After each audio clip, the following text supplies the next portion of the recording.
Good afternoon, everyone. It's Sunday, July 20, 2025, 1 p.m. Central Standard Time here in Champaign, Illinois. You are watching Co-op for Two. You're joining me today for what is once again an audience choice game day. Okay. So I actually scheduled this a couple days ago and then decided what we were going to play. Decided that we would play Detective Season 1, Case 3, the final case. The Portal Games website is down, so we are back to playing an audience choice game. I have selected 5 games in front of me for you to choose from. We'll talk about those in a minute. You can decide, think about which of these you might want to play. But first, let's check in with the chat, catch up, see how everyone is doing. We've got our regulars here. YouTube says 22 viewers. Deduction Club says, been writing a bit more of my New York Noir case. Well, that's exciting. I hope you are using the new online map tool that Peter made, because it makes writing cases a lot easier, or maybe you're just sketching stuff out. On the New York Noir front, Logan and I have been working on getting his map art into the new map atlas, and it's a huge amount of art that's been put in. If you haven't been keeping up on New York Noir, you can see the box behind me there.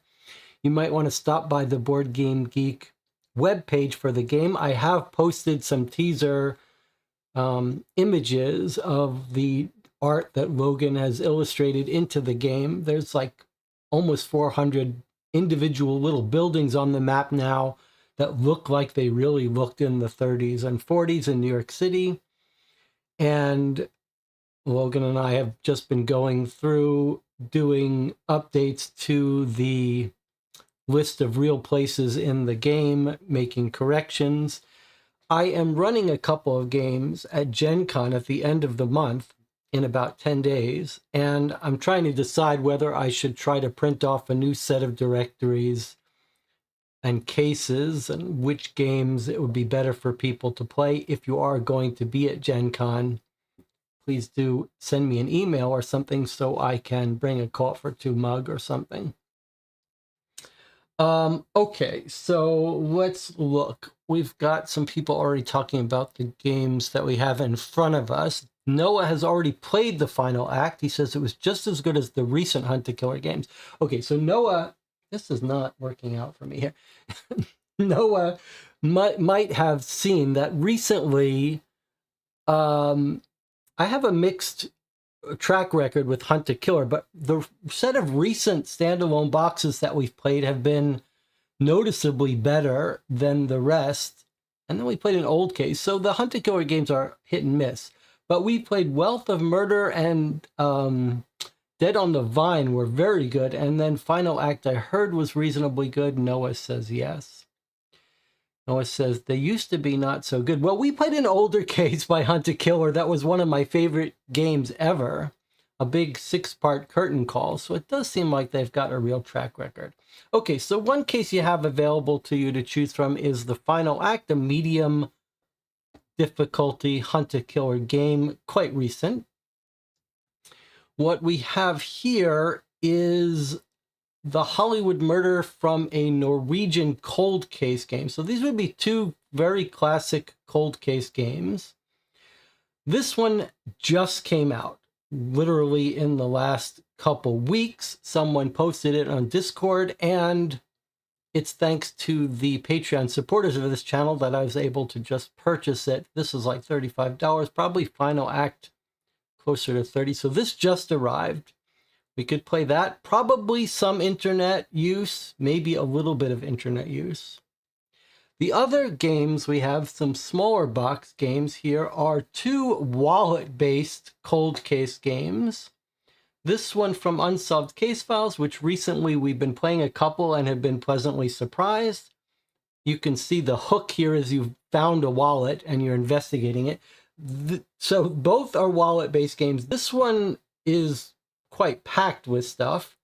And then Hush Money here from Professor Puzzle, which is a little bit of a cheaper production, well, substantially cheaper production. I'm assuming there's a bigger internet component to it. And then the third one, which might be my preference, and I'll explain why. Ministry of Lost Things is a new charming little puzzle game. So all of these are sort of cold case games, except for this one, which is more of a puzzle game. And it's fairly new. It fulfilled in Kickstarter recently in 2025. And the reason why I think it might be my preference to play it would be that this company, Post Curious, which is Rita Orlov's company, has a new Kickstarter that just started called the Emerald Something. It's part of this series of Emerald Flame, and someone in the channel can remind me Emerald Something it's called. It looks quite high production and big. But if you're wondering whether to back that, playing this might give you some idea of whether that one will be for you. All right, so let's see let's get these out for you to choose from. And let's see any thoughts on the channel.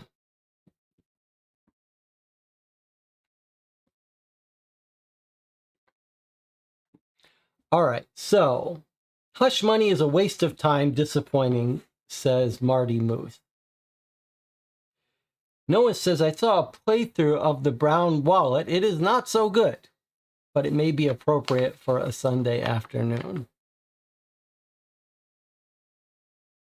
Doris and Noah have played Final Act. Now, normally what we do on these streams is if there are people in the channel who have played the game, who want to stick around for the whole game, then we'll just take these off the table. So maybe what we're saying is these three, although playing a bad game is not the worst thing. I've played plenty of bad games.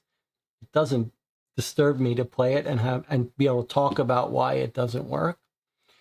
So There's reasons. Okay, Delia says, I played Emerald Flame. It was quite an experience. Emerald Flame is a much more substantial, big box. It looks similar to the Emerald whatever is being kickstarted now. Someone tell me what the new one is called. Emerald something.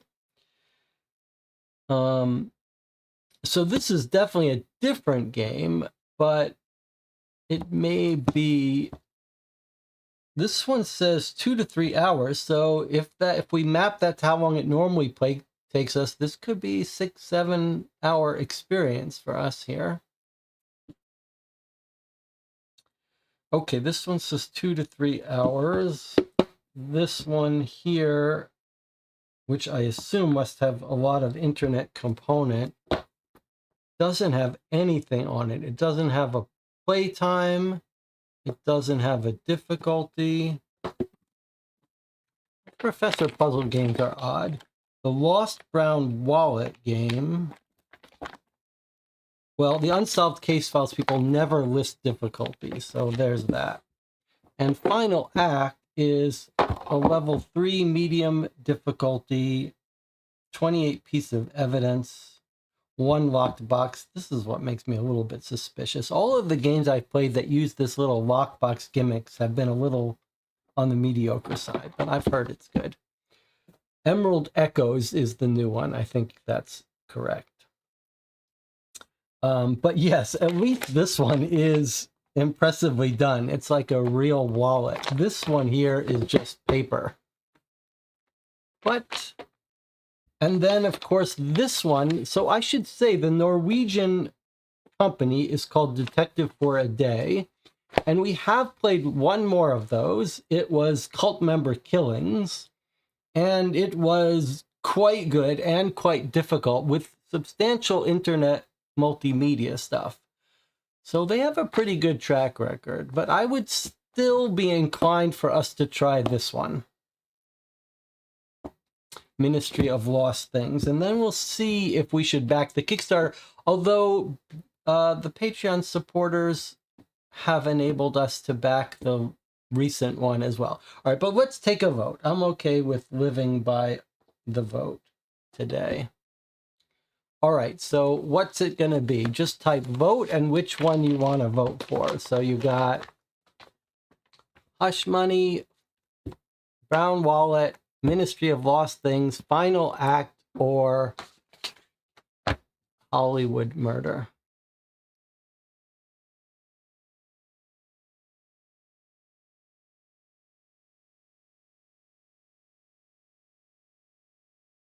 And I'm sort of inclined towards Ministry of Lost Things, but that's just me. All the games I brought out, I'm happy to play.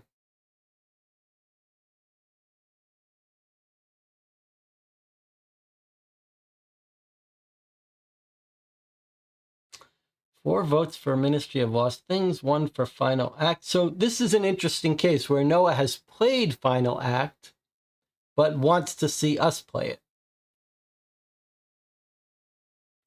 All right, it looks like I have put my fingers on the scale of Ministry of Lost Things, and that looks like what's got the most votes.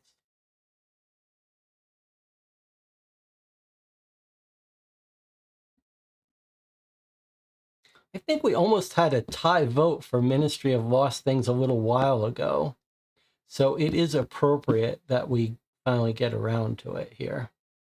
Okay, Nelson is voting for Ministry of Lost Things. It's kind of fun to see all these votes. It's very unusual that we have so many people voting. I wonder if this is the most votes we've ever had.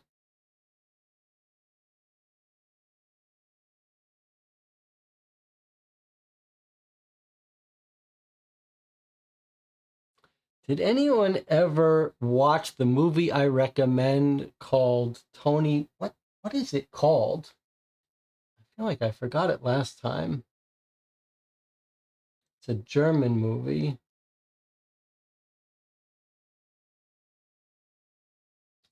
Tony Erdmann. Tony Erdmann. Did anyone ever watch Tony Erdmann, the movie I recommended a while ago? Okay, so if you're not going to join us for this playthrough, you might go check out Tony Erdmann. recommended for especially people who are sort of adults with parents.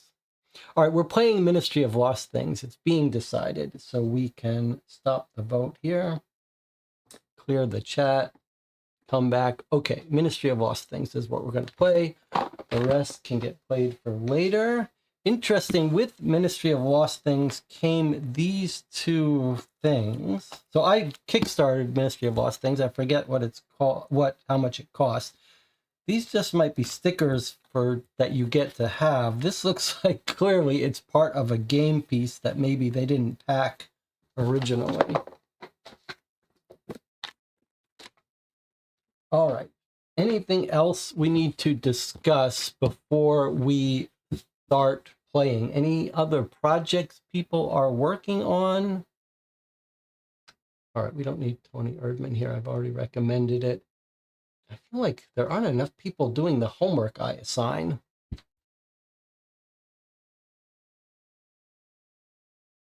The other game we could have played today was the Shackleton 6-part series, but because I'm leaving town this month, I think maybe it's better for us to put that off to when we can play it.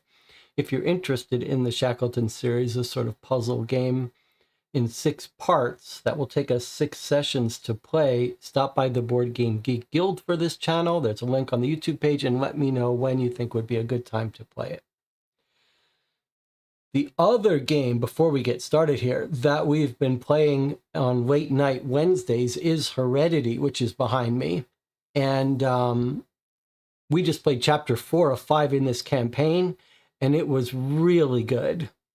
And so I think Heredity is going to get a review from me soon. And it's a positive review. If you like more of a traditional board game with some combat and optimization, a little bit of a Seventh Citadel vibe, you might check out Heredity. Let me just say one other thing for those of you who just turn in for the beginnings of these. I will be at Gen Con at the end of the week. I've said that. Board Game Geek has a preview of Gen Con games. I occasionally have gone through those on the channel with like a 5-hour sessions where I look at all of them. There is very little at Gen Con that I'm interested in. Almost nothing on the announced games that'll be there. So if you have a game that you think I might be interested that's coming out and might be at Gen Con, let me know. Otherwise, I'm just going to be, I'm really considering skipping the exhibit hall for Gen Con dealer hall. It's so crowded and so painful. But anyway, I will be at Gen Con with friends, enjoying the time, mostly focused on New York Noir.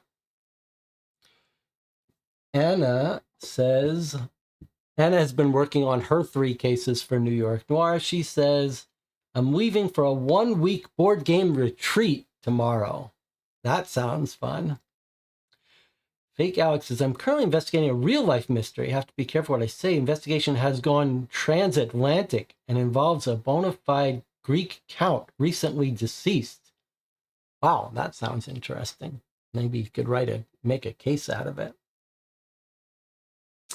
All right, let's put these aside. Maybe we'll need our green screen, maybe not. Let's take a look at what we've got. Ministry of Lost Things. The only thing that's clear to me is that it's going for a sort of charming, cute vibe. But other than that, your guess is as good as mine. Become a scout for the Ministry of Lost Things. Explore a parallel world of forgotten treasures and misplaced memories in this narrative tabletop puzzle adventure. Uncover secret messages, meet charming characters, solve a tactile mystery to reunite a lost item with a human companion. Lint Condition, that's the subtitle here, Case 1 Lint Condition, features 4 chapters of beautifully illustrated and heartwarming puzzle gameplay. Components include a collection of letters, maps, documents, witness statements, accompanied by a few bits and several dozen bobs. Rita Orlov, Mark Larson, and Chelsea Stark. Okay.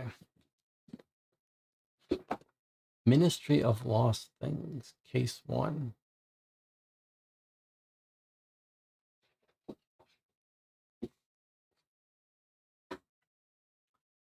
to whom it may concern. Thank you for taking on the position of scout at the Department of Returns. The Ministry of Lost Things, MOLT, provides vital support to the Elusiverse and the fabric of space-time, and we're pleased to welcome you to our cohort and begin your onboarding process. First, allow me to give you some background on our world and explain the nature of your work with us. Have you ever wondered what happens to your loose change, missing socks, or absolutely anything you drop in the seat gap of your car? The answer is simple. It's all in the Elusiverse. See, there are these nifty creatures called nearsters. Thanks to a unique molecular structure that mimics that of the common dust bunny, nearsters are the only beings able to travel at will between your world, the realisphere, and ours, the Elusiverse. Collectors at heart, nearsters have a knack for sniffing out forgotten objects, whether under a fridge, in the lost and found, or behind a bookshelf, and bringing them into the Elusiverse. Most objects quickly settle in as part of the Elusiversian landscape. Some explore a bit before they discover their true purpose. Others, known as wanderlings, choose to perpetually roam around the Elusiverse. And a select few put their ambitions to the test here at the Ministry. Occasionally, there are clerical errors in which a Neaster takes an item that still has sentimental value or purpose. In the realisphere, naturally, it is quite embarrassing for the Ministry to cause this sort of glitch in the space-time continuum, so this is where the Department of Returns comes in. The MOLT keeps a database of each and every item that comes through the intake department. When we get a signal from the realisphere that there's been a mistake, we endeavor to reunite the object with its human companion as soon as possible. Unfortunately, we've had trouble keeping up with the demand recently, and we're in desperate need of some realisphere volunteers to offset our caseload. We greatly appreciate your support in this matter. To begin your inquiry, log into the Department of Returns portal on the MOLT website. The object in question for this case is listed in our records under serial number. This might be unique to this game, but let's hope not. Should you find yourself in need of additional assistance, you can access our self-service help system within the portal once you begin the case. Thank you again for volunteering your time to help us maintain elusiversal equilibrium and doing your part to preserve the fabric of space-time. Warmest regards, Penelope Inkford, Chief Object Organizer of MOLT. Okay, so we have to log into the website to play the game. But yes, a very cute little introduction. You can see it's all going to be about cute little lost creatures. All right, before we log in, let's see what's in the box. Okay. I don't know. Desiccant in a little sheet. That's a new one to me. What is this? This can't really be desiccant. Okay. This is like the equivalent of a placebo. It's like a desiccant is supposed to keep things dry, and this is like a placebo desiccant. All right, so, but look, a whole bunch of little envelopes, some bigger than others. It seemed like it said 4 parts, so 1, 2 in a big box, 3, 4, conclusion and refill packet. Okay, I get it. I don't know why. It's interesting that there's a conclusion. So we'll start out playing Transmission 1, but I suppose we're going to need to log into the website first. Will we have to create an account? We'll see. All right, but we're going to do it together. This might be a good time to go refresh your coffee or tea while I log on. You don't need to see, I was going to say you don't need to see that, but you could see this. Okay.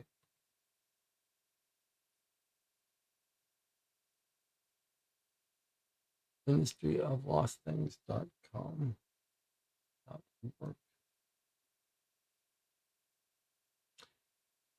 Enter your email address. Okay.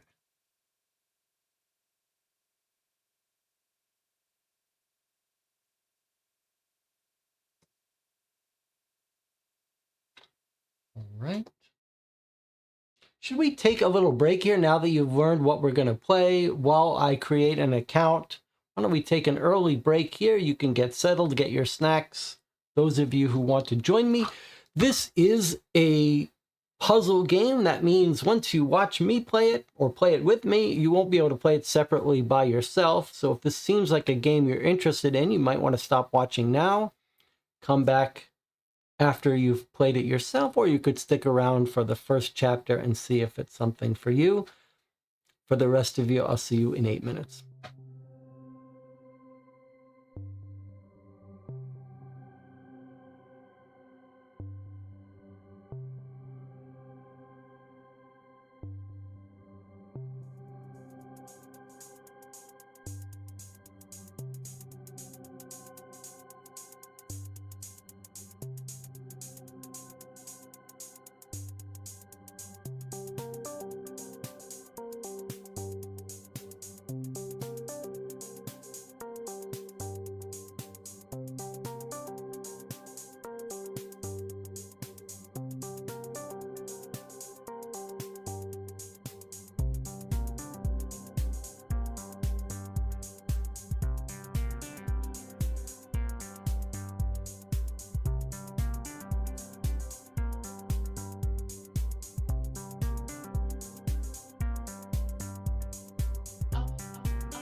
We are back. You're joining me for a playthrough of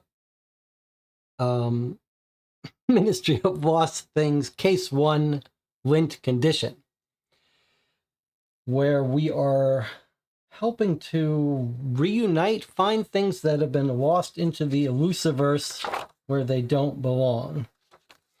I have logged into the website, created an account. It looks like it's basically just going to guide us through answering questions. So we're going to open our first of 4 packets here, transmission 1. Do not open until instructed. Okay, so I guess we got to look at the instructions here. So here we have it. It's instructing us, open transmission 1 envelope. Please note some of these materials are easier for the ministry to generate than others. I've included a pencil icon on the pages which the ministry can replicate should it be necessary. Digital scans will also be linked in case you wish to avoid damaging the enclosed originals. Sometimes when we play games here, we write on them. Sometimes we don't. Sort of depends on the expense. I don't think this is a particularly expensive game, so maybe we'll just write on it. All right, here we go. Use the enclosed map of the Elusiverse to learn Gneisterese and familiarize yourself with the landscape. Then utilize the item retrieval log to answer the following questions. What is the item? Who does the item belong to? Where was it last seen? Which location should be investigated next? So is it the idea that each of these packets is going to be reuniting one object? Let's see. Okay. So it looks like, well, this is actually quite appropriate to recent discussions on the channel. So I recently reviewed City of Six Moons, which is about translating an alien language, and it looks like what we've got here is a puzzle involving understanding an alien language. Or is it just is it a cipher, one letter for each replaced? Okay, so it's saying that we might be expected to write on this, and we can download a digital version if we want to avoid writing on this material. But let's see what we've got here. So both of these, this was mentioned, the item retrieval log. Let's start here and try to understand what this is all about. From the Department of Returns, in order to facilitate a return, you'll need to determine what the item is, who lost it, and where it was last seen. You'll also need to familiarize yourself with our landscape in order to determine where to look for the object. Regrettably, we do not have the resources to spare a Neasterese translator, but I trust you'll manage to decode the enclosed map of the Elusiverse on your own. I've also included an item retrieval log you can study to learn how molt cataloging works. This knowledge will help you answer the aforementioned questions for your case listed under the serial number. Okay, so here's the retrieval log. So D6OM retrieved by Neaster 116F, a photo of the seaside formerly owned by a mother. It was located in a drawer. So an item, what it is, who owned it, where it was located.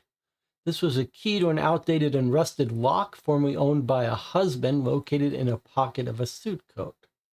Here's a bone formerly owned by a golden retriever located in the ground in a shallow hole. A locket with 2 small portraits inside formerly owned by someone's sister located in a pocket of a summer dress. A pen emblazoned with the logo of a pharmaceutical company formerly owned by a doctor located on the floor under a cupboard. Photo taken in front of a mirror with a man flexing formerly owned by said man found in a box in the attic. A shoe, left shoe, business attire, shiny black, formerly owned by the head of a company, found on the floor of a hotel room. A rock, granite, formerly owned by someone's brother, found in a locker. Pair of glasses, wire rim, formerly owned by someone's grandmother, found on top of said grandmother's head. A penny dated 1972, tarnished, formerly owned by someone's son, found in an unlabeled box. A purple ball of string wound tightly, formerly owned by a feline friend, found under the couch of the floor. Okay, so this is the item retrieval log, and we're trying to answer this question. What is the item? Who does it belong to? Where was it last seen? Which location should be investigated?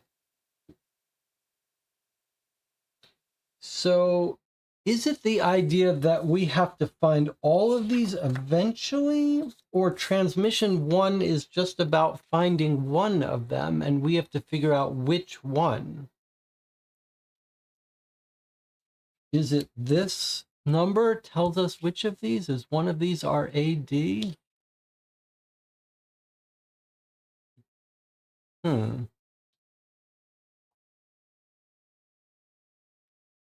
No, this is the number of the case. We're now in this case.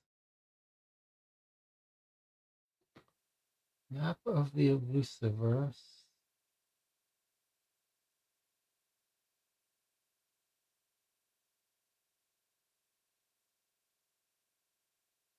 Okay, it's download. Here, let's try this.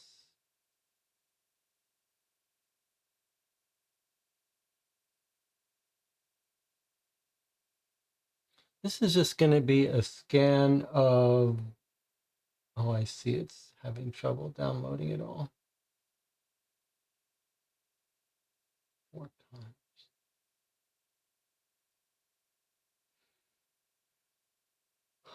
Okay, while we're waiting for that giant map to download, which I assume is just this,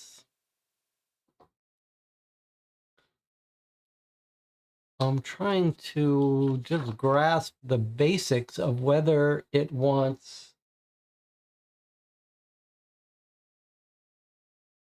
Okay, so yes, the map is just a copy of this in case we don't want to write on this. So we're going to have to translate this. Obviously, that's our main objective to answer this question. And I can see lots of objects But what do you think?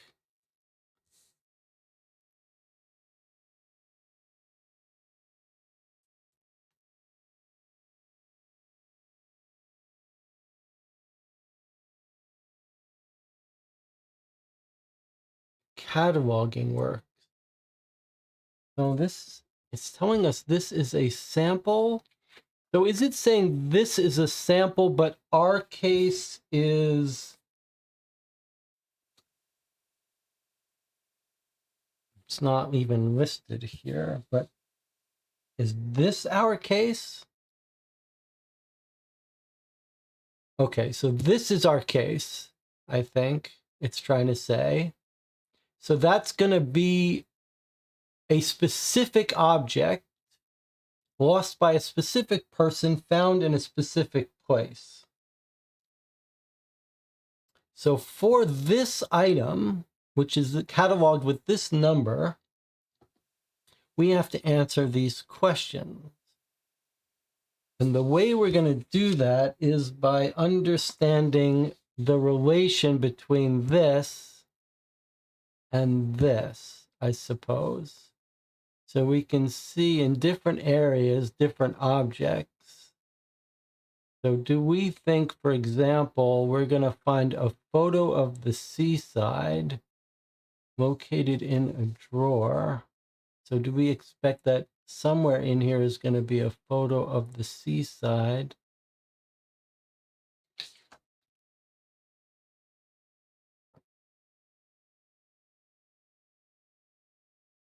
All right, well, let's look at this for a second.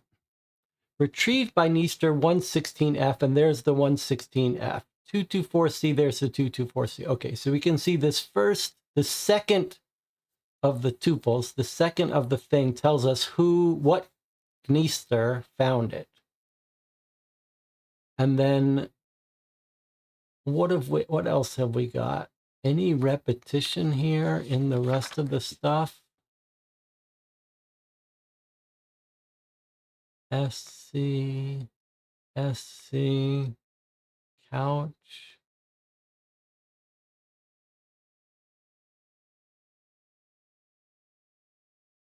Got some big long numbers.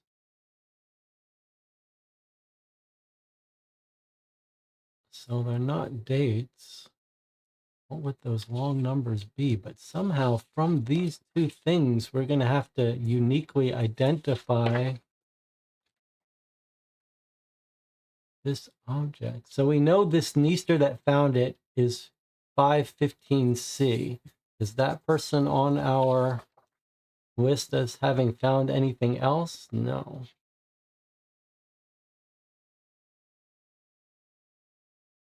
Okay, but we know we could already... No, it's not asking us who found it. Seems hard to get a unique answer for these.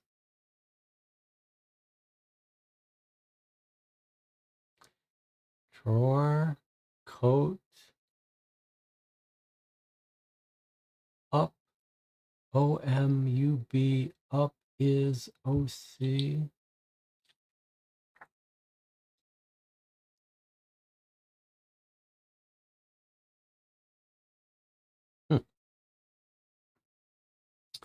All right.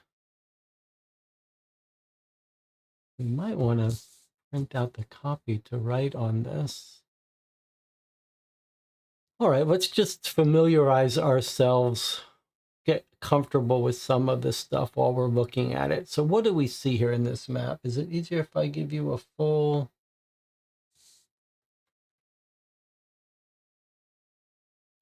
view of it? Let's see. All right, so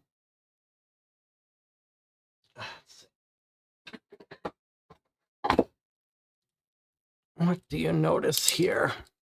So lots of objects.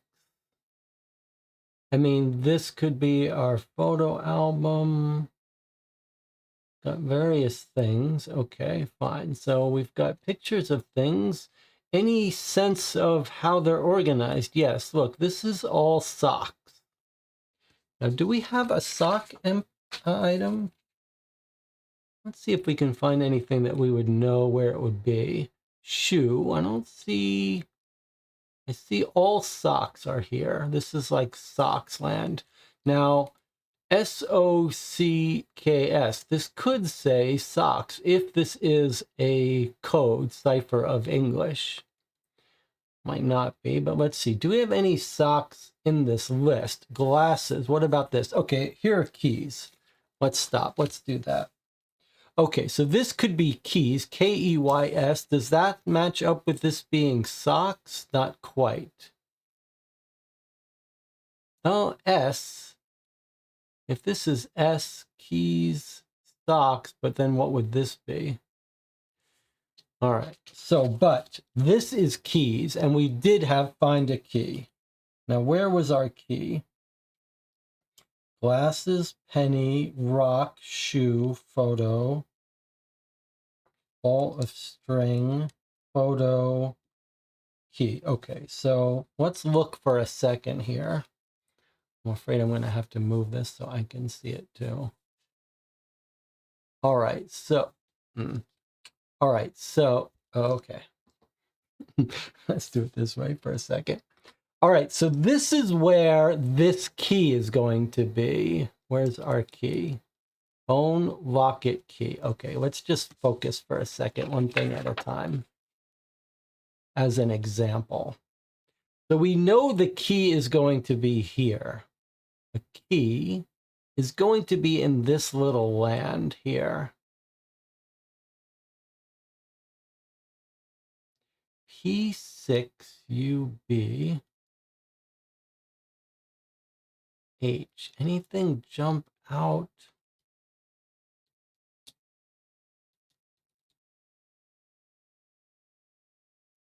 So we're trying to find, we know what this thing is.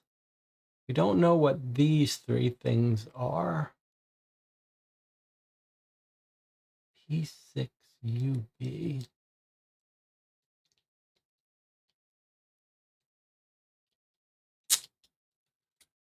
All right. Here's another P6 though. Look, here's P6, P6. This is a locket. Two small portraits. So that's not going to be found here. But locket and key,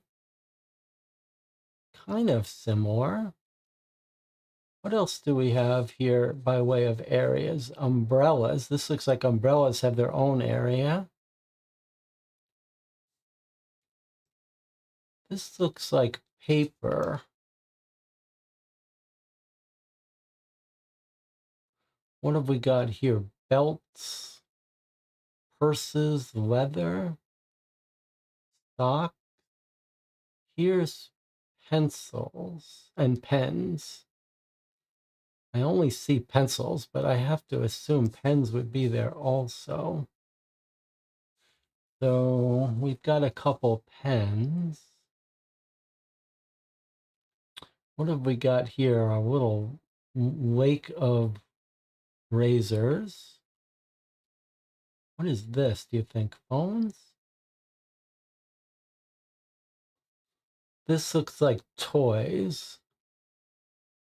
Blocks, cart, or wood. Toys or wood.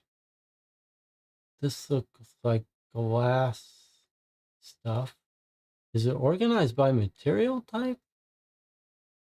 What do you think this one is? This is coins. Okay, so we have pennies. And then it looks like this is probably clothing or just hats. Looks like maybe just hats.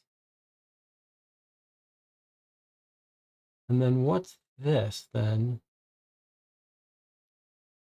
Clocks, umbrellas, socks,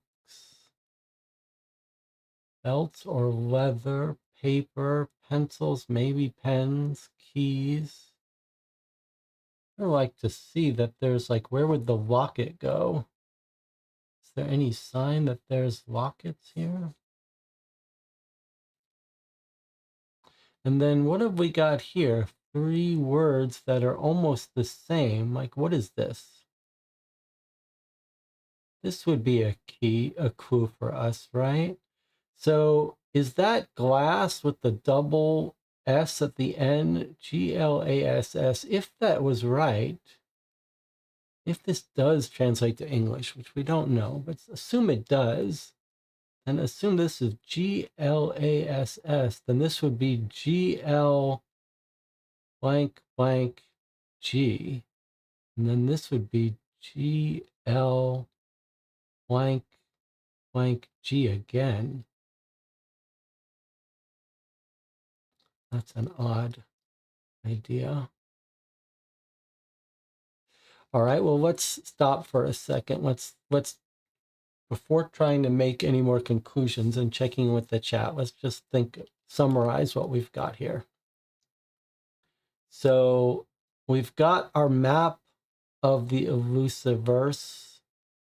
Map of the elusiverse? Yes, map of the elusiverse. We can see it's organized into subject matter, not material. Like, this is not clothing in general. This is socks. All right, so we have a language here. Maybe we can decode if it's a code for English. We've got areas that are clearly identifiable. But then we've got a couple other extra areas. We've got this whole heading, which could be the elusiverse, THELUSIVERSE, and that maps with the S we thought it was. Okay, so I think what we got here is a code that's mapping into English, and here we have the elusiverse.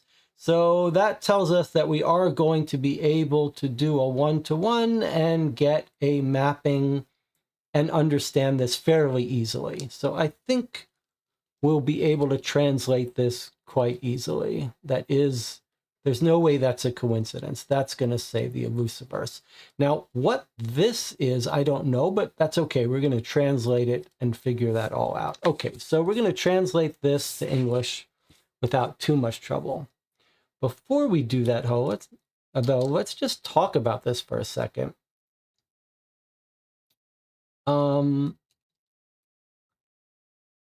It seems like the game is asking us to figure out the answer to the questions of what is the object, what's the object, where does it belong, where was it last seen, and what location should be investigated next. What is it? Who is it? Where was it last seen? Okay, so I think that suggests that we've got a letter. We've got 1, 2, 3, 5 parts to each code. One, we know who found it. 4 more parts. Is one of these going to tell us what area it's in?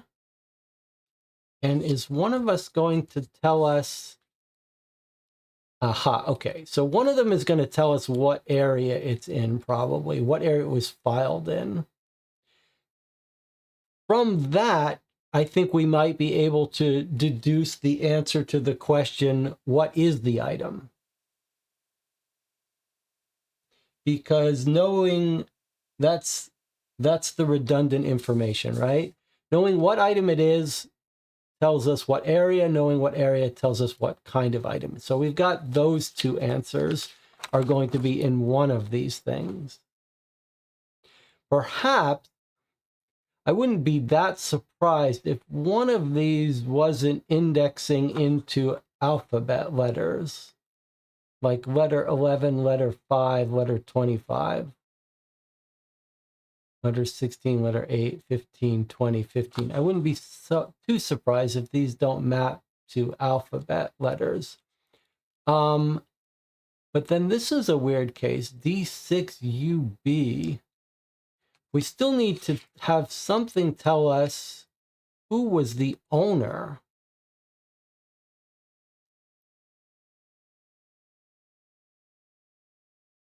right? Because one of the questions is, who does the item belong to?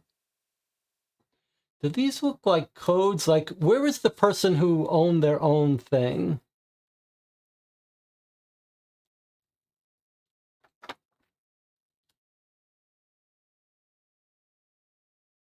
Said grandmother's head was AN.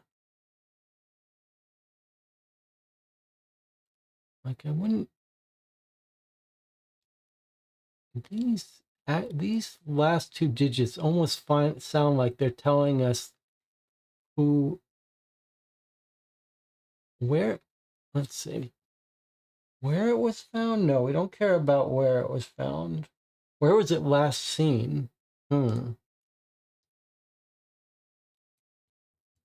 No repeats? IreoRoanon. Repeat of the last letter. But I don't know if that matters.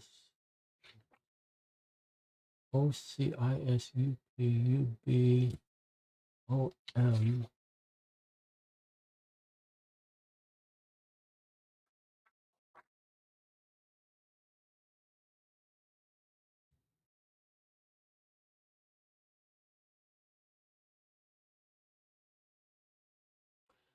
P6, D6, G6. These are all sixes, and this is a 5. A 6, a 6, a 6, a 6. Looking at this thing. D6, P6, G6, P6. Okay, P6 and P6. What's similar about these two? They shared this thing. I think we said one is a locket, one is a key, owned by someone's sister, husband, in dress, in pocket. Okay, is this telling us pocket? P6, P6. Is that pocket? Do we have any other P's? No. We also have no other pockets. Here's two B3s. Found in an unlabeled box, found in a box. There we go. So the B's are boxes, or the B3s even. The P6s are pockets of clothing. We've got an F5 and an F5. This one was found under the couch. This one is found on the floor under a cupboard. Okay, so F5 seems to be on the floor, perhaps. F for floor, B for box, P for pocket. And here we go, floor of the hotel room, F. All right, so the F5s are floors. F5 is floor. P6 is for pocket. The B3s are boxes. So let's look at our assignment, B3. So we know the answer to this. This is going to be found in a box. All right, so we know it's going to be found in a box. We know it was found by Canister 515C. We know those two answers. This one of arbitrary length feels to me like it might be alphabet.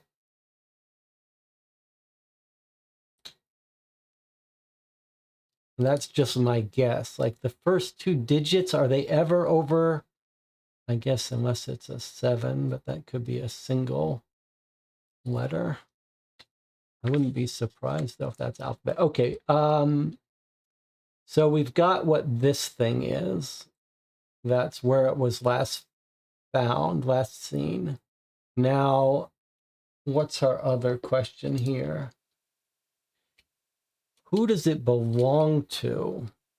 Who does it belong to? Do we have any duplicates? Owned by the mother, owned by a husband,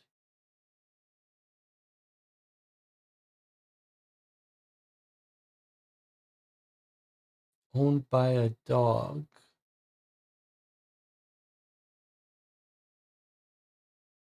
Owned by someone's sister. These are all like relatives. Mother, husband, sister. Owned by a doctor. Here's something owned by a profession. How would this code that it's owned by a doctor? Who does the item belong to?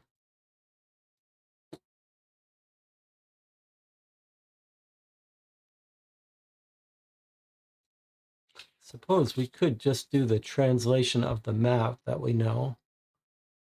I'm just more interested in this for a minute.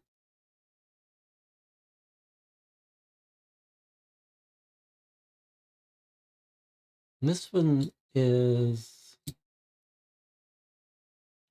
how would you even answer this question? We're trying to find who owns this. Who owns this? Yeah, who does it belong to? How would you specify who owns this? This is owned by the head of a company.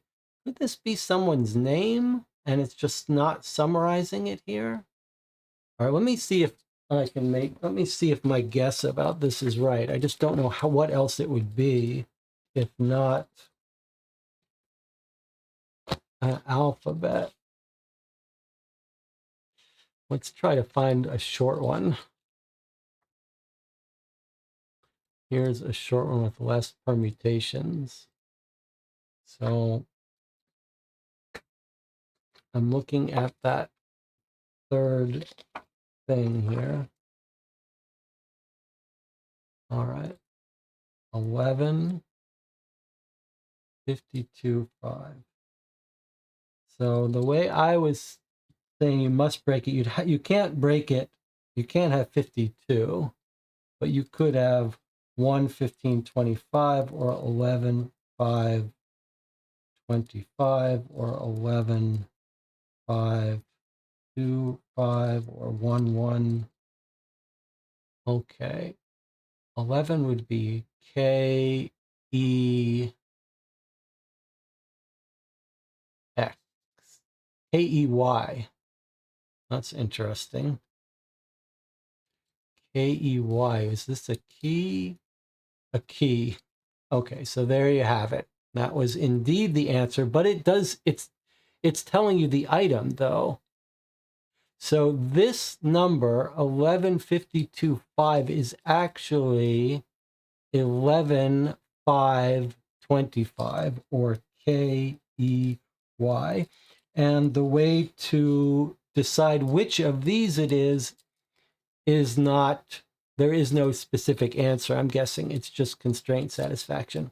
Okay, so we expect this is going to say photo, 16 is P. The H is going to be, sorry, let me just bring this in so you can see it better. The H is the 8. The O is the 15. Then 20 is the T, and the O is the 15, photo. All right, so photo, key, and so on. We don't really need to decrypt these because this is just going to be lock it. It's redundant what's in here, but at least we know what this is. And we think this is telling us the location, right? Like B was in a box. So who found it? What the name of the item? It was found in a box. So I think we know how to answer this one right here now. 1915311 is going to be probably S, O. We know it's found in a box. 3 is C, and then 11 is sock. All right, so we know we're looking for a sock found in a box or last seen in a box. However, now we also have to answer, and we think that socks are found here. We think we're going to be able to decode this into English, which will be the answer of what location to search in. So we have most of these answers now. What is the item? A sock? Where was it last seen? In a box. What location should be investigated? Is this location translated into English, which we already know enough of the alphabet. However, we also have to say now, who does it belong to? That's the only question left here that doesn't seem like we have an obvious answer. Who does it belong to? And it's going to have to be either this or some combination. M, mother, husband H, P is something about the dog. Okay, owned by. Okay, it looks like the first letter is who owned it. Owned by Dr. D. Owned by Sister S. Okay, so the owner is in this letter here. P-U-P, hub. H-U-B, husband. P-U-P is pup. M-O-M is mom. Okay, so the first and the last combine to tell us who owned it. So owned by mom, hub, pup, sis, doc, sir, CEO, bro, nan, son, cat. So our answer, who owned this one, is a dad. There you have it. Cute.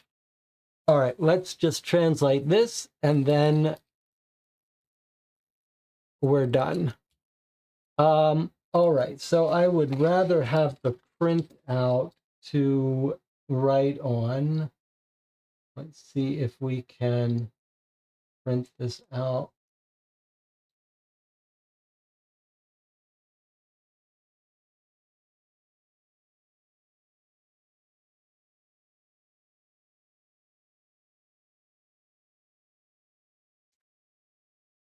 Meanwhile, okay, let's just get our alphabet here. So I claim this is going to be, well, let me get my printout and we'll write on it. Dispaminite says, well, let me show with the chat. You can see who figured all this out before me while I go get the printout here.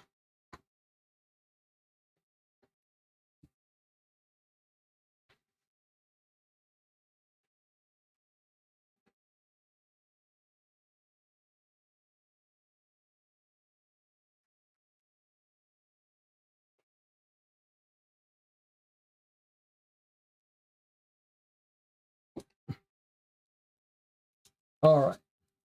So we know this is going to be the Luciverse. And you can see that that's right away. Like there's the E's. They're all the same. Most common letter. We would have been able to find that else. Nice. So we can start translating stuff. So I would have rather had a nice bigger printout. No, this is just a little bit of work, but let's just go do all of our E's. Like there's an E, there's an E.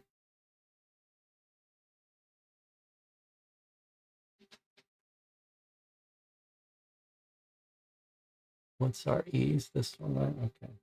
There's an E, there's an E. All right, there isn't a better way to do this without making you sit through it, but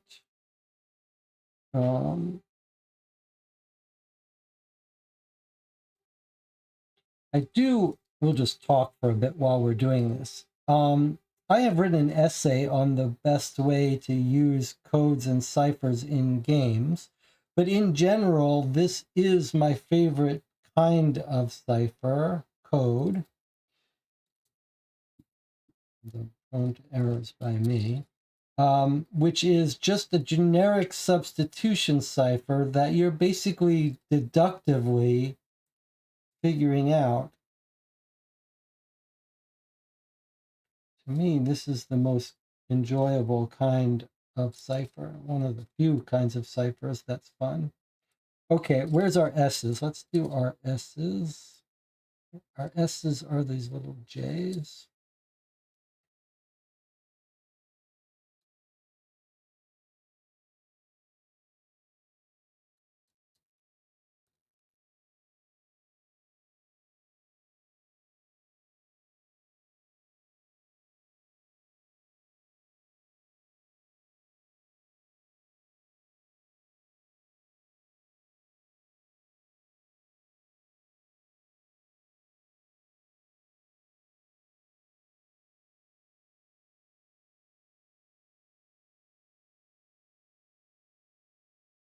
All right, what about our R's? These little upside down guys.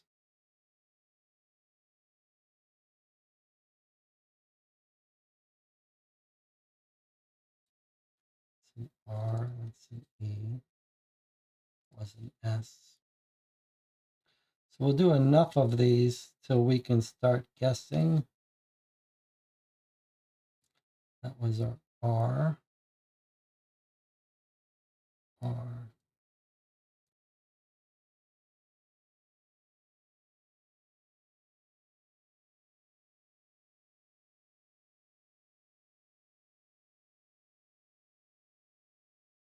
I guess the ones that are harder to guess are these ones that are sort of generic. No. Is that our R? No.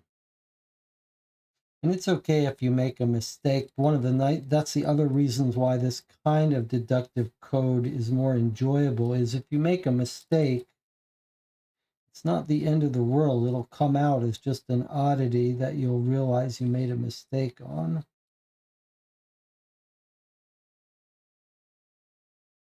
What's our other common letters here? We've got our E's. How about our I's? Those are easy to identify.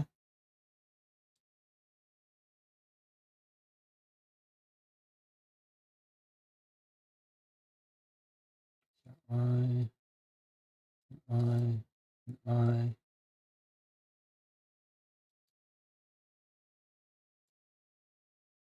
So this will also show you a little bit, oops, sorry, a little bit about the nature of this channel. I mean, there are people who may have already solved this. You're sort of just waiting for me to solve it. You can get up, take a break, or wait. This common one that we see a lot of, those are L's. L. There's an I again. I. These are L, L.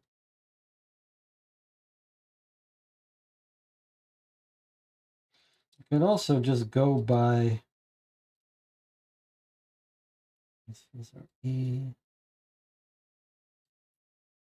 I. You go through these one at a time. That would be another way to do it, I suppose. That's our I. Okay, so I can see here, this is probably going to be island, right? Island. So is that how most of these are going to go? They're going to be the thing and then what it is? Let's see what this is. V. So I was going to say this is going to be village or something. Do we know what this is? No, we don't know that one.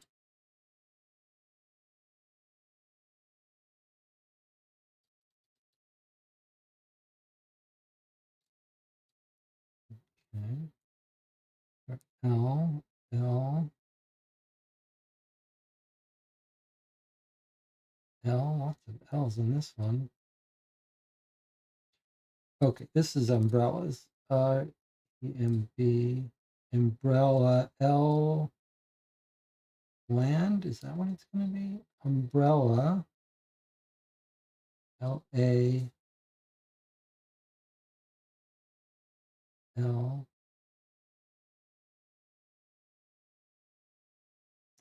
where's our A? That's our A. Is that going to be N? Is this going to be D? Umbrella lands, probably. ND, not sure. Okay, so we've got other letters here if we need them. That's a T. This is surely going to be the. Any other thes?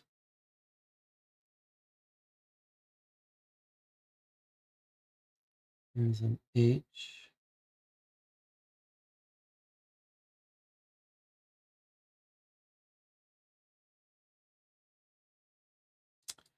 The keys, that's going to be keys. This is probably pencil something, right? E, that's surely N, which makes this N as expected. This is going to be C. That's L as we thought before, but that's not an S. So which one is this? That's our V. And which one is this? We have seen that before. That's an A, N, D. What did we say this was? It's not a D there. Pencil.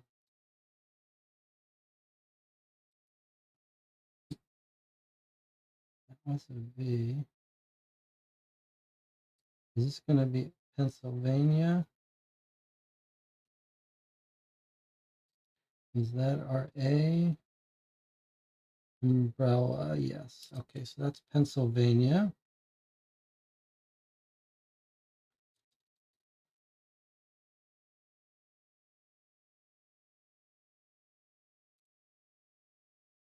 All right, so I'll take let's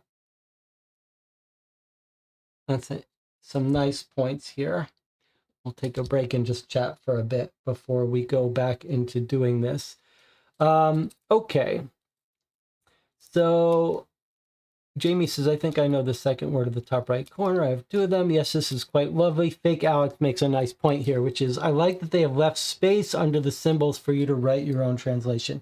Well, there's a good example of a very experienced designer knowing how this is going to have to be decoded. And I agree, like that's a very nice thing that they've made a digital version for you to write on, and they've even left space.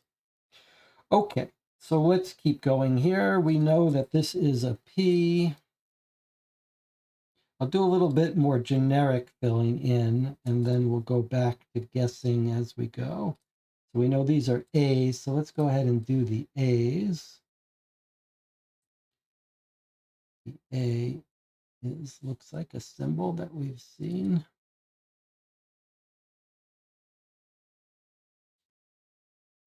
There's an actual symbol that this is looking like on the keyboard for some foreign language, which I don't know.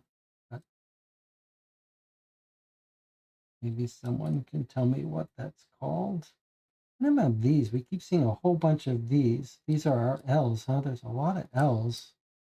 I guess because of the nature of saying something's vil a lot.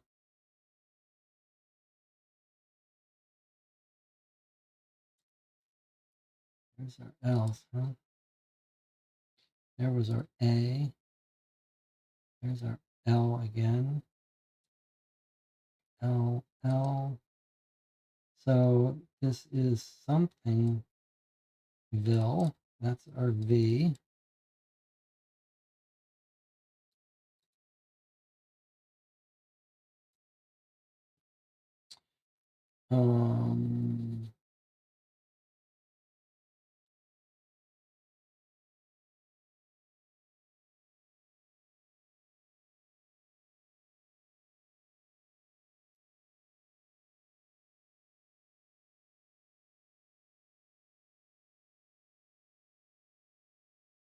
These are R.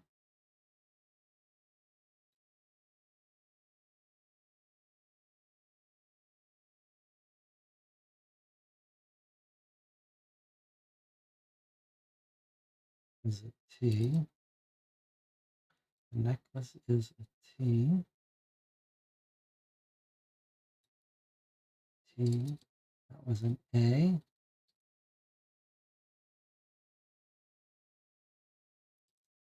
A T. Something got translated wrong here. That was our A.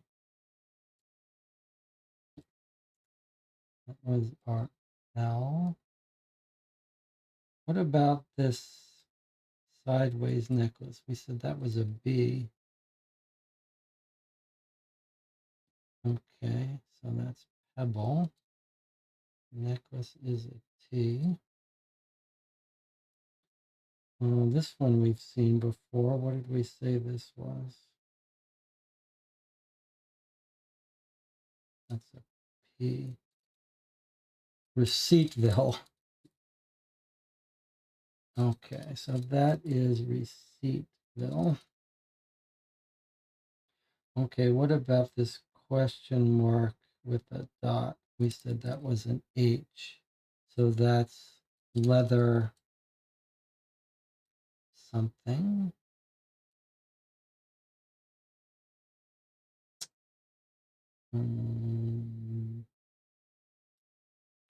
Looks like we should know a lot more about this one. What is this one? We've seen that plenty of times.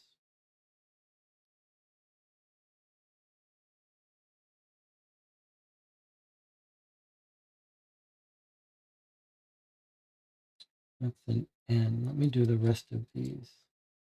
N, N, N, N, N. That's an A. Here's our N.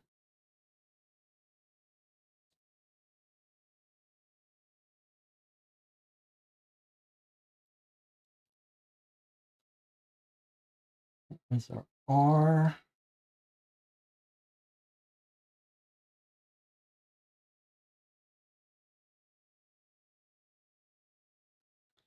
This is going to be coins or money.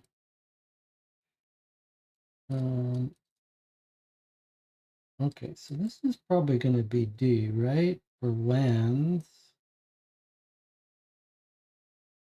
I've seen that a couple places.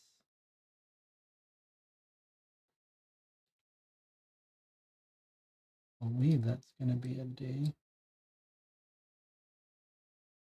Why haven't I done any of this? L, T, A, T, T. This is our E. This is our S.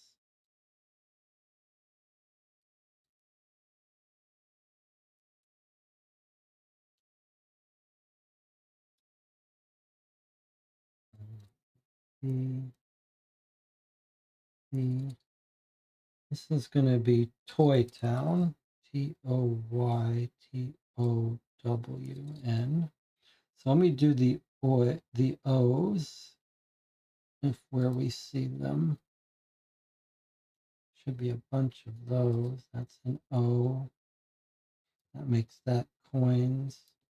That's a T.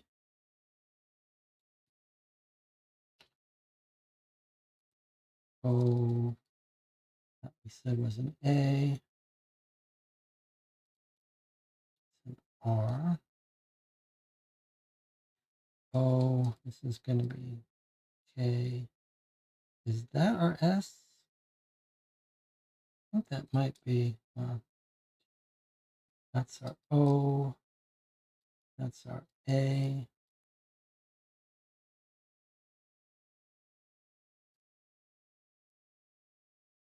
What did we say this one was? An N. There's our O again.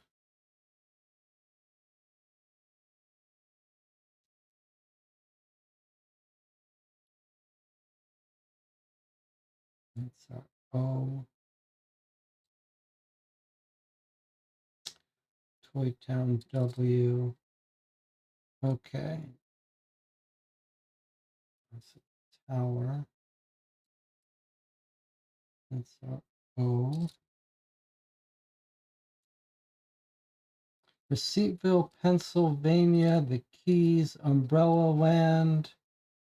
This was our W, right? Okay, so that's Watchtower. So that makes that an H. The weird question mark is an H. Do we have any more of those? Yes. An H. That was an O.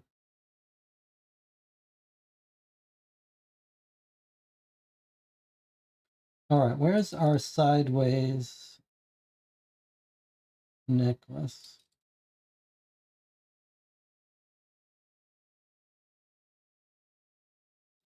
B. Sideways necklace is a B.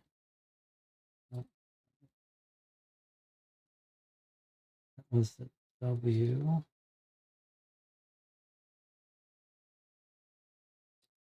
And that was an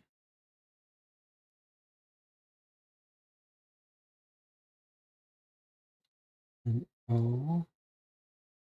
That's surely going to be a K. K. K.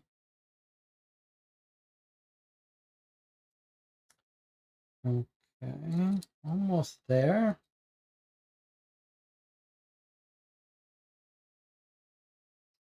We said that was an H, that question mark. Okay, something hills.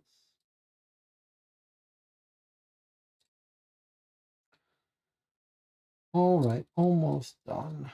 Almost done. There's H. That was our O.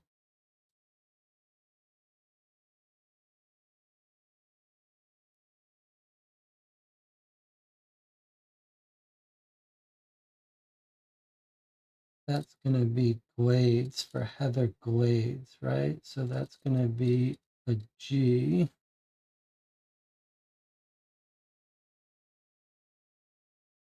That weird little squiggle.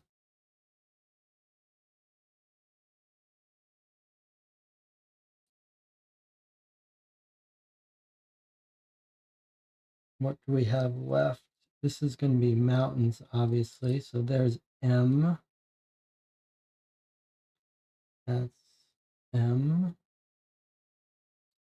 M.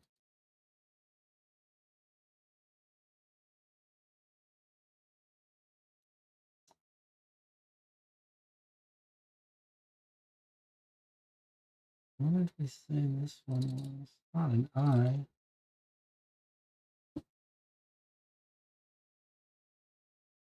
So the sideways necklace I keep seeing.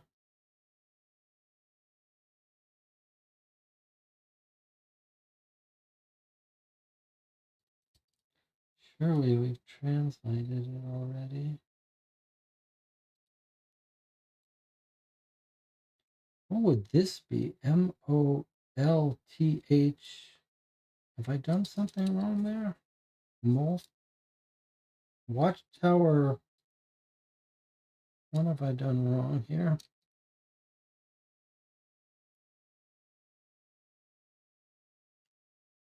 This was our O. Okay, coins.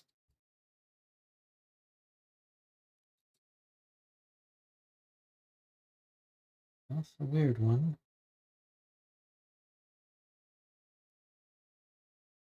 Is this going to be... It's not knife. What is it? Knick-knack. This is going to be knick-knack, isn't it? Knick-knack. No. Okay, so there's a K is what that one is. Do we have any left there? Knick-knack. Pebble Beach. Okay, so the sideways... Yeah, okay. So we did know that. I just kept forgetting it. That's B. And then from beach, we know...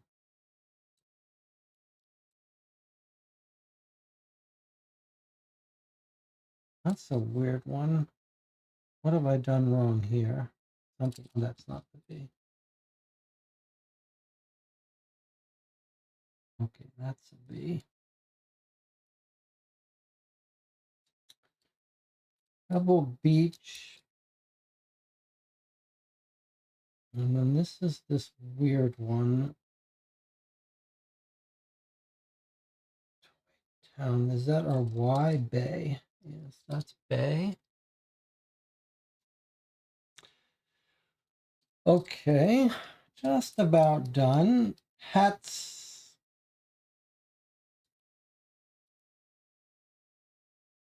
What is this?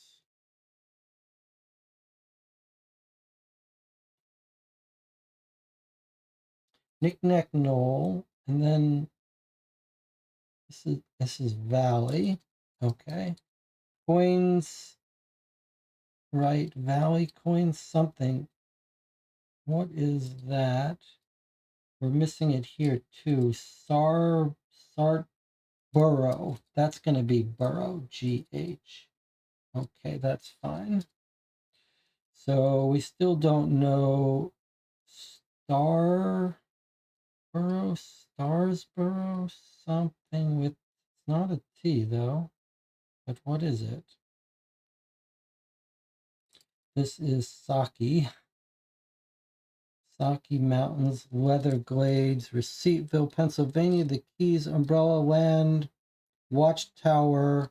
I wonder if I translated something here wrong. Is this really an M? Yes. So that's our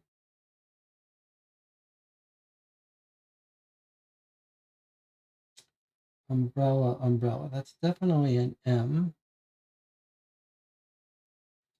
That's our O. That's our L. That's our T. That's our H. So Watchtower Mulf. What's Watchtower Mulf?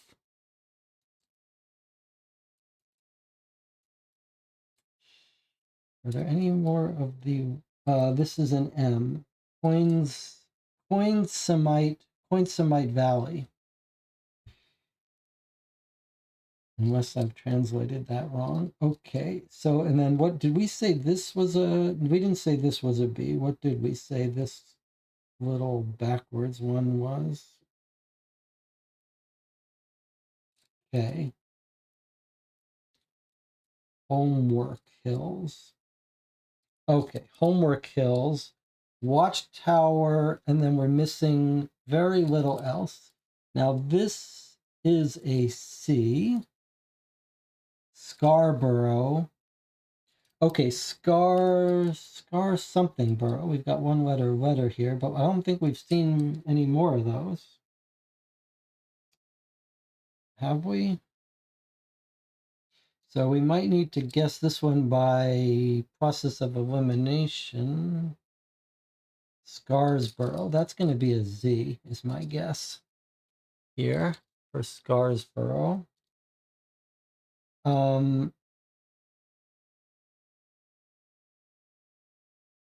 What about these two hats?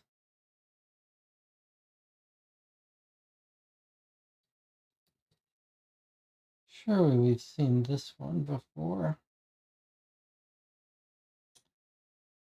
The weird S. Yes, it's a P. What about this one? Is that the only one that's remaining? We've also got here, this is going to be a Z.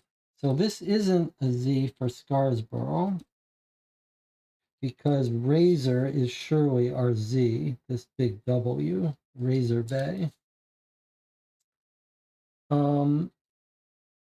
So we have this letter here.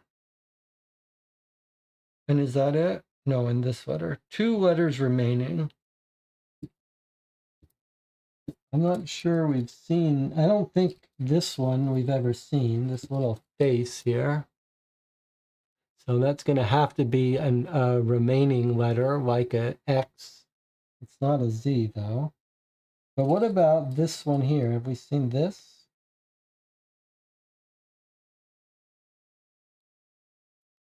Let's call this a little squiggle. Oh, yes, it is. That's a G.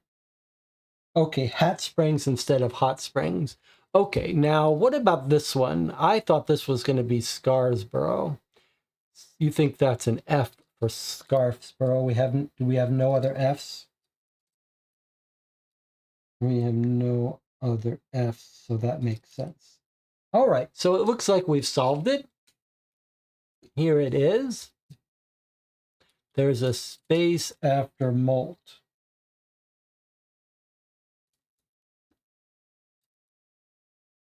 So Watchtower molt. What is this one? We still got this one to do.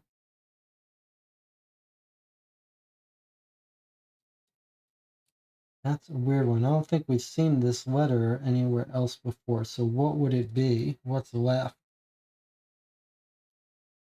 Molt. Hi ho. E. It's not a Y. That's a weird one. Have I translated something wrong?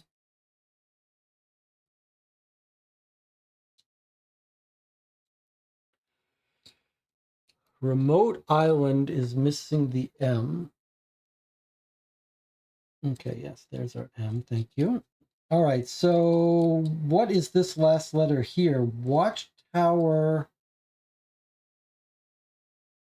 This should be moat, right? M-O-A-T-E, but it's not. That's an L. Malta, Malta. What am I missing here about Watchtower?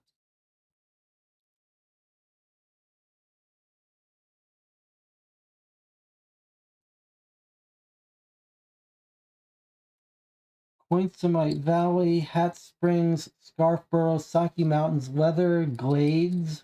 This is with an A. Receiptsville, Pennsylvania, the Keys, Umbrella Lands. These are all plays off of locations in the United States. You're missing the Q for Watchtower Molt Headquarters. Well done. It's a Q for Molt Headquarters. Okay, well done. So we have solved our map translation, which gives us the alphabet, and that should be enough to let us answer our questions by making sense of this. So DAD, we know it was lost by the dad, right? We've translated this word here to be sock. The B3 we know means it was last seen in or found in a box. And 515C, this is the Neester that found it. This is where it was found. This is what it is. And this is our owner. And then lastly, where to look for it, to retrieve it. It's a sock, so it will be found in the Saki Mountains.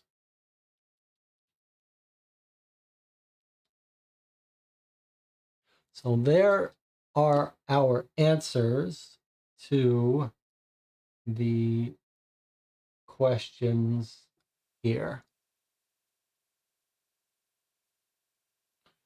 All right.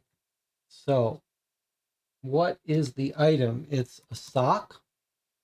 Who does it belong to? The dad. Where was it last seen? In a box. And which location? Saki Mountains. Okay, is there any question about any of that? B3 is our box. Any objections to these answers?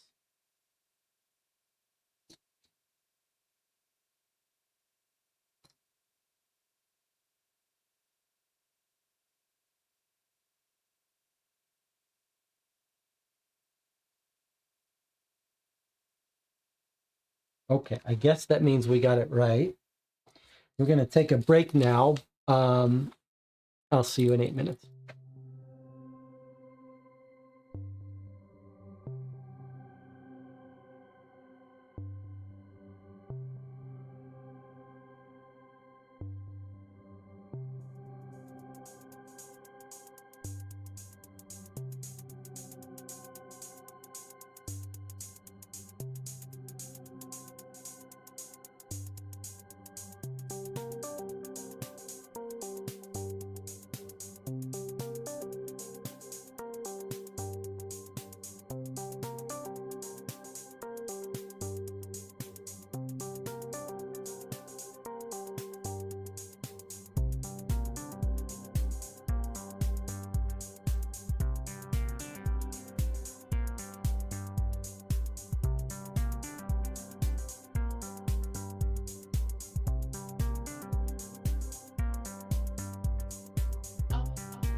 Well, we're back. That was quite a good puzzle. Um, the as was pointed out in the chat, sort of expert. You know, you're dealing with professionals designing these puzzles that they gave us place to write under it. But I've talked about why this kind of constraint satisfaction code is enjoyable. And you could see what's happening here. We've got not just the frequencies of letters. We know from a picture what kinds of things we can expect. And then the playing off puns of like beach, bay, island, all help to constrain it.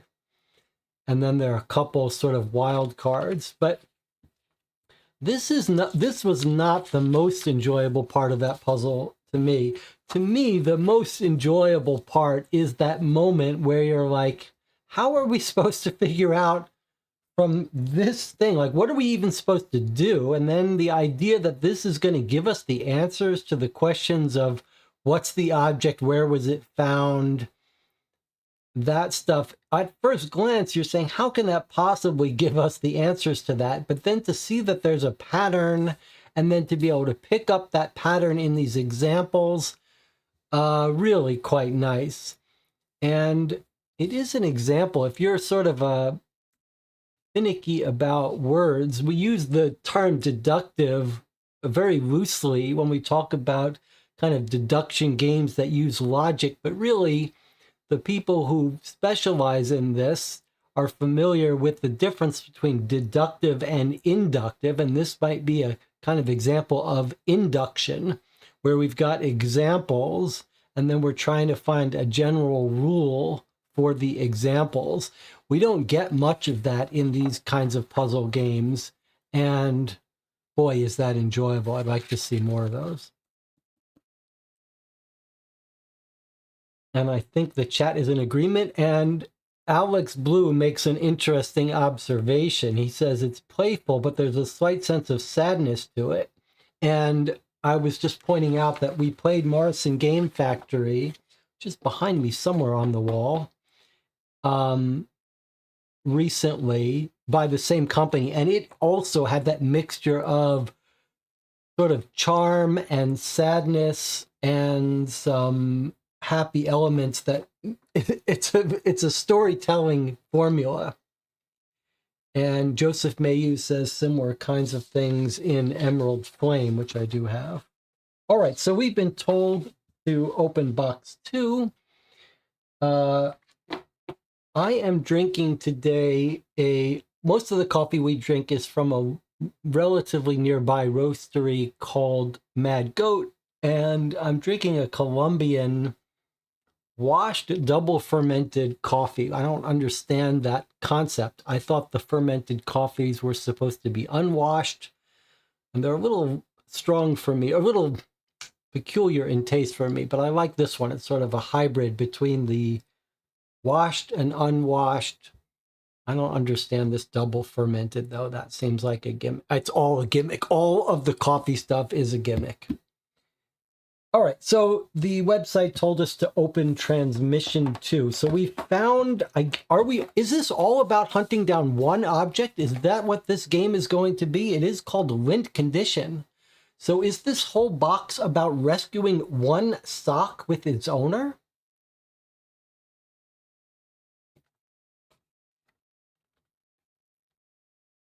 They have figured out, talking about coffee, they have really figured out a gimmick.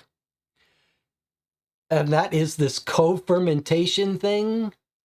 They're like, okay, we can't, the coffee people, the coffee snooty coffee people have decided that flavored coffee is not good. Like they've decided, the coffee connoisseurs have decided that, putting flavor in your coffee makes you one of the pedestrian, horrible people. And you can't be the true coffee connoisseur if you buy flavored coffee. That's just unthinkable. So the way they've figured out a way around it is they're going to talk about co-fermentation. And what is co-fermentation? They put the coffee next to the strawberries. They don't put strawberry flavor in the coffee. No, that would be totally unacceptable. They figured out a little workaround.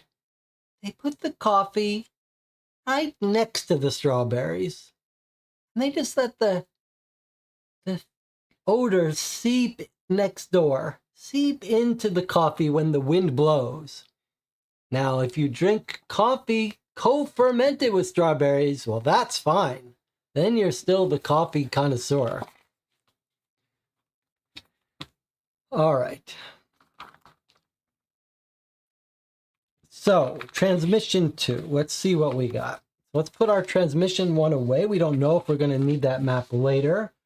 And here is transmission 2 of 4. So we've got some Tetris-like shapes, which are called polyominoes for the snooty puzzle people and board game people. Those of you who have watched this channel know that I do not have good spatial abilities, but looks like we've got a puzzle with a little thing to rearrange. Are any of them double-sided? This one looks like you can pop out the hole. I don't think there's anything on the other sides of these, but let's double check.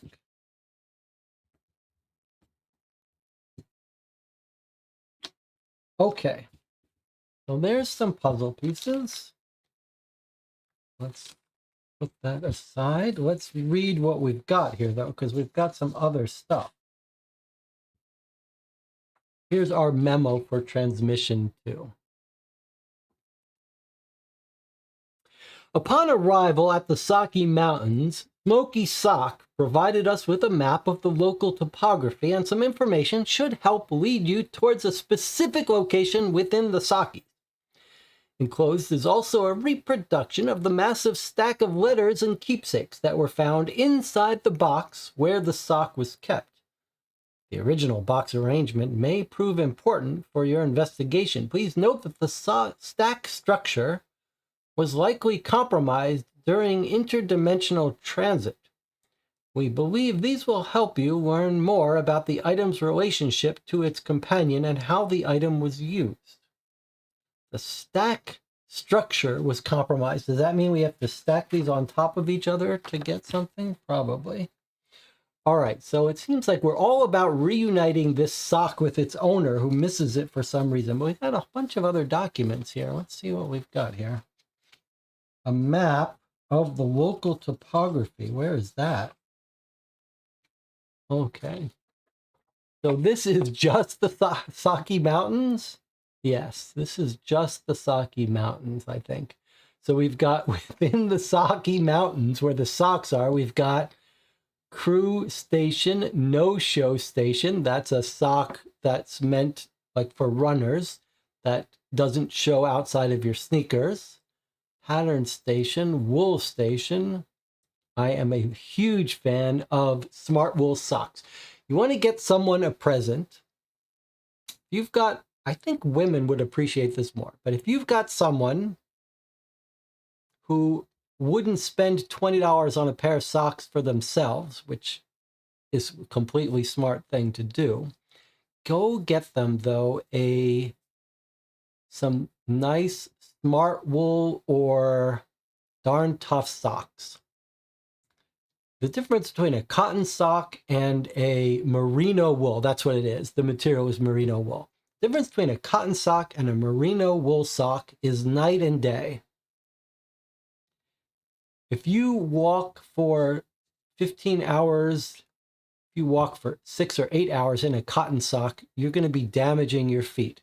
But in a merino wool sock, the foot is fine. Highly recommended, especially if you like walking.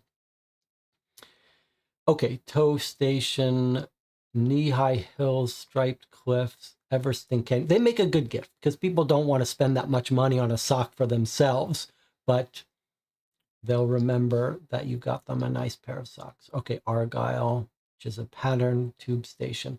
1 Mile, Peak, and Ranger. So they're peaks of these mountains. These are little altitude, what do you call them?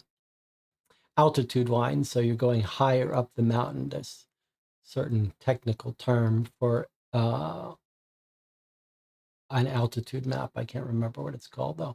And then we've got ranger stations where there would be a worker. Okay.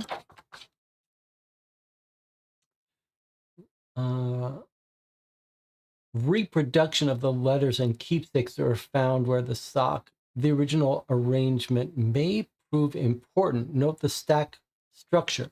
I think maybe it's trying to say not these, but that there were a stack of notes and maybe we have to figure out the order of these. Okay, so we've got 3 notes, single-sided, but some interesting patterns on the back, like where some glue might have been or something. It was the best day ever. Me and my friends at the puppet show. And we've got some little stickers. This does feel like it's front and back stuff. That's pretty clever. Like, look. This. Can you see? Looks like this. So like this was on top of there or something. And then similarly, this one looks like maybe it was this. And then we've got a pattern here. And then here, you can see looks like this. So how those all relate in a bit. But look, we can see why this sack was important to someone. Was it a sock from a little sock play? A sock puppet show? Look how cute that is. Oh my gosh, that's cute. Looks like a snake and a dog were friends. And whoever owned this kept this sock in a box, and they had the best day ever.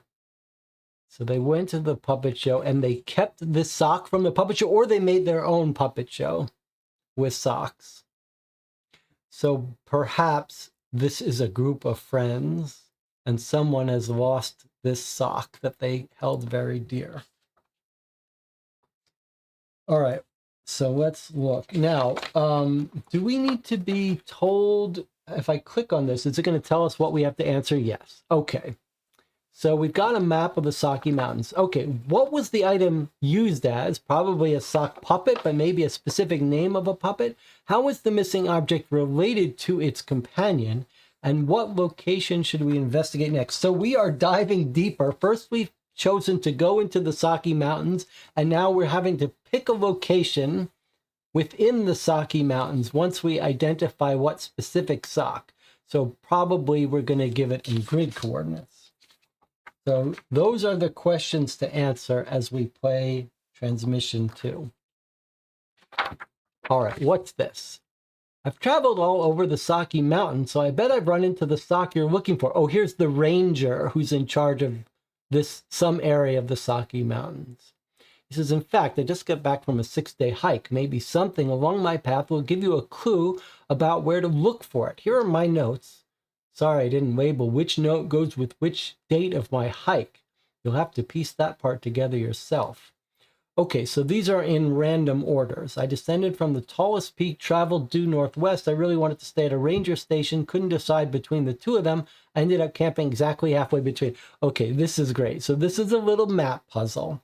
We're going to have to reconstruct the order of these and where he went to places by reconstructing it on the map. So let's just, without trying to solve it, let's just look at this. He said he started his 6-day hike from one of the ranger stations. So probably this goes first, right? And then he's got different things. Subway, traveled due north, Finally ending the day. Headed out north again, traveled the exact same distance I traveled last time. Okay, so it looks like we have the starting one, but we can't tell which is ending. At least I can't from first glance. And I don't know how this would help us. Like, we can reconstruct it. He says, I bet I've run into the sock. So probably at one of these locations is where our sock is, but just from looking at these descriptions, nothing jumps out yet. All right, so then we've got 3 notes. 2 letters to Kevin. So if you had to guess, you'd guess that our owner of this sock is Kevin. So he's got a note from Maddie and a note from Gran. So maybe we're looking for which one of these is Kevin. And here's his journal. Let's start. Do we have dates on any of these? We got July 23rd, without a year though, and 2 other notes. No text on the back, but patterns on the back. Okay, let's read his journal first. Dear Journal, it's our last night in Wilmington. Today was really fun. Really, really fun. First, my friends surprised me this morning, and we rode our bikes down to the ice cream shop. Then we played in the park until lunch. Maddie's mom met us there with a picnic. They had a puppet show there, so we each got a ticket and watched. It was really funny. I didn't want to leave because I knew that meant we'd be moving. Everyone told me they'd write to me at our new place and that I had to come back to visit soon. Time to sleep. We leave early tomorrow morning. I really hope I can find awesome new friends there as nice as my friends here. Okay, so look, 4 people. He says we each got tickets. Where's our tickets? 1, 2, 3, 4. 1, 2, 3, 4. Okay, so he's got 4 friends. Well, he's got 3 friends. It's him and 3 friends. So 2 of these people are not his best friends. He's a group of 4. That's his best friends, and here he is confirming 4 of them. And this was his last day before his family moved. And he doesn't want to forget this day where they saw the sock puppets. And here we have, is one of them the mom? They look like all kids. All right, so here's Maddie, one of his friends, writing to him. I told you not to read this until after you move, so you better not be reading this early. School is going to be so weird. She misspelled weird and she fixed it. Without you, who is going to trade me for my broccoli? It's so gross. We decided we have to come visit you. My mom said it was pretty far away, but maybe we can catch a bus. I don't know, but I think it would be fun. Take a lot of pictures. I want to see what your new house looks like. Will you have your own room? Does your new town have an ice cream shop? I hope so. See you when you come back. Love, Maddie. Well, there's 2 girls, so we don't know which one Maddie is. And here is Gran writing to him. Kevin, I know moving can be hard, but you are such a terrific young man. You will make some wonderful new friends. Think of it as an exciting adventure. Once you have moved and settled into your new home, your dad has promised that you will come back to visit. I know it sounds like a long time from now, but you'll be back here before you know it. I included the puppet we made together last month when you were over for dinner. I hope he can be a reminder of how much I love you. I will see you in a few months. Gran. All right, so those are our evidentiary items. Not all that clear how these relate, but it's clear that these stickers that were here do relate somehow to our puzzle.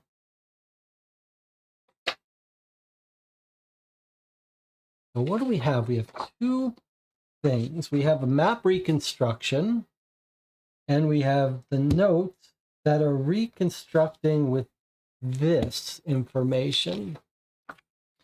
In order for us to answer what was the item used as, how is the object related to its companion, and which location should we investigate next? I mean, it seems like we know the item was used as a puppet. We know that how is it related to its companion? I mean, the grandmother said the puppet we made together last month when you were over for dinner.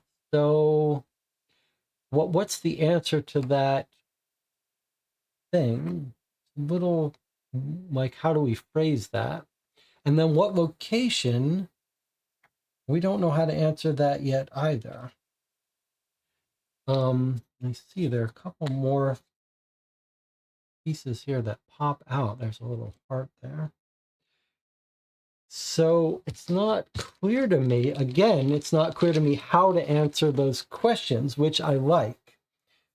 It does seem like, let's take another read of this, and then it seems like we have to put this together, these puzzles, using the imprints of the stickers. Let's see. Let's just read this here. We've got the topography of the map. A reproduction of the stack of letters, which we've got here, that were found inside the box. So the original box arrangement may prove important. Note that the stack structure was likely compromised. So the stack order of these things, or the stack order including these, are these part of a stack?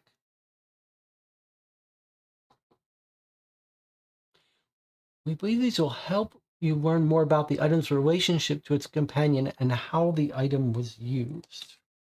Okay, so it feels like that's a separate puzzle than the map.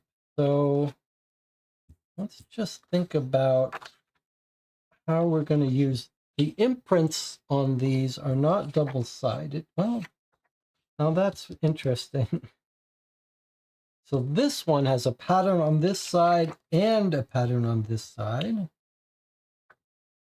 This one, actually this one does too. This one's got space for a single ticket, which is this. And notice the text tells us it's like this. A ticket like that. And then this, can we tell how this text is? So this text is backwards too. So it's actually, but it's an L. It can only go one way. So it would have to be, boy, that's awkward. Like it can't, it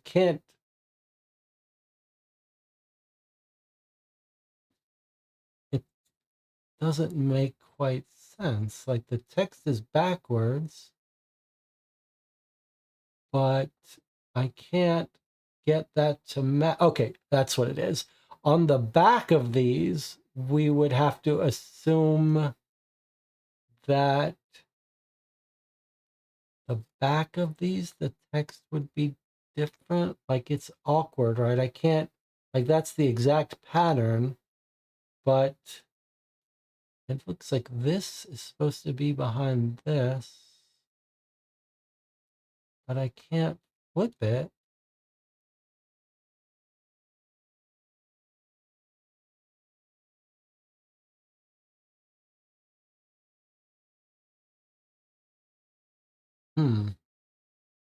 That confuses me, but maybe the interdimensional transport messed it up. Okay, this one has two things. The first one is clearly this hand. All right. First one is clearly this hand. But now what's this? That's the kite with the punch out. All right, let's just try to organize all this for a minute here. Okay, what have we got here? Nothing on the back, but a big circle here. It looks like it's either this or this. It does look more like a circle though, doesn't it? Circle with the center circle. It's got to be this one.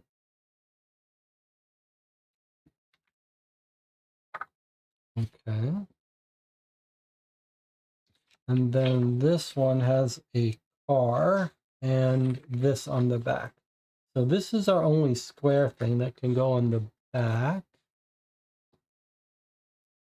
And then the car. We don't have a car? Okay, and then there's our car. Now what on earth?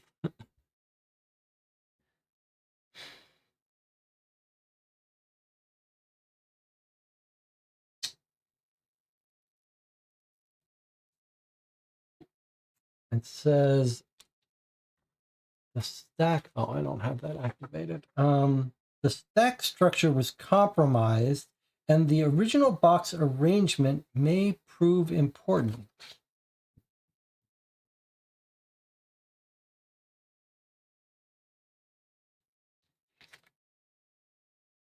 So I wonder if we're just meant to know that these two go here because of this. And I wonder if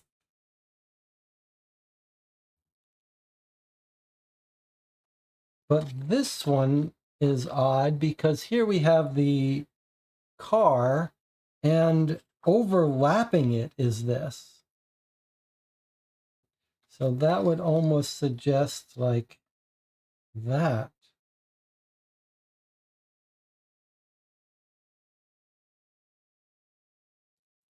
And then if this is right, then we've got like this.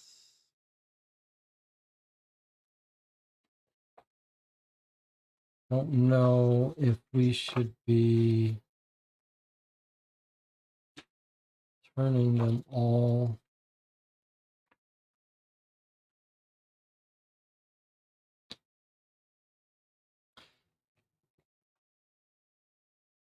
Like that. Like, should we assume that these are in this spatial arrangement? Because we don't know how this relates to this. But should we be thinking about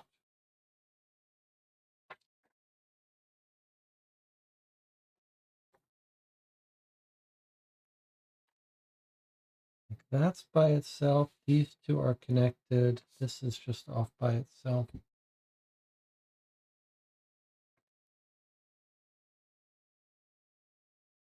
So should we then be trying to organize all this?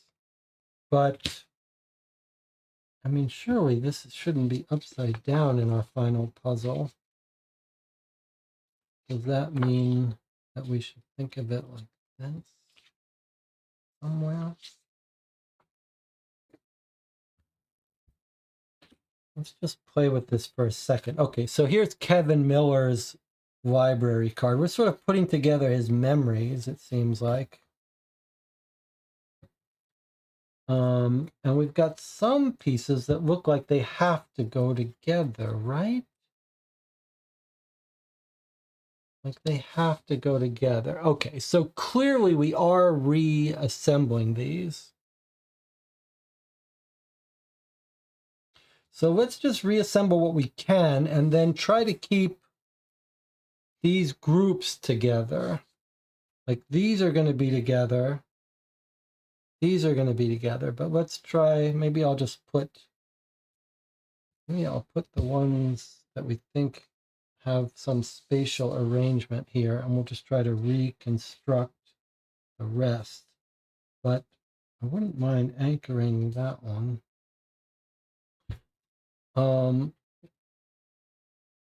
But do we know right side up?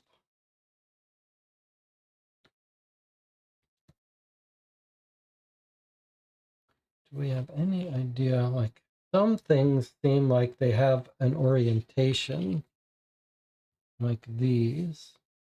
Some feel like they could be in any orientation.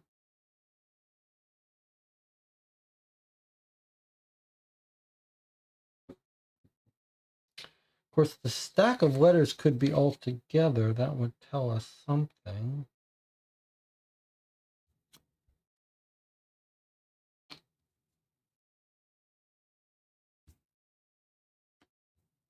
And a couple that look like this. It's interesting that there's no shared stuff, right? Like it's not like you can see half of it over here. But it's a box, right? So we're probably dealing with a square. It's this part with the overlap that makes me concerned.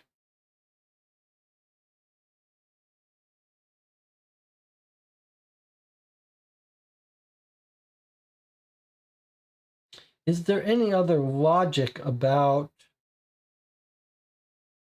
like there's some oddities, like why is there a little line here? I wouldn't be surprised if this doesn't show through some text.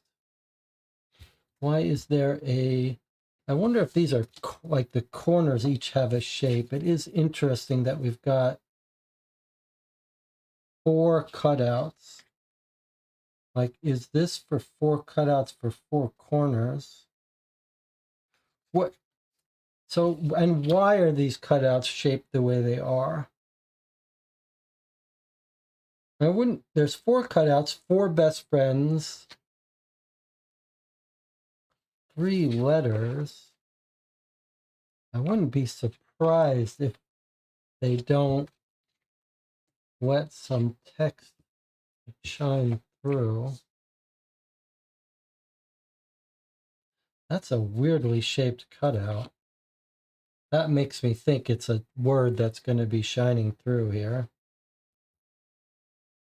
I wonder if we shouldn't try to think of these as being in corners.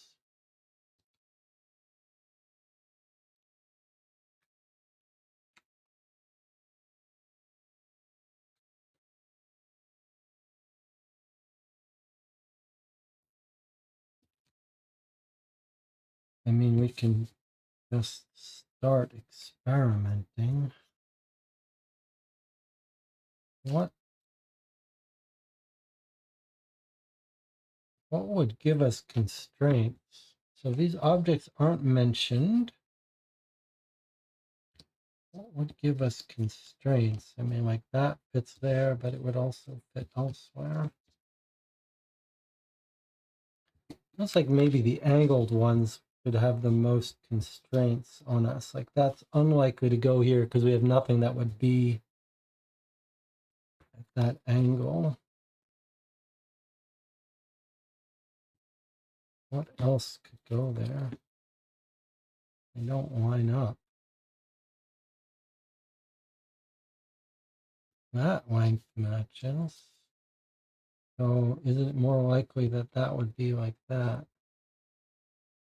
And then where are our angled ones? We've also got this angle. That angle matches up. But we want this to line up with, what was the one that it lined up with? This and the kite were related. Okay, so I claim that this matches that. If that was true, that doesn't work.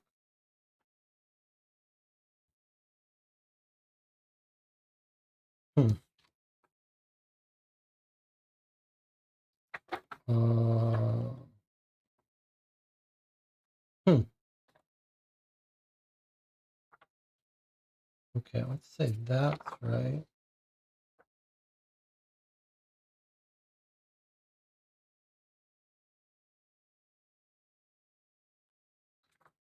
And that would have to go somewhere here, like this.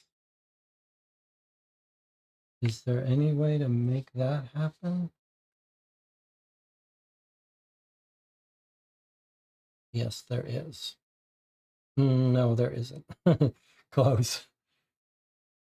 How strange.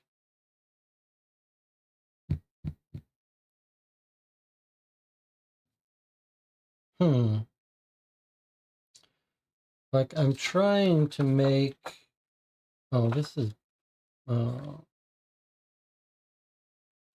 yeah, this wants to go here. Almost looks like,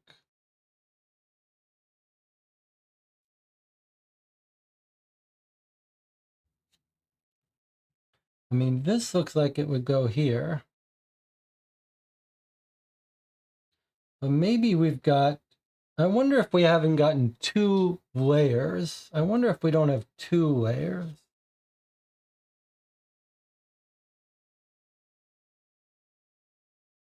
I wonder if we don't have 2 layers.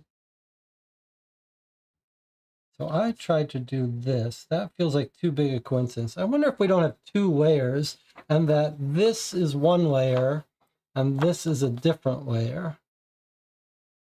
I think that's what we've got. I think we've got a lower layer and an upper layer.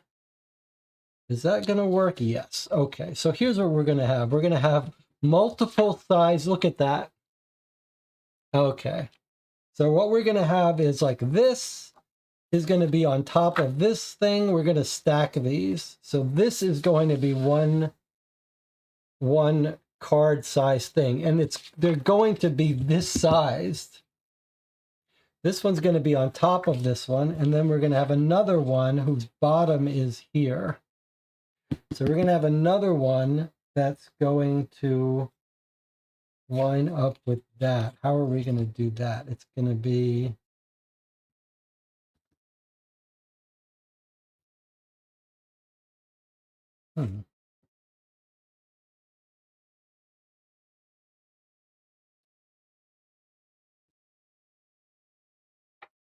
going to be multiple layers. They're all going to be this size. It makes a lot of sense. So this is clearly going to be one of them. How else do we finish this? That's my guess. That's my guess. Oh, we have another punch out here. And we're going to read words through them. That's what's absolutely going to happen. Okay, well, we could have a ticket here. In some sense, the details of reconstructing this aren't going to matter. Like this particular thing doesn't matter. All we really care about is getting the order right and then reading through them. And these are going to give us the orders. So I think what you can guess is that at least one stack, where's our car? So these aren't on top of each other. These are going to be separate ones. So one stack has to have the car down here. Maybe we can put this aside for a minute and figure out what shaped thing is going to have the cards. And it's probably not going to be the same one, like one for each, right? So this one is just the tickets. One of them is just going to be the ticket. So this is the hand. We've gotten that covered. And then we should have one that's with the kite. This has got the hand and the kite. Those are going to be separate. And then one with the car, and then a separate one with this here. And then a separate one with this here. Nothing on the back. 1, 2, 3, 4, 5. That should do it. So it can't be, well, yes, it could be this. But no, not without. Now, unless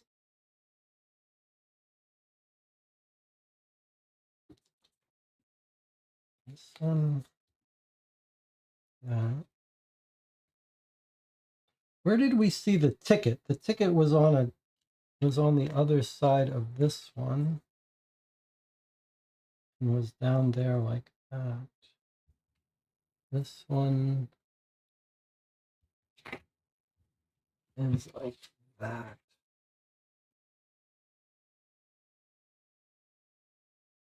And we've already done that one there.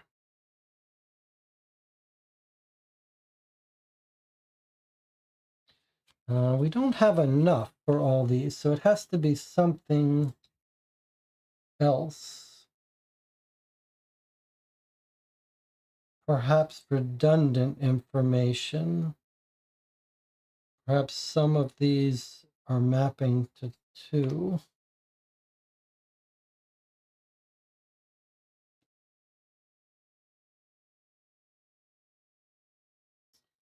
Like, is that our ticket is here?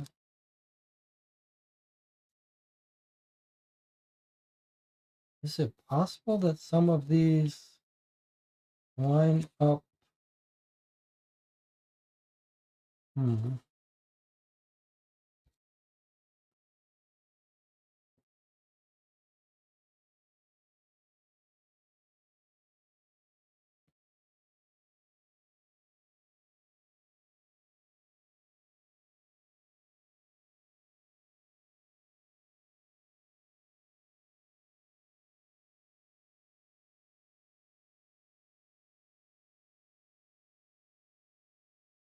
Is it possible that we've got some multiple use stuff, like, or that they're spaces? How are these going to even, like, how are these ever going to, don't look like they fit right.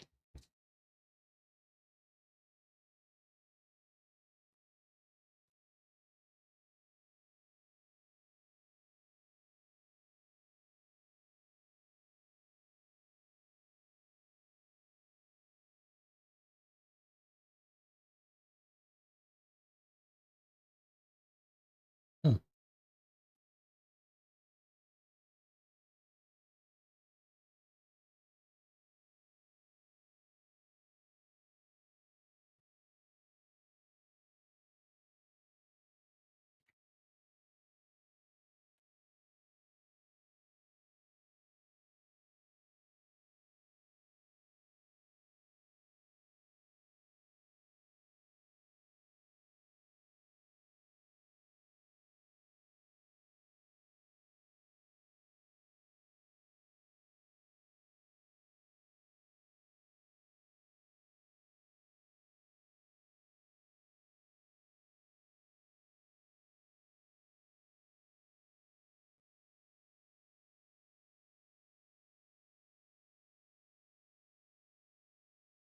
Basic idea seems very sound. We're going to build card-sized pieces. We're going to stack them, but feels like we're going to have a hard time doing this. We're going to have a hard time doing this.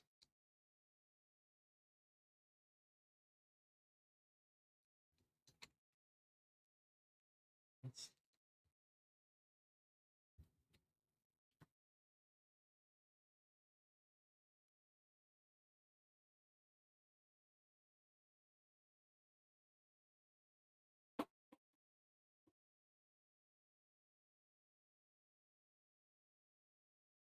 Hmm.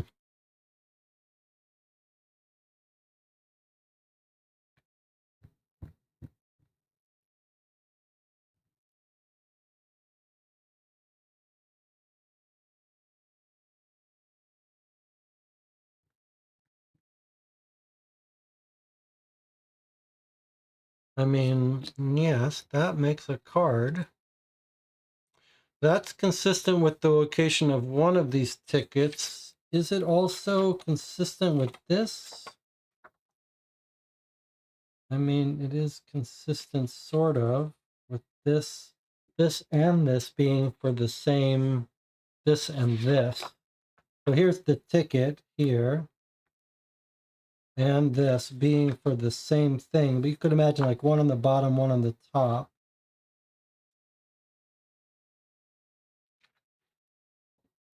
And then on top of this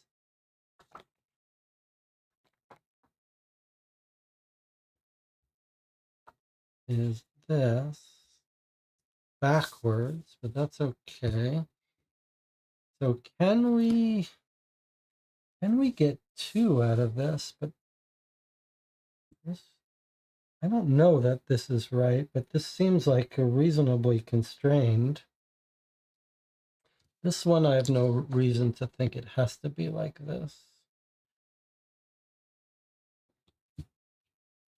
This is a weird one though. Like, how do we get away from having so many angles here?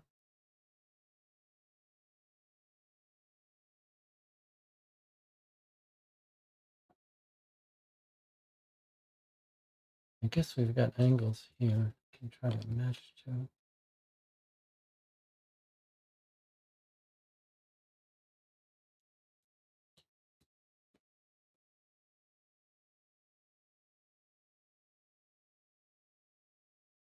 Oh, there's the square. But that doesn't work, does it?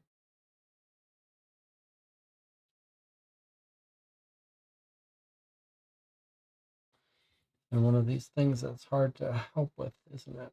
But we know one answer, right? We know this has to be, this is like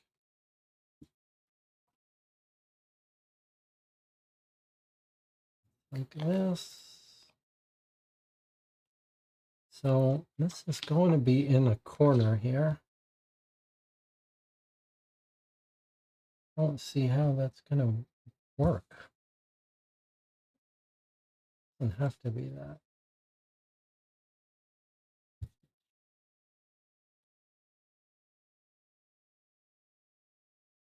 Is that the right width? Yes, okay, so that's surely that's going to be like that. But then how do we get, how on earth do we make that work?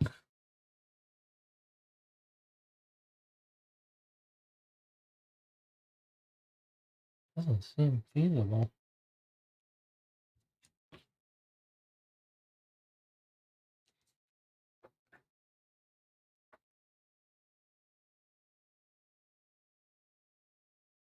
Looks like it's a height.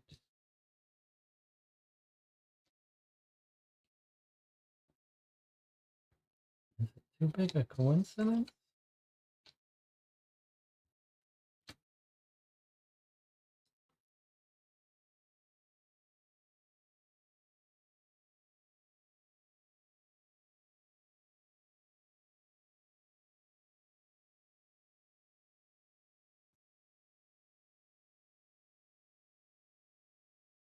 It does seem like some of these might be upside down, but I don't know how to make it work, whether they are or aren't.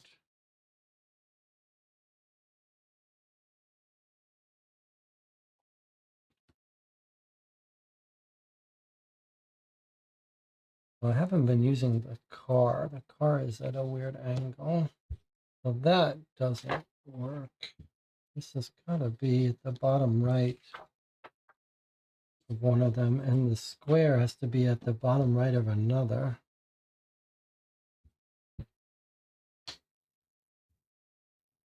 Oh, oh, it's so close, but not quite. Which is the right height? This is the right height. But we know that doesn't make sense. It has to be down here. But it could be.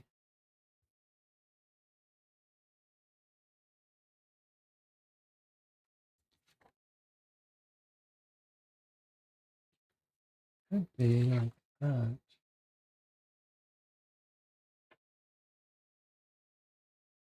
Could be like that. That gives us the right height and width.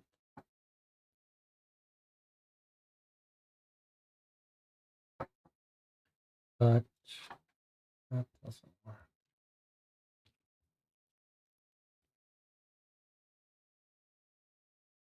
But does that work? Yes. But how the hell am I supposed to do that?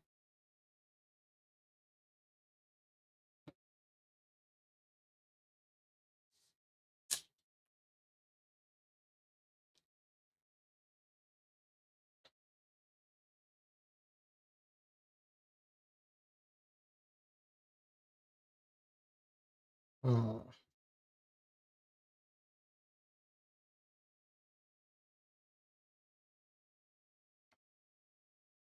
Like these do make sense.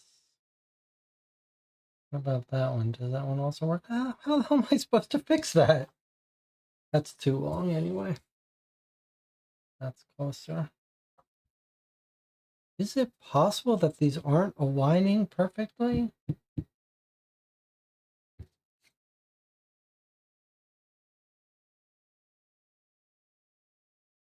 That there are missing pieces?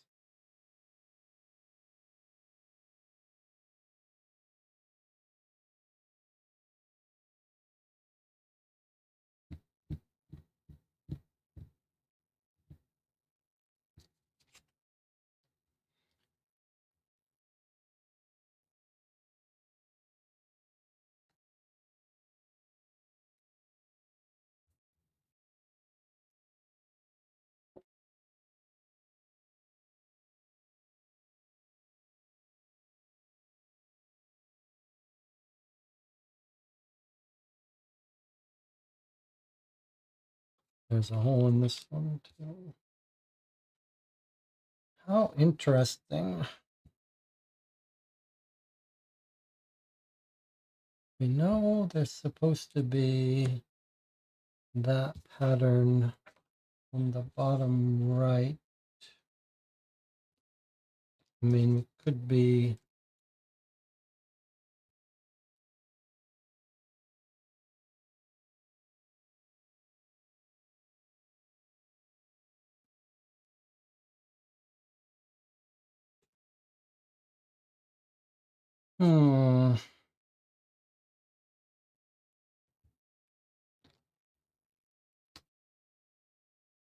What am I doing?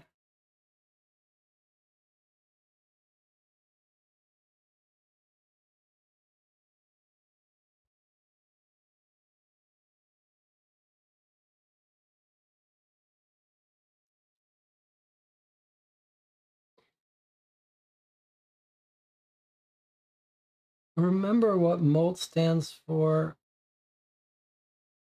We do know some things are meant to be missing. Do we? Is that what our letter said? Or did it say the order is not confirmed? Reproduction of the massive stack and letters that were found. The original arrangement may prove important. Note that the stack structure was likely compromised. That doesn't sound like things are missing. It just sounds like the stack structure is compromised.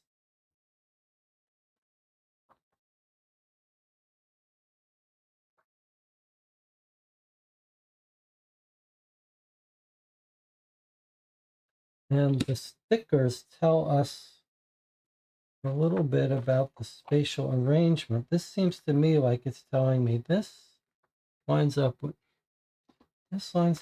this. It feels like these are in a box, so they're telling me the dimensions. That's the wrong dimensions. This one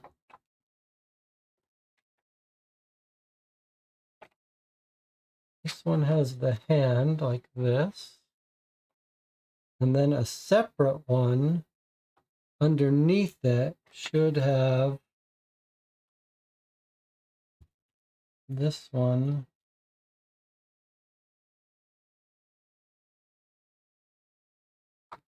like this. These two should be one stacked on top of the other, and this like this. But might there be items missing? Do there have to be items missing to make sense of it? This one has a ticket in the bottom center. That's consistent with this one. And underneath it has to be one. So I think we're making a stack. And our stack, I don't know what's on top of what, but I wonder if this doesn't help us. Like, if this is on top, and then it's got two, so below it is this, and then ticket and this one are separate. Although I can't make this one work. Like, it's the wrong orientation. This one feels like it might be face down. But even if it is, it means I should be able to make it go this way. 4 friends, 4. 1, 2, 3, 4. It wouldn't surprise me if there's four things. And then we also have our car, which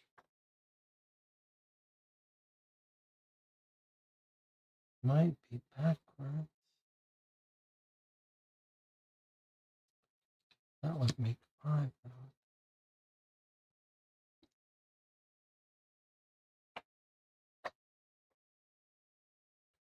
Seems to suggest car 1 is like this. And then there should be a square one with the square in the bottom right.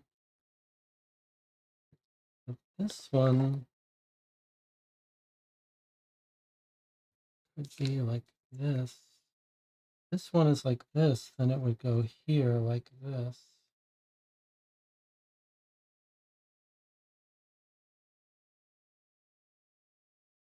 Is this possible that we're looking at this?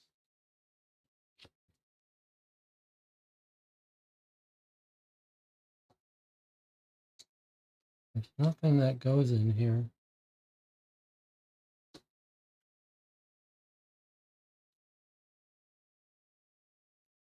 Hmm.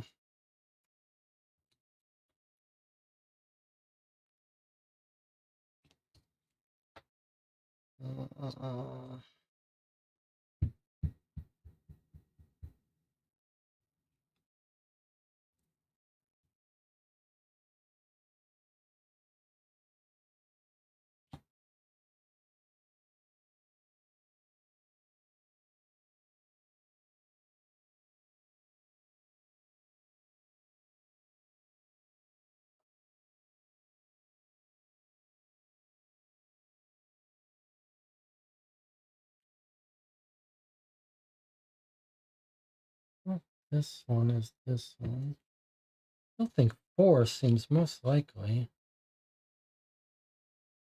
But do we really need to consider them backwards? I mean, that just feels like that creates a huge mess.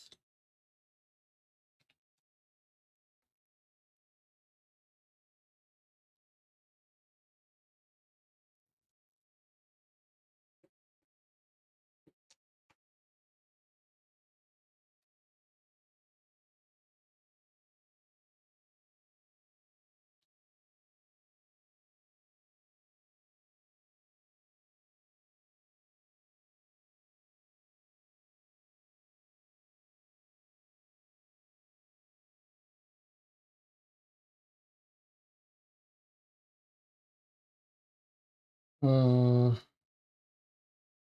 can't say I'm enjoying this as much as the other puzzle.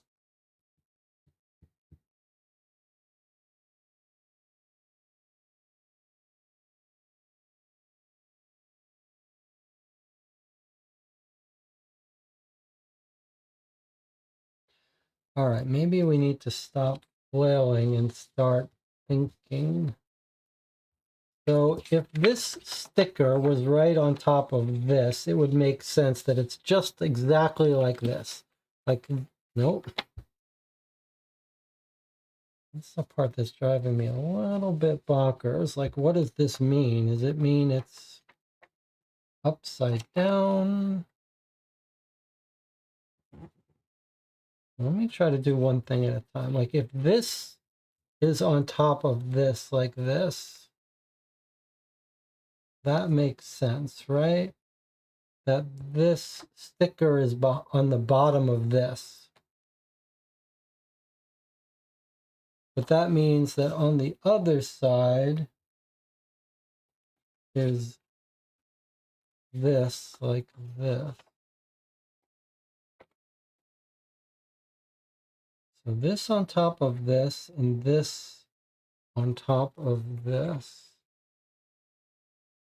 and this on top of this, and then this is shining through here. So we need something here. But then we're allowed to have this puzzle if it's stacked on this one with this here. But then I've got my problem of this word being wrong. So this should be like this. Ticket. This has to be on top of this one. That's the only way to make this make sense with this. Okay, if this is on top of this one, then the only way for it to make sense is if this is on top of this one and the text is printed. This really does not make sense here, how this text could get reversed.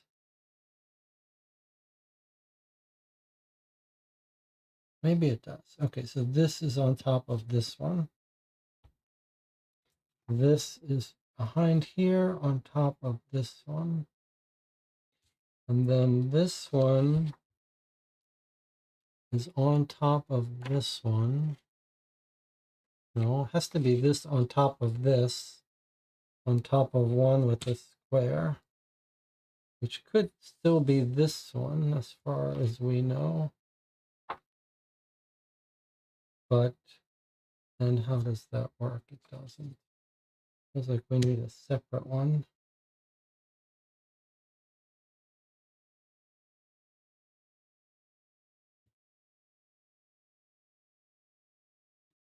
This we don't have any reason to be sure of. All right, if we assume things can be missing, maybe we don't have to solve all this. Maybe we just need to constrain ourselves enough.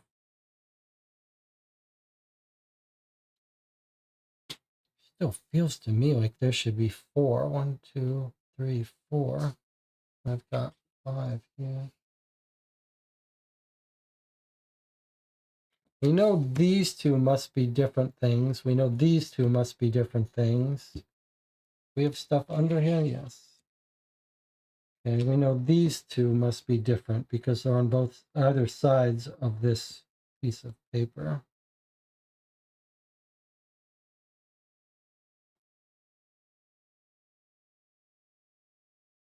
All right, let's lock in these. Now the question is, if we allow some of these to have missing pieces, how we're just so unconstrained, aren't we? Can we? What if we make something here? What are we?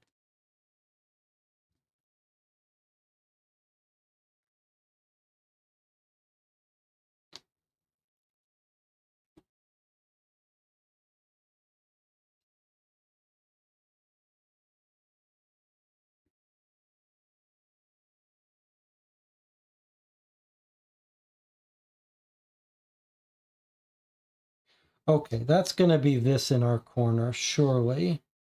Is going to be this one, but turned around. All right, surely this is going to be like this and finish up this one. Okay, I think this has got to be it. Somehow this has got to be made to work.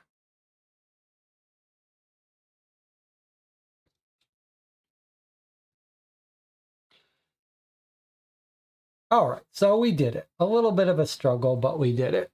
All right. Boy, some people are going to be very natural at these things. For me, the spatial stuff, that was the killer. That's why I did amazing at algebra. And when we got to trigonometry, problems happened. All right, so we've got our 4 cards worth. It makes logical sense. 4 best friends together, 4 cards. We're going to be arranging these in between our stacks of letters such that certain words show through. All right, now let's make it happen. Not mess these up. All right, so there's our 4 cards worth. All right, we know this hands up is going to be on top of this, and below it is this. So it's like this on the bottom. Let's not mess this up, please. This on the bottom, then this on top of that, and then we know this is the only constraint, is this on top of this. That's probably means the top stack, because it has nothing on the other side. So, or the bottom stack. Oh, let's do one thing at a time.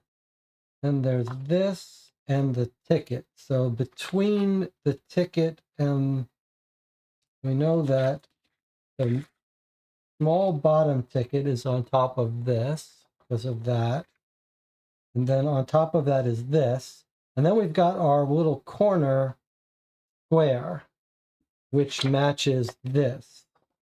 Corner square here. And on top of that, the race car upside down.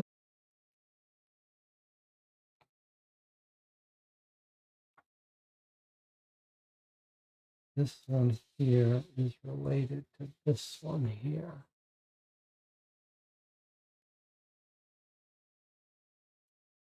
And then this one here is this. This one here is our square here. And this on the bottom. All right, let me see if I can make this work now. So this is on top of this, which is on top of that.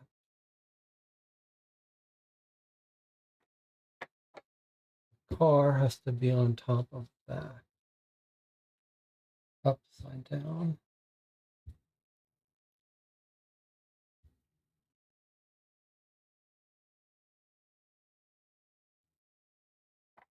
Then the kite there with the hand oriented like this on top of this.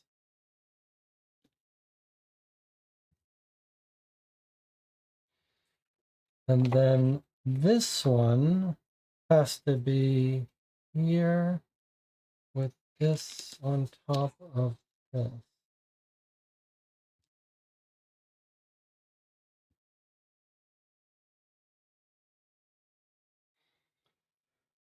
All right, now is it possible that this is at the bottom? I guess not. Let's just read off the words. Are we right about the idea? Yes. Okay, so the idea is sound. 4 cards, 4. Okay, so first word is friends.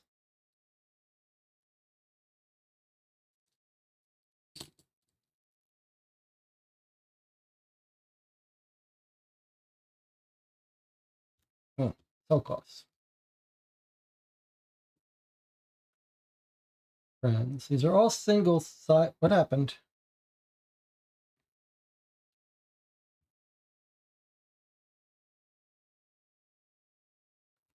Okay, friends. What have we got here?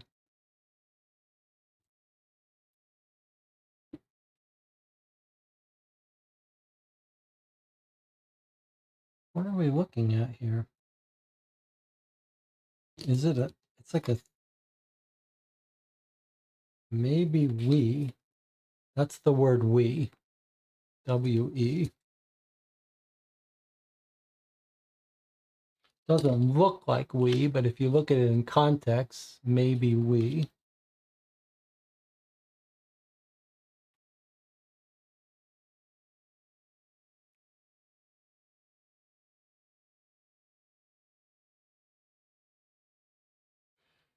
Next word. Oh, now we've got 2 words. 2 words here. Make sure there's no other cutouts we forgot. Okay, so this looks like moved.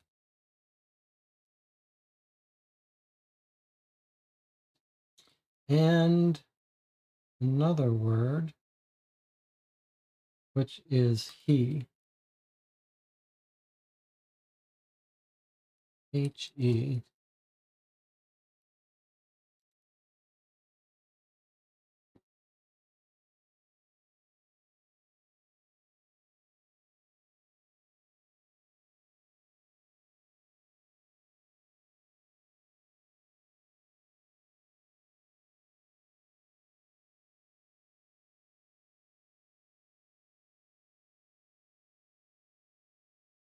Okay. And then our last one is my. So it sounds like we got the order. Oh, was my. Was my.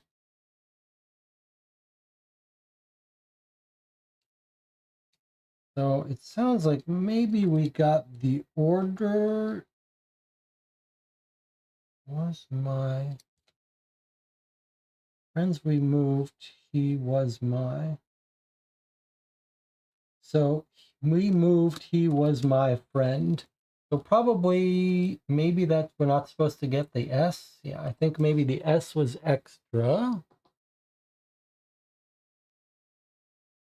Now, does it make sense? I think it was, we moved, he was my friend.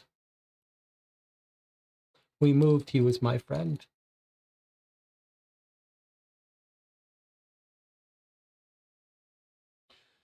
We moved, he was my friend. Okay. I think that's what we're looking at here. Can we stack those in that order that would make sense?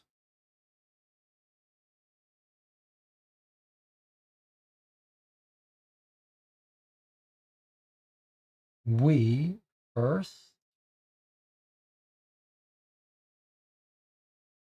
with the sticker underneath that, shared with this one. We moved, he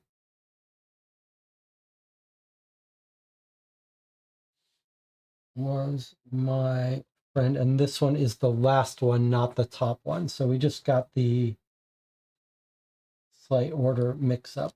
Okay, so we moved, he was my friend. Fine. What does that give us, though? And Alex says that's the explanation for how is the object related to its companion? You think we're trying to say that the answer is friend. Okay, so I think that makes sense, that this whole thing just tells us that that the relationship is friend. And I think we're done here, friend. Now, it seems like then that this is a completely separate puzzle. We're just trying to line these up. But what happens when we line them up? Like, okay, we get the order right. And he says, I bet I've run into the sock. Something along my path will give you a clue where to look. Okay, so maybe what's a hypothesis? Hypothesis is we're going to be able to get the order of these by tracking on the map. So once we get the order, it could be any place on his travel. Do you have a guess about how we're going to pick out one place? I have a theory.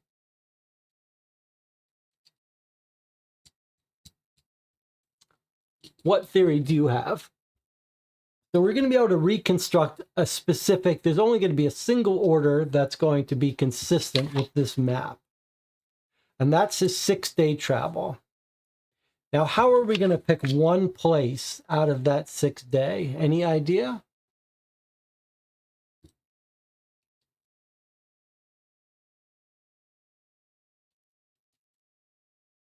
I can see a couple possibilities. One possibility is that when we get this order right, we're going to have a sequence of letters that spell out something. The other possibility is that it's going to be in a shape, like his travel is going to be in the shape of something that gives us our answer. Either way, clearly our assignment is clear, but we need to take a break. This one took us a little longer than the other one, but we did get it. It did make sense. Boy, that's pretty clever.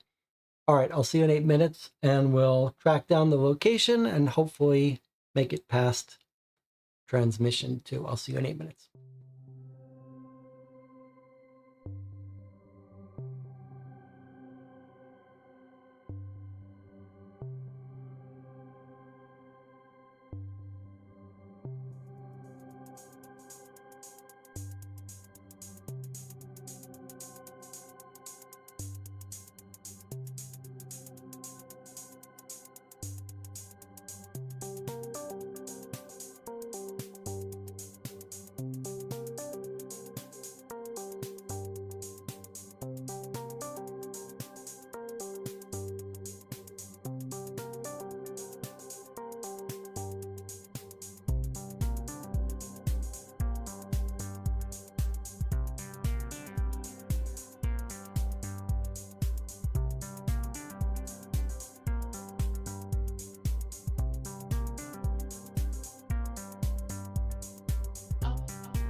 All right, we're back. We've been playing 3 hours. We're still on chapter 2, so this is going to be a bit of a long stream, but so far we're having a great fun.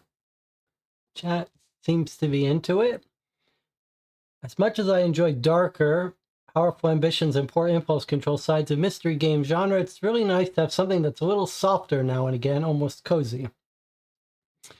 Yes, I agree. Okay, and then Elaine Covington summed up what we know about this transmission so far. It's a missing sock used as a puppet, child considered a friend. It was left behind when the family moved. And the puzzle is going to indicate where to look for the sock. Yes. Okay. So here is our puzzle. We've got a map and we've got a set of 6 days worth of travel, but in an order that we have to reconstruct. We do know, so let's use some overlay here.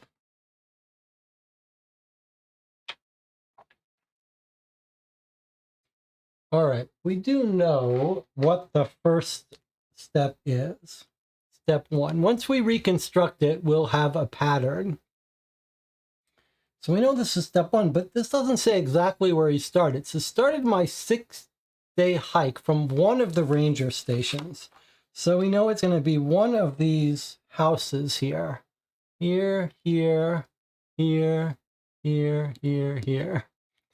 Well, maybe we could even label these like A, B. Oh, I've already written on them.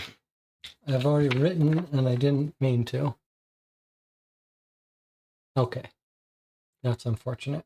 All right, we'll stop here. A, B, C, and so on. Maybe we put this under transparency so I don't make such a mistake again. All right, it's okay. It's not going to cause any harm. All right, so we don't know which one he started, but it says he traveled due southeast, ended up hiking a lot farther than I expected. I'm never hiking this far in a day again. So however far he went southeast in a straight line, that's as long as he's ever traveled. So if he went 3 spaces, 1, 2, see 1, 2, 3, then he never traveled more than that in a day. So let's keep that in mind. That's a mile. We don't know how far he traveled. He could have gone all the way due southeast till he hit the map. I guess that tells us something, right? 1, 2, 3, 4, 5, 6, 7, 8, 9, 10, 11, 12, 13. But it doesn't matter. There's no other place that's that far. But let's see. Do we have any other length here? Because we know we never went that far. Do we have any other constraint on distance he traveled?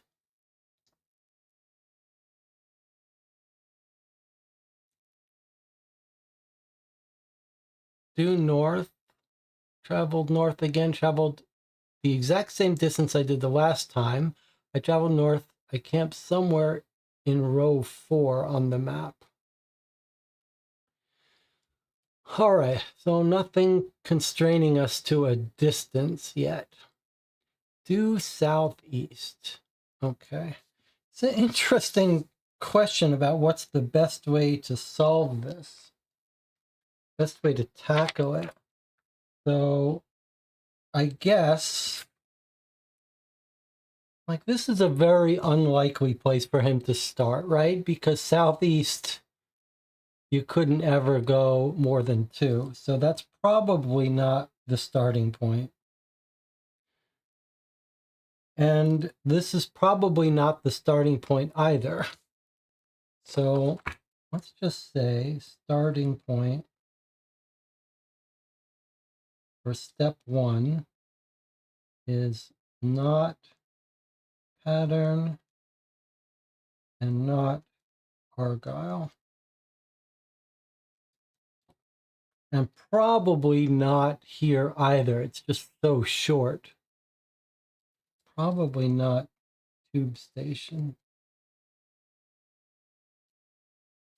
All right. What else do we know?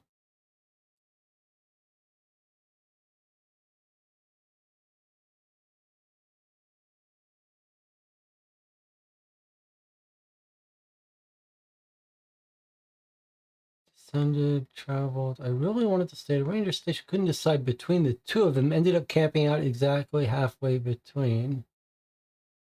Southeast. Is he always going in one direction both times? North. North again. So if he's only going one direction, this seems like these have to be sequential, right? Like this is step n, and this is n plus 1,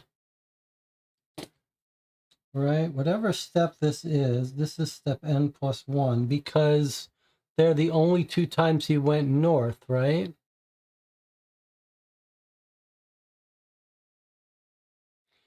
Southeast, northwest, southwest. Seems very not logical that you would go in an opposite direction. So he went southeast. He's probably not going northwest. So this is probably not step 2.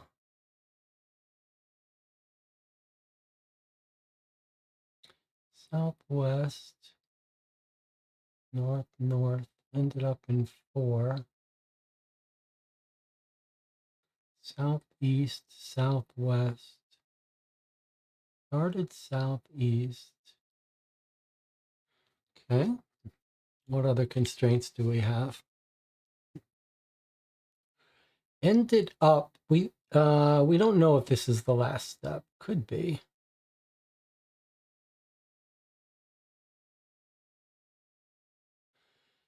Expected to jump on a subway. I mean, are there any other clues here?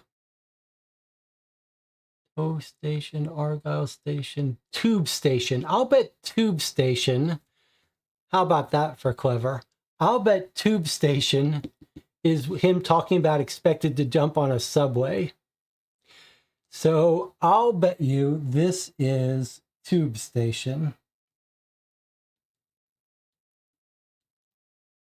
Now, any other clues like that?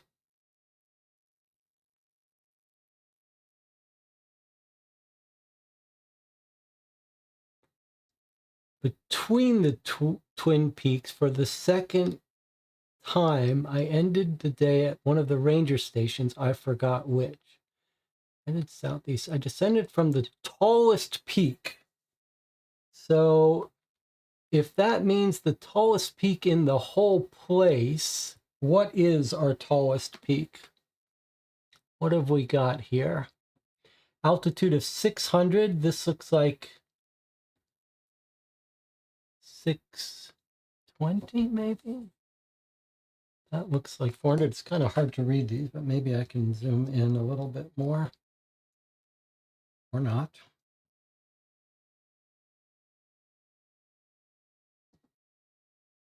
Four hundred, 400, 400, 600, 600,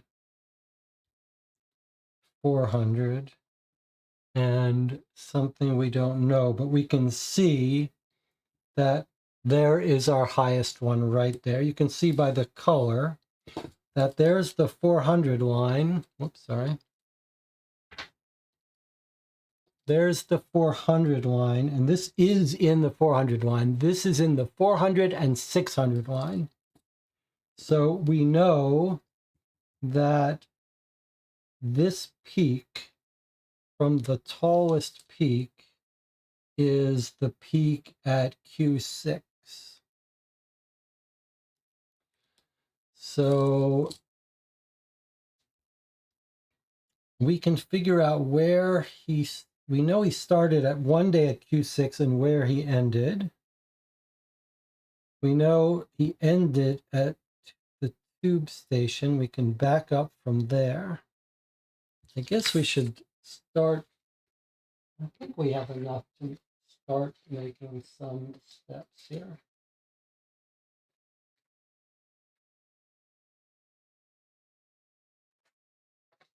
Any other clues that I'm not noticing? I mean, there are more subtle clues. There are also some other things. He forgot which one. That could be a forgetting, but it could be, is there a, like we've got crew, tube, Argyle, tow, wool, no show, and pattern. Like it could be that we've got a subtle hint about one of those. So I'm not sure the best way to do this, but let's see. So let's do this first one here. We know he descended from the tallest thing. So we know we're starting one day off here. He traveled due northwest. Couldn't decide between the two of them, so we stopped in between. Okay, so you can see it's going to be between these two ranger stations that he stopped. So he went due northwest and stopped there.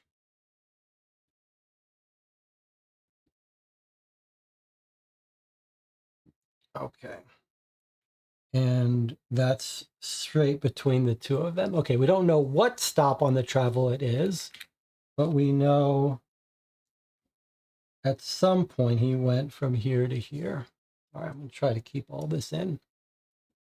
All right, let's do this other one. We don't know what step this is, but we do know that after traveling southwest for a long time, he expected to jump on a tube station, which I claim is here. He expected to jump on a subway, but it was just another ranger station. So to get here, he went southwest for a long time. Now, is that going to hit this one? It certainly is.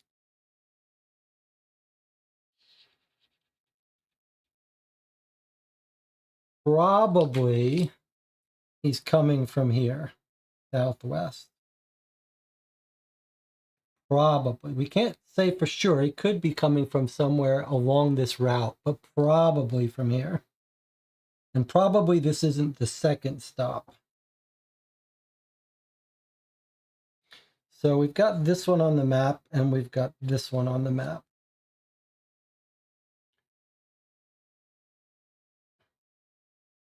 This one says he went southeast, passing directly between the Twin Peaks.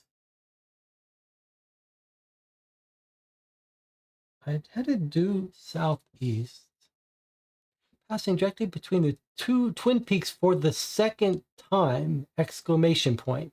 I ended the day. So he's gone between the Twin Peaks. Like that's these two peaks. So we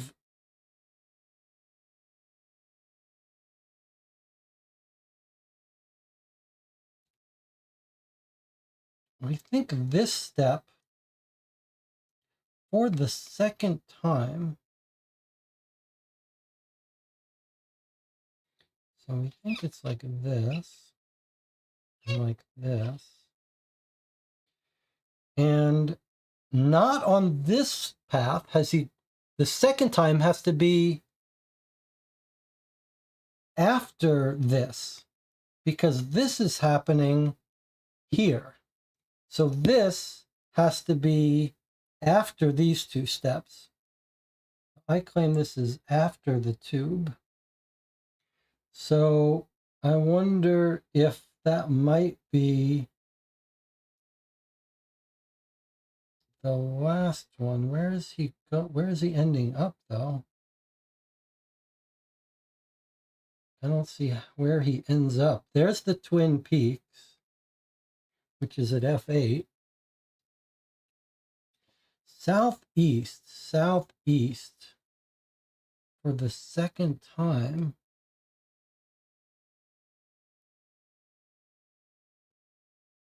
Exactly. End of the day at one of the ranger stations. I forgot which one between them, but where is he? Like it seems if he's going southeast, due southeast between the Twin Peaks for the second time, that would put him probably at this one at Argyle, southeast.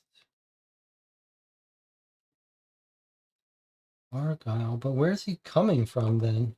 He's going due southeast.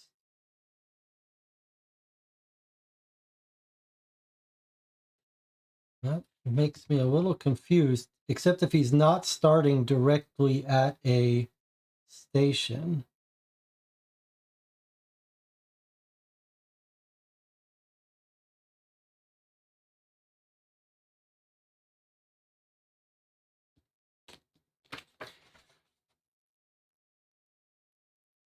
before ending the day atop of the second.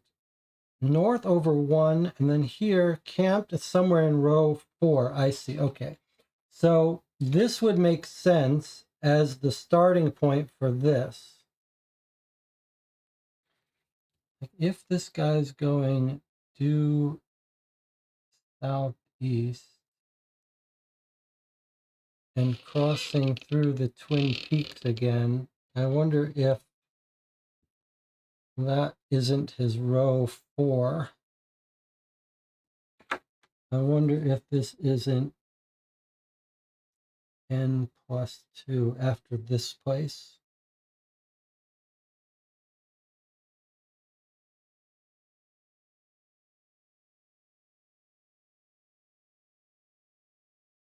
That doesn't work, does it? Well, north again, over 1 summit. Doesn't quite work, does it?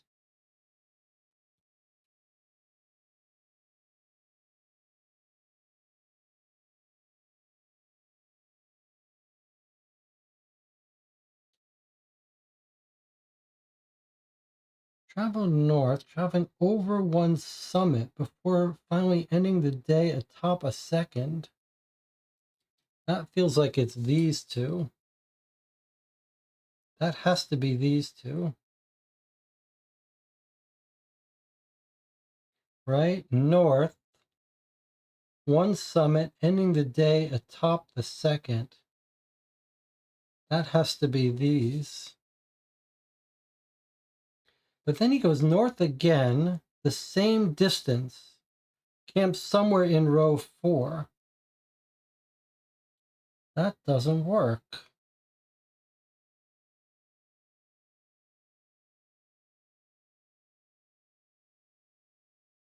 Okay, unless there's something in between.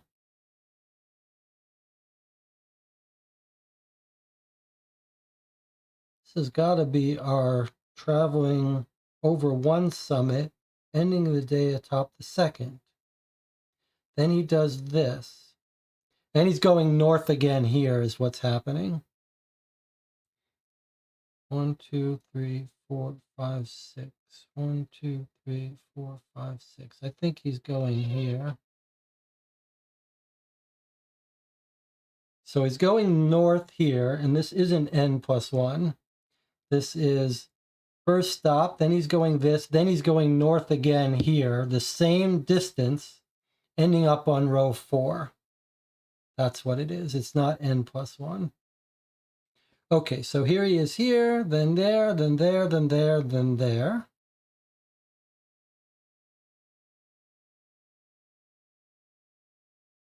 We've done this one, we've done this one,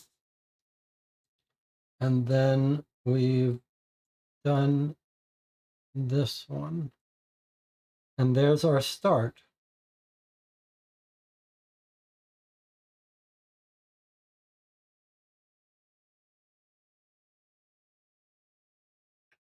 From one of the ranger stations headed due southeast.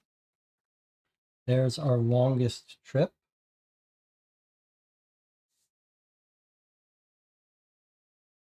Guess it doesn't really matter which one it is, but I should be proper.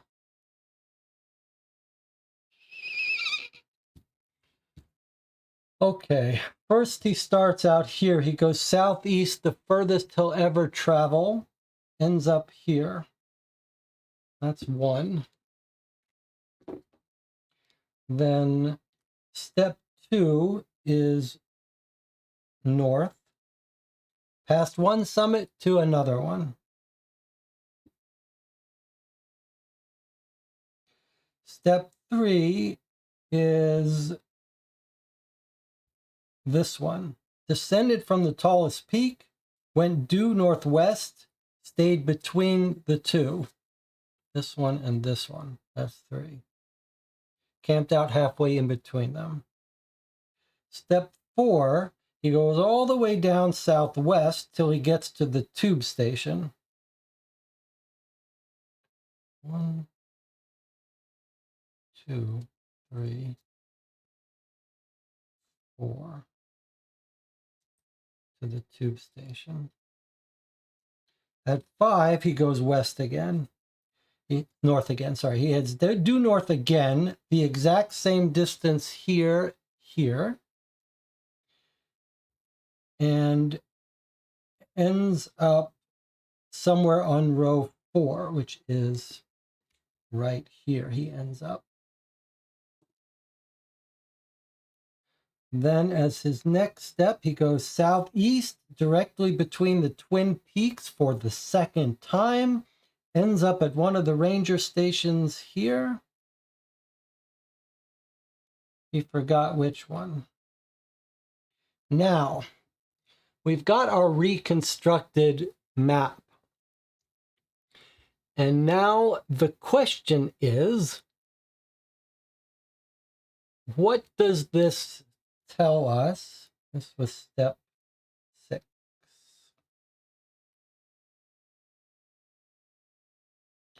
6 is southwest. Okay. So there's our reconstructive map. 1 to 2 to 3 to 4 to 5 to 6. Elaine Covington says she's figured out what this is trying to tell us about where to look for the map. But don't tell the answer yet. You did exactly the right thing. You've said you can find out, you figured it out. But now let's see if we can talk about it before we get the answer from Elaine. So my theory was that either this was going to spell out something or it was going to be a picture of something. So there are X's here, so you could imagine X, but there's no X here. What about, does it spell out something? D, P, P, L, B, B, L. That certainly doesn't sound like it's spelling out anything. What about, do you see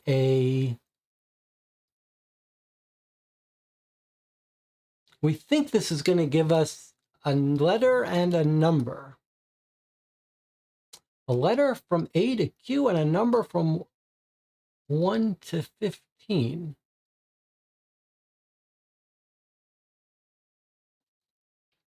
This is just the last stop. It has no significance.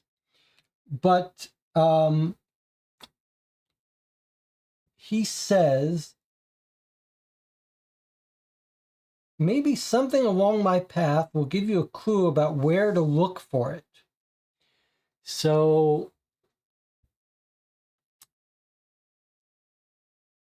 interesting.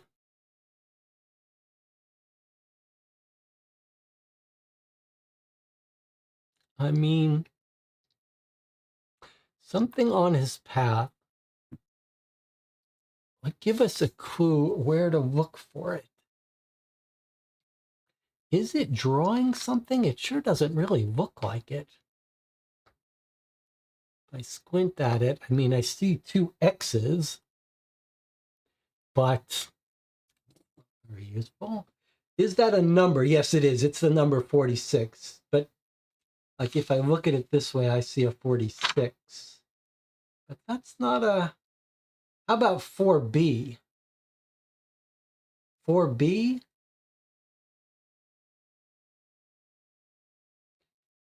4B. 4B is one of his stops. So do you see where I'm trying to get the 4B? Like there's the 4 and there's the B. It's a lowercase b though. What do you think, 4B? Yes, we did go to 4B, so it is tempting, although it doesn't say it has to be a place he's actually been. He says, maybe something along my path will give you a clue about where to look. So it is a little odd that it's exactly in one of the places he walked through. What do you think, Elaine Covington? Is that the same thing you were thinking, 4B? Lauren says it makes sense. Alex says we did go to 4B. Let's see if Elaine agrees that it's 4B or if she sees something else. 4B. That's a little rough. What if, should we look at the order it's made? Like if we look at the order, it is a B and then a 4.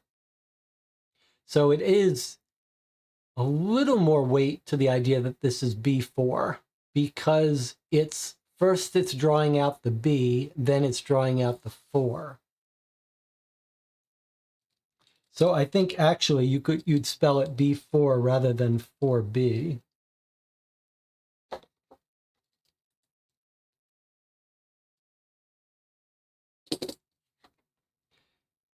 Okay, Rob says, I think I got it as well. That's not a very helpful statement. Are you saying that it's the different than the 4B? I mean, why after we've been talking about 4B?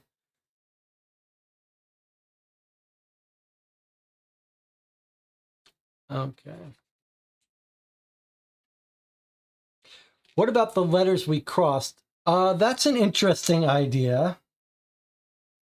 So another way to look at it, Rob says it's not 4B, it's a named location. Okay, that's what Rob thinks. All right, don't say any more. Another interesting idea is the crosses. Okay, let's take a look at those crosses. If we look at the crosses, my first guess is still B4. But if you look at the crosses, we've got H6 that we crossed and F8 that we crossed. Hard to see how to make much sense out of those two. I guess I would, but all right, here's another idea. What if we just look at the names of place? So we went from Crew. No, most of the places we stopped don't have names, but we started at Crew Station, then we went to an unnamed place, unnamed place, unnamed place, Tube Station, Crew and Tube. No, I don't think so. What about the letters here? A, P, L, P, E, E.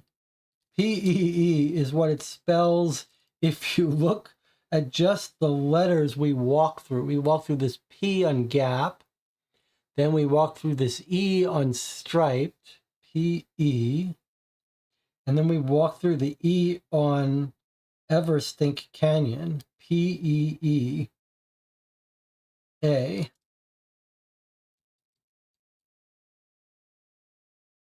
That's a weird one, right?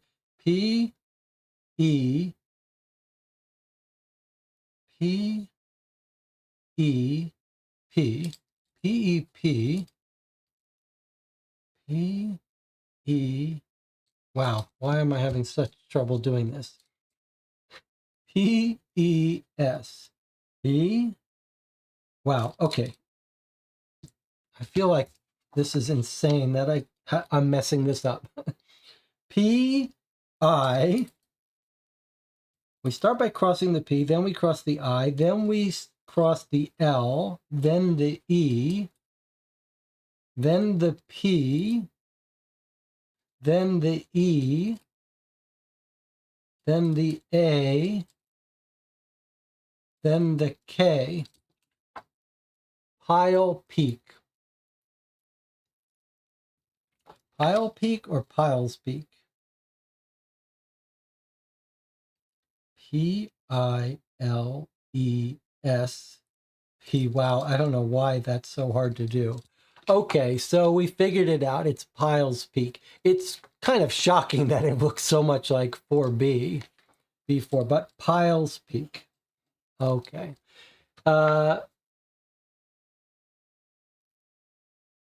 Petiel says, this was the one puzzle my friend and I had to get hints on. All right, so we have figured it out. Those of you who wrote the answer in the channel, maybe you were just writing it when you saw how much trouble I was having reconstructing it. I don't know why that was so difficult. Okay, Pile Speak. So I think that sounds like we know everything to answer these questions. What was the item used as? A puppet. How is it missing? How is it related? That was the puzzle. He was a friend, and we should go to Piles Peak. Here we go.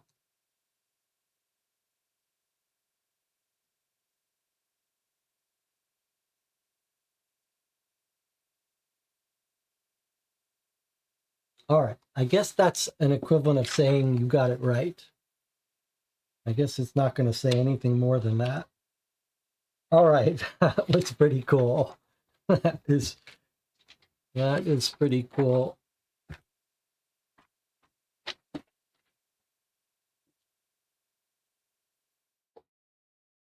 Both of us were pretty cool puzzles. All right, that was our transmission 2 of 4. Now we've got transmission 3.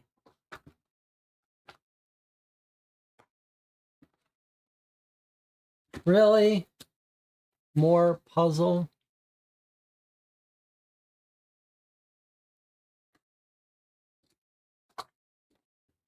All right, so we've got, maybe it's clear we're not using this. All right, so we've got a whole bunch of socks of different patterns.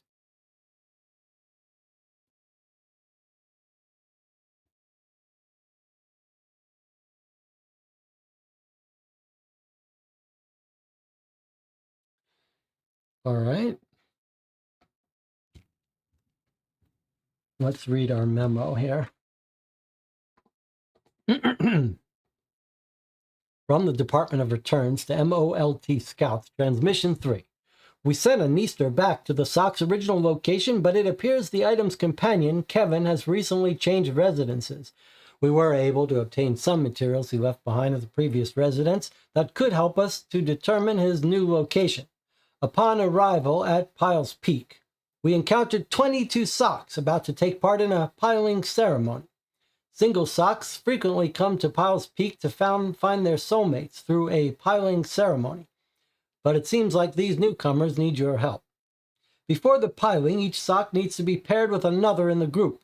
A pair matching in both design and color is considered ideal, but if even one of the two is enough to make a happy couple. If a sock seems to have no match of the same design or color, it doesn't mean they're doomed to be alone. It's just a matter of matching a donut to its coffee, if you catch my meaning. Once every sock has a match, all the pairs can be stacked together to create a pile. We even have the perfect space picked out already. If you manage to help them out, maybe the newly pairs will share some useful information with you. All right, so color or pattern, ideally both. One of the two is okay. All right, so that's one issue. We're trying to find where he went, and if we do the socks, it says maybe they'll help us. But we've got a whole stack of additional stuff here.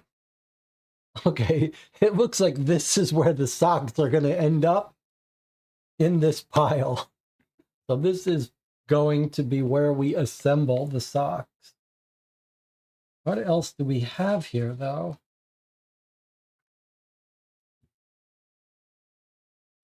I'm trying to figure out where he went, huh?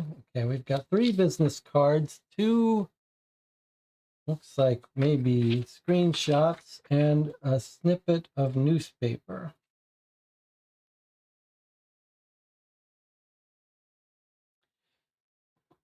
All right, so this is parents moving librarian needed for the Cameo Wood Library at Stonegate Academy in Woodridge. Minimum 5 years experience. Apply on our online portal with your resume and CV.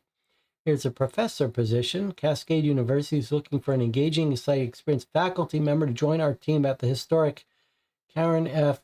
Barker Theater. So does this mean that we moved to one of these 2 places? Let's see. Here's Horizon College.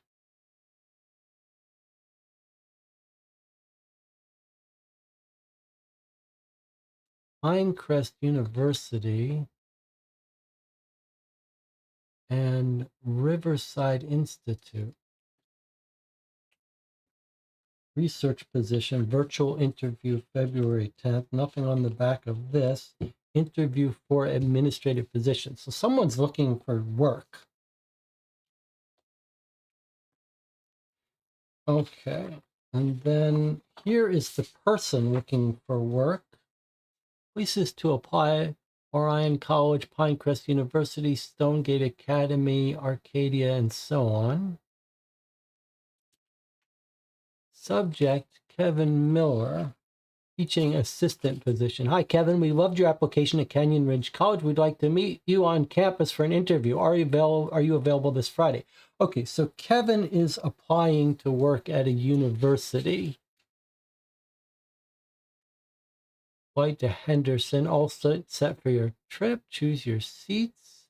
Virtual interview at Cascade. He's applying for a professorship. Interviews, in-person interview.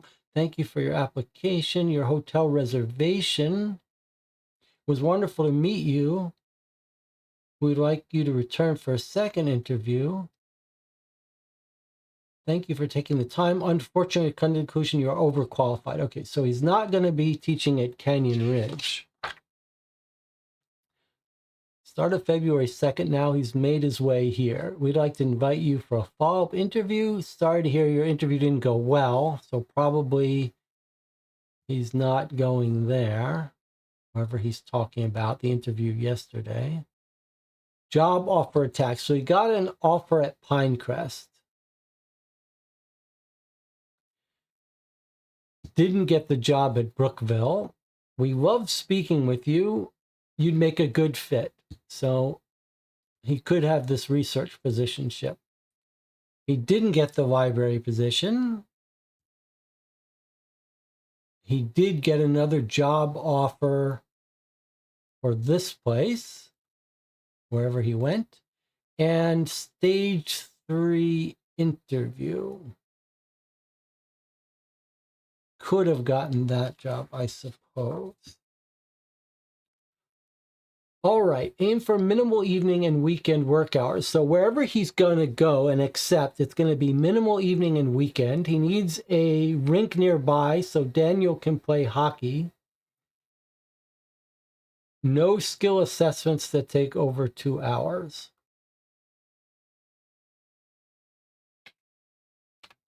And he's got his schedule out to the 7th when he flew home on March 7th. Nothing on the back of that.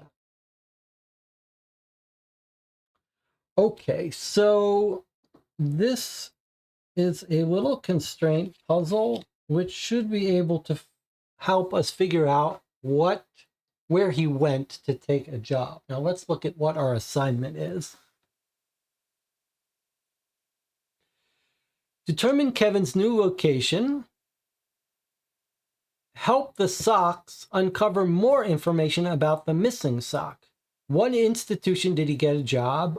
Where's his new town? And what did you learn from the socks? So maybe completely independent puzzles. But it's possible that the socks are going to help us solve this. Possibly. Right? Because it says they may help us, but probably not. But maybe we should work on the socks first. This does not seem like the most fun puzzle to me, but it does seem like we might be wise to do this first. All right, let's work on it. So they like to match color and pattern, but they'll settle for one of the two. Let's see if we can't do some basic. I mean, I guess we're saying like yellows go together, blues can go together. These two look like same pattern and color. These are same pattern and color. They're not exactly the same pattern and color, though, are they? Or are they close enough? There's a purple. It's a little ambiguous. Like, no one looks like the exact same pattern.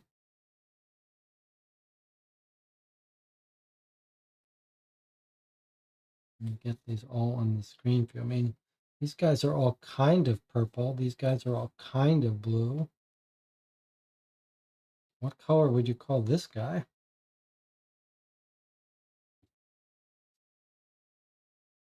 Like, none of them are the exact same, but I guess that's to be expected. Let's see if I can't get these all on a small screen for you.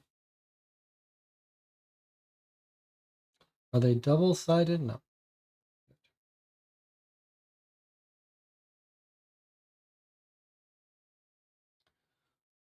All right.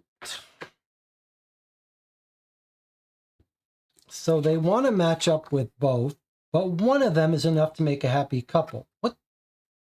If they have no match, it's not the end of the world.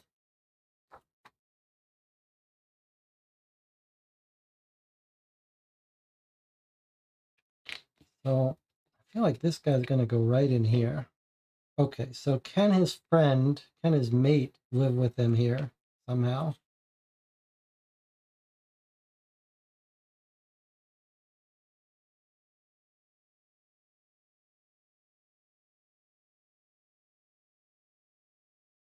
Really? I mean, surely this guy is this guy's mate, right?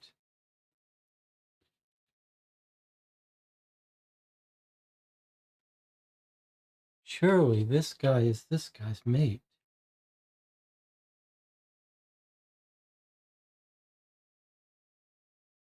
Now, how do I make that work? I'm trying to use this as my way to understand the rules of this puzzle.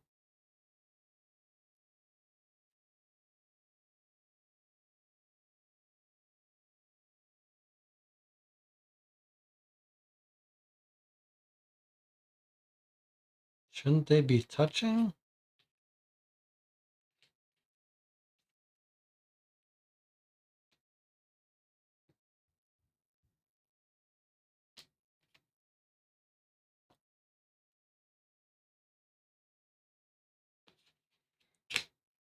I mean, surely these go together.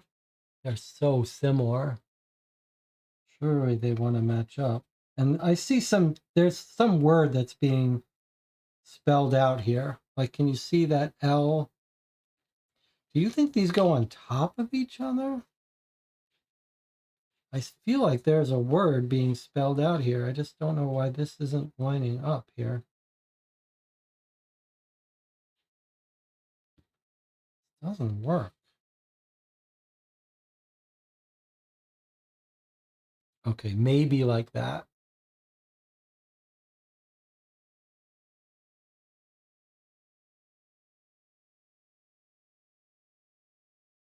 Does that work? Not really. There's nothing that suggests this connects to this. Just trying desperately to do anything.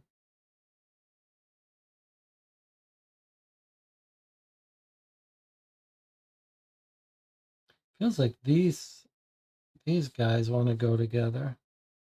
Did I try to match these up on their own before slotting them in anywhere?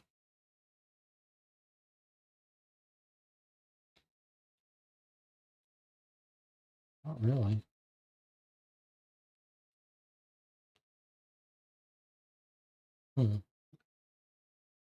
All right. I mean, it feels like they should be touching each other if they're partners. These two surely go together.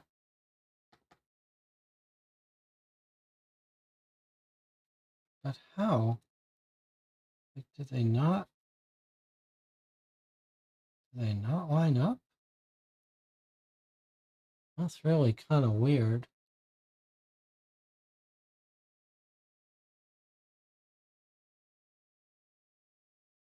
I'm trying to see. There's certain shapes that feel weird. Like they feel like this shape feels weird. What could I put in here?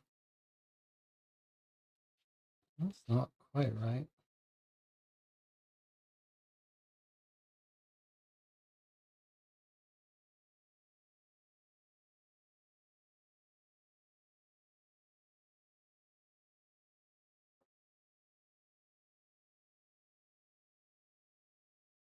Is it?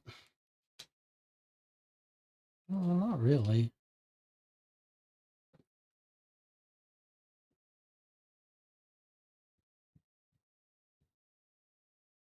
Like there are some weird shapes that feel like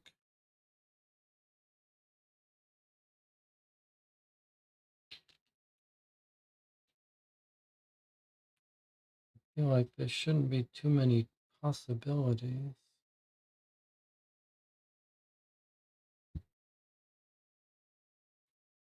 Maybe this one does go in here, even though it doesn't look like it does.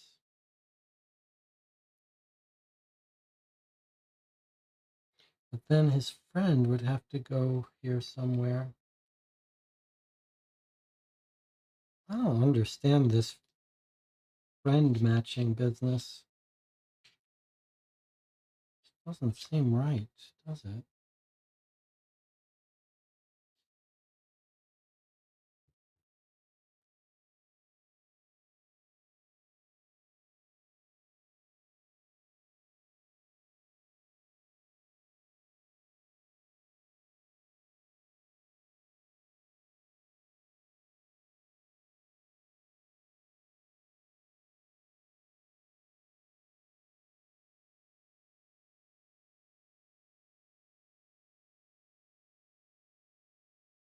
I have to be careful. I can feel myself like the frustration could certainly come and get me here if I'm not careful.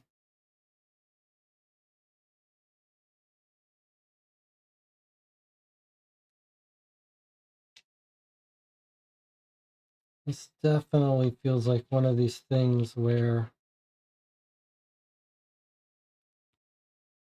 two of these in a row doesn't seem appropriate.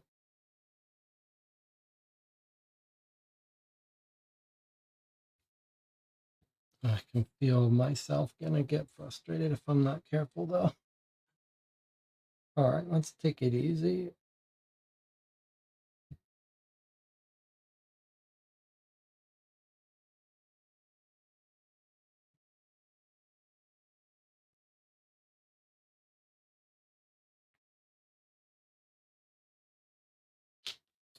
So two ways to attack it. One is to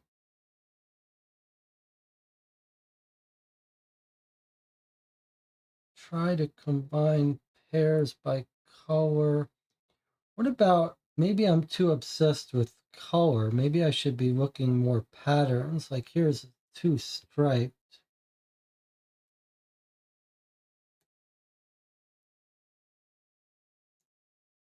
Okay, maybe the patterns are more likely to match up, and that's our little trick here. Because I think these two are matching up. All right, so let's try matching instead of being obsessed with putting them in. Let's see. So this guy actually matches with this guy's pattern.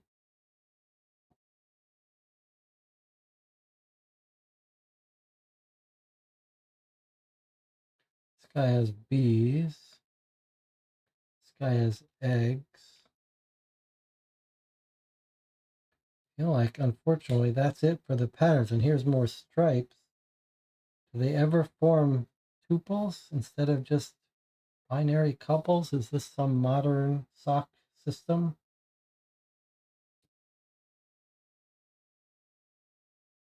These look like the same pattern.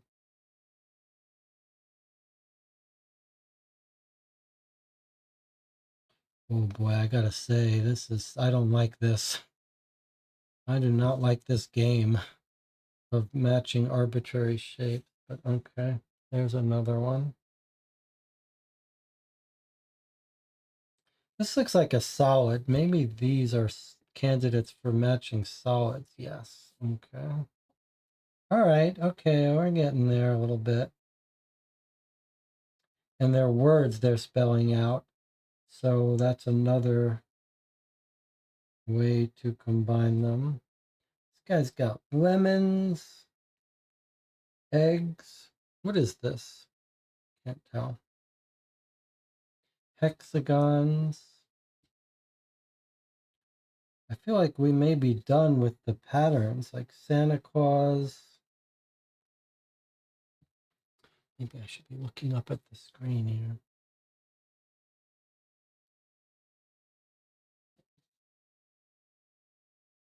So there's our pairwise matches. We've got bumblebees, hexagons. We've got an argyle, lemon. This looks like eggs. What is this pattern?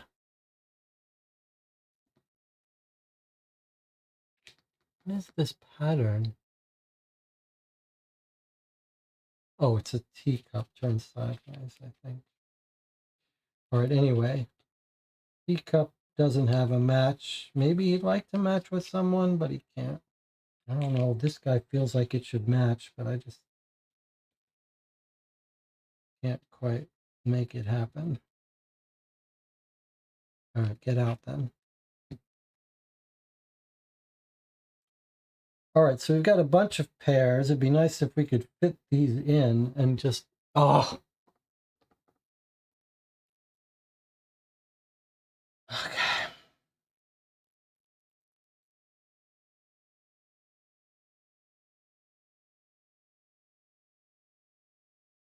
It's so hard to see the details of this too. Like, what is that pattern? An Eiffel Tower?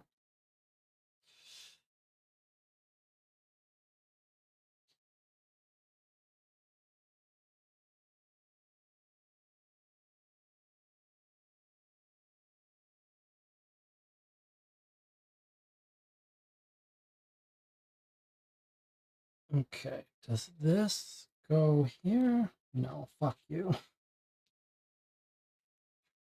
I'm ready to light the socks on fire. I'm ready to light the socks on fire. Find your own, solve your own problems, socks.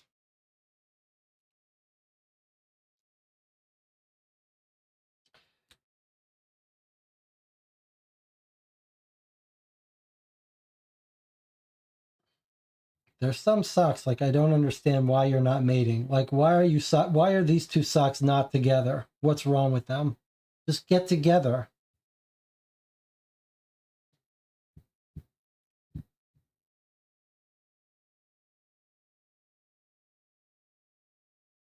Seems like the smart... Didn't we make these people match? Yes.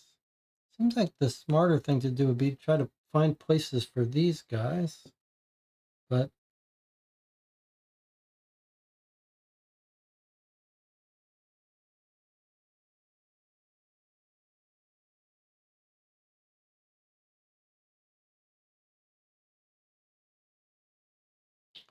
it's easier said than done.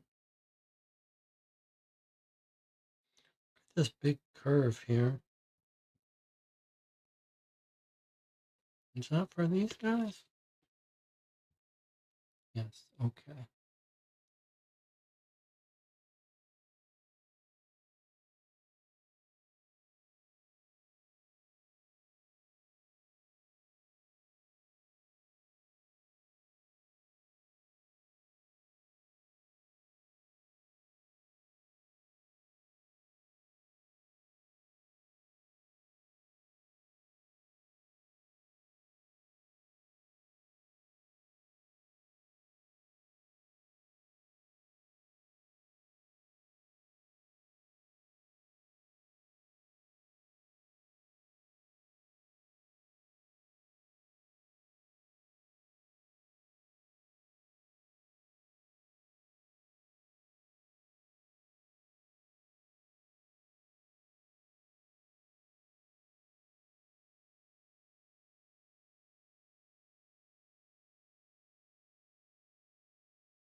Maybe?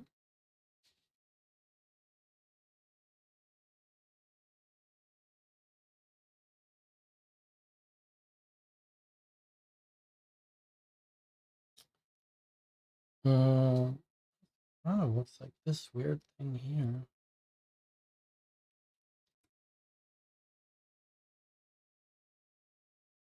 Okay, we're making progress. All right, it'll get easier now. Or harder. What about this at the top?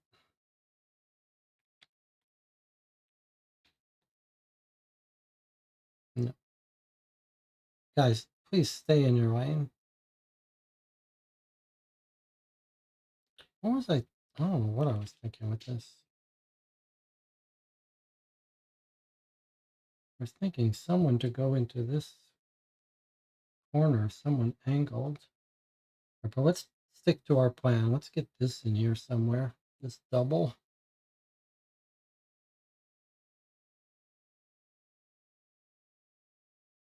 Can't go in there. You know what this sort of reminds me of? Like I can't get something. What was the game? Remember the arcade game where you were cordoning off areas and then they would color in. There's a thing that was lines bouncing around in the center and a little guy who was tracing along the edges. And you had to, was it Quicks? What's it called? Quicks? And you had to cordon off the majority of the area. It's a pretty amazing little geometric game. I'll have to hear who designed that. All right, this guy has to go in here somewhere. Look at this curved thing here. Who belongs to that? Someone very unusual. This guy is the only guy who could be. This guy's going to live a life alone. This sucks. Okay, and then someone curvy has to go in there with him. That one? Yeah. All right. All right, we're getting there.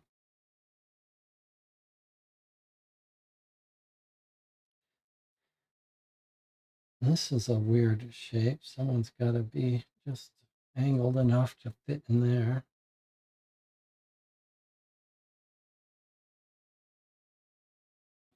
This one? Yeah, okay, those are the two stripes found each other. No help, through no help of mine. All right, what's curling up in here? This guy? No. This guy? Really? He can fit in there? Looks like he's almost fitting in there. Boy, that's a tight fit. Is that right? I guess so. All right. How about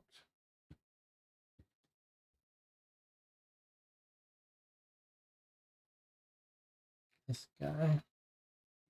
Boy, some of these things look like they almost fit, but that cannot work. Unless...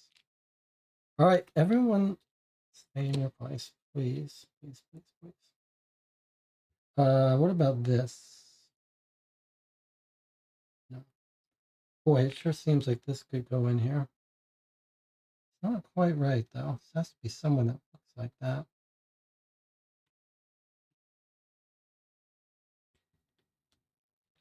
All right, maybe this is going to go in there somewhere. God knows how, though.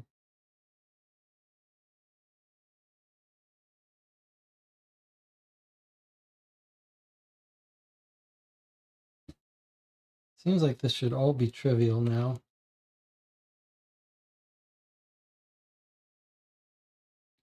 Let me get these two out of here. Just for some reason, I can't make them work. This really feels like it's got to go there.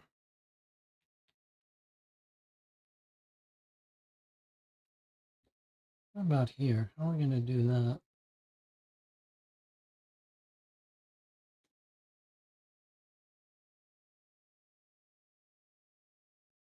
We can see words here.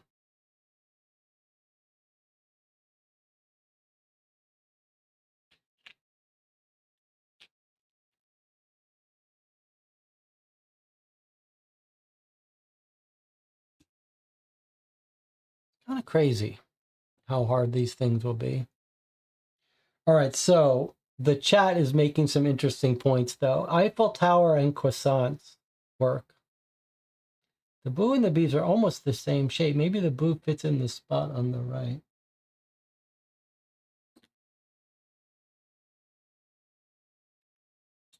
Okay, good catch. That is definitely go in there. It takes a little bit of effort. Okay, is soft, soft, soft, oh, sour, soft to sour. Something like a dinosaur's name. All right, so we're getting there. We're almost done with this thing.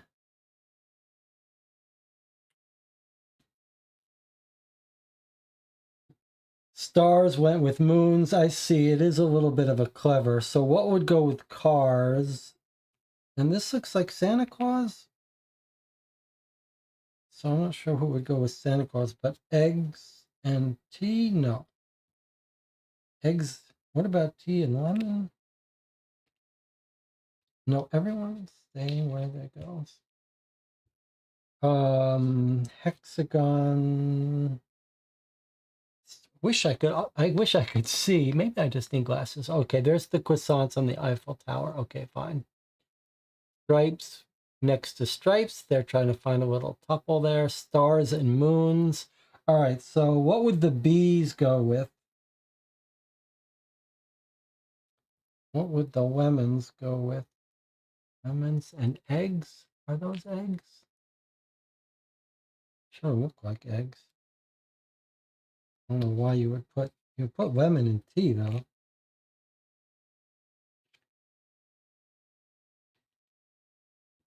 Okay, there's the lemon in the tea.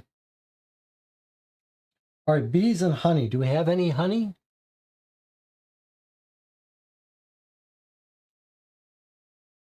Bees make a hexagon for their home. Surely the bees must be making a hexagon home. Get all those curves that almost work. I've had it with these bees. They won't go in their home. Maybe that's their home like that. Okay. All right. Oh, you can't even see it. Okay, the bees built their hexagon home. Okay. And then cars, eggs, Santa Claus, diamond. Well, we shouldn't need to match them up. We should be able to fit them in now, surely.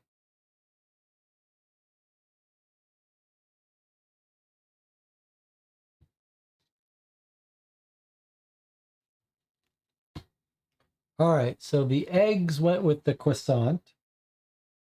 And then the argyle, he's just sticking himself in here and just jamming it in. It feels like that needed to be jammed in, honestly. But maybe not. I thought I put the lemon somewhere. Yes, the lemon goes up there.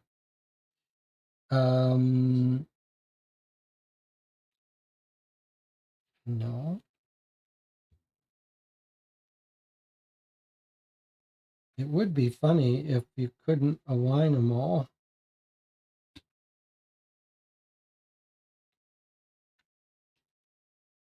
Some of these just...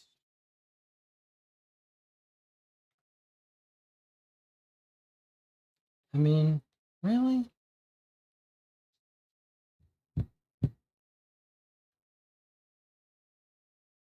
Okay, I see where this goes. Surely it goes in there.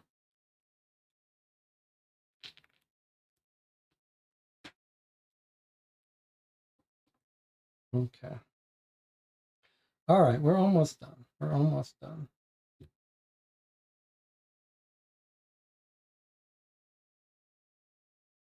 Does that go there? No. Boy, there's some things that really look like they should go. Where do these two people fit together again?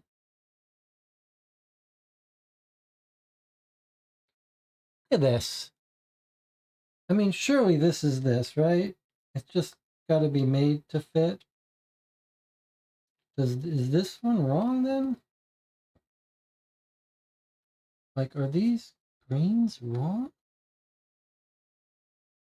If I take these out, does this now fit? Yes, with a little forcing.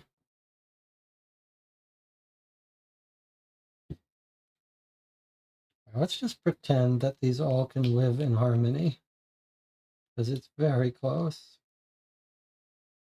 Not quite right. Let's see if that worked. And this would go here.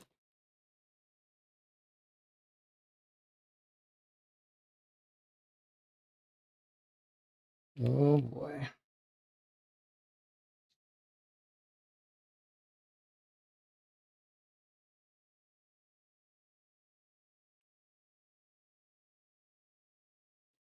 Okay.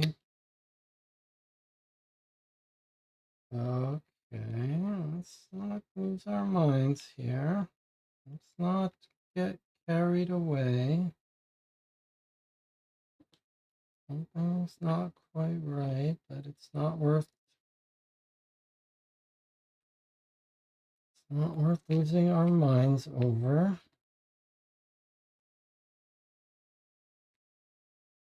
Let me just get back to where I was.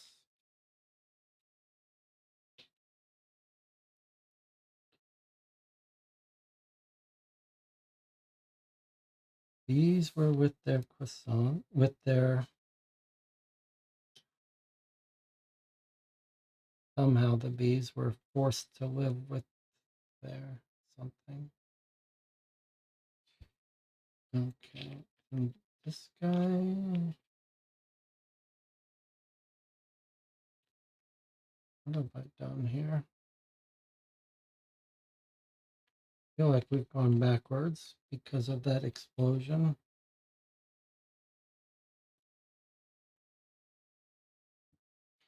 All right, who is this green guy friends with? This one? No.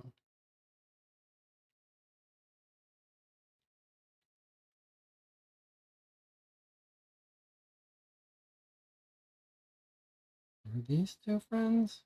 Yes, these two were friends. Okay.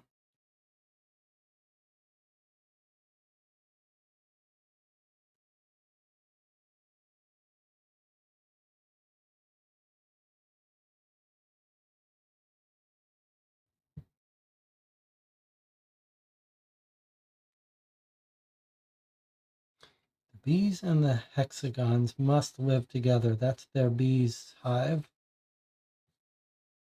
I don't know why I can't seem to get them to be together though. I mean, surely we're done now. Why is this taking so, why is it so hard to get these last pieces?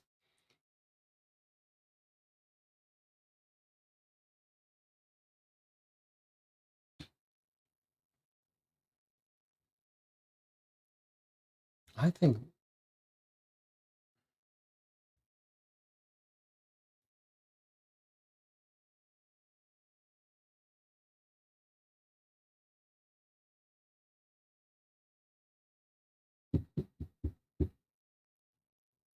like, this is not right. That's our problem. This does not go here. It's very close, but it's clearly wrong.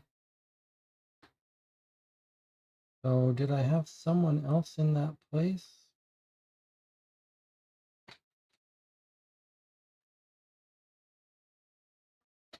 Yes, that one goes in that place. Okay, so this guy doesn't go there, even though he's almost identical. And then we've got a big curve here. Is it this? This is where the explosion happened, trying to get this into here. But if not that, then what?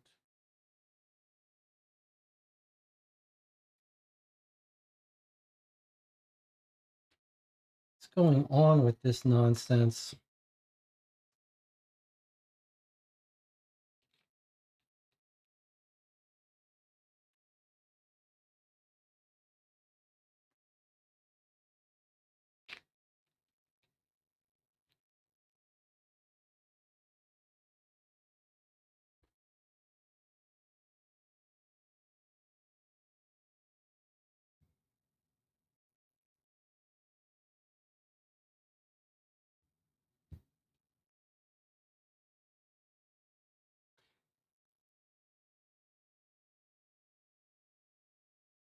Rockets next to cars, huh?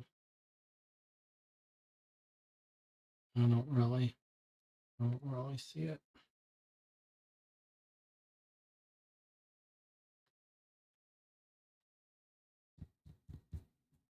This seems silly. This should be trivial, but it's not. All right, so stop. Let's try to... Okay, let me just make a point. If you say green goes back where it was, now imagine I look at that and I read green goes back where it was, like that. That's, you're talking about something that happened years ago. It's impossible for me to make sense of that. It just seems so weird that this is still difficult at this point. But all right, let's just use our brains. This clearly must go here. Okay, thank God. That helps. Santa Claus next to cars and lemons. Okay, it's not Santa Claus, it's a rocket. Maybe that's our problem here all along. Glasses? Yes, that's a little bit more like a rocket. Still don't enjoy this though. All right, someone has to have something that goes in there. Surely it's this guy. The Argyle and his friend. All right, this clearly goes in here, but boy, is it a rough fit. All right, it's just some of these need to be forced, and the others, if you force, the whole thing blows up. So, I mean, what do you want from me? There's that. So this sock is going in here, I guess. Okay, there's the bees and their home. And then here is the green clearly going in here. And this is where it blew up before. Okay, well, all right, it fit. Okay, the piling. It did work, in all fairness to the game. It did work. So, I mean, there are some clever elements, but it's just not my thing. That's okay. We did get it. It is thematically appropriate for the game. Okay, so now what are the socks saying? What are the socks saying? His... Can you see it okay? Maybe this is the better way for you.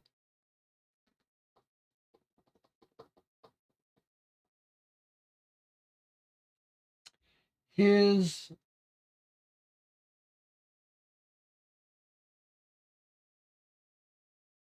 softosaur, his FAM, his name is Mr. Softosaur. His name is Mr. Softosaur is what it says. His name is Mr. Softosaur. Some things are easier to see on screen. Some things are easier to see on thing. But okay, we've got his name.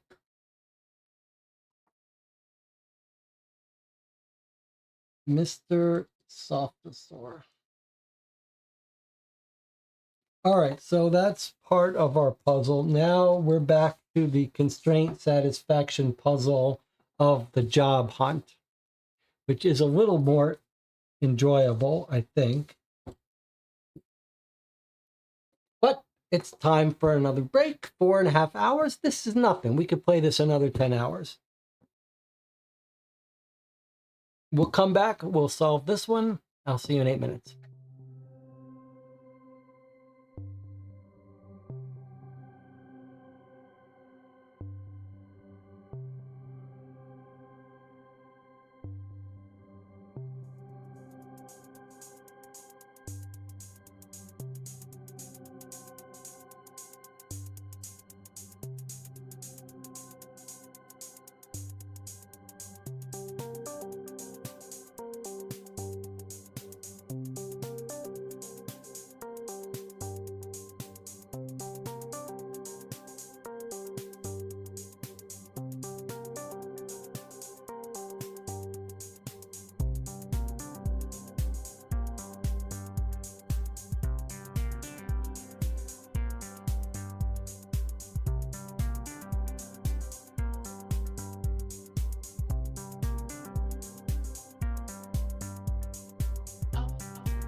So we are 4 hour, 45 minutes into playing Ministry of Lost Things.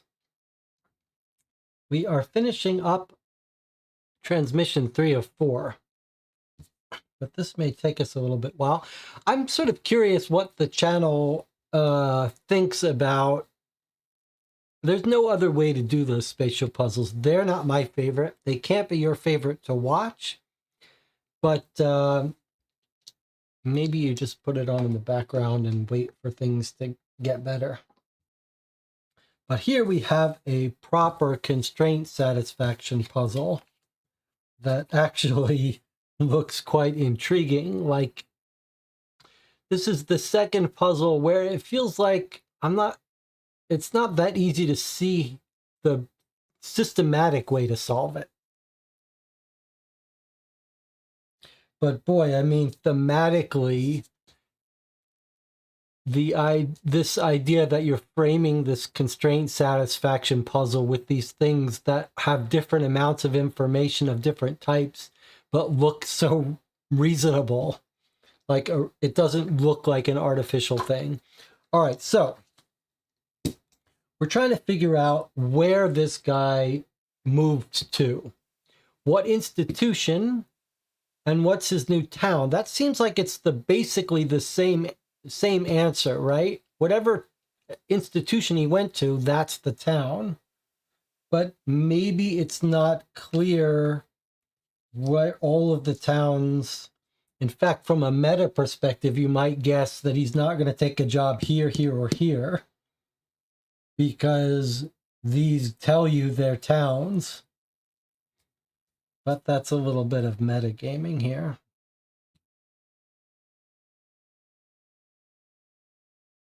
So are these our options? 1, 2, 3, 4, 5, 6, 7, 8. Are they included here, or are these two separate? 2 additional places.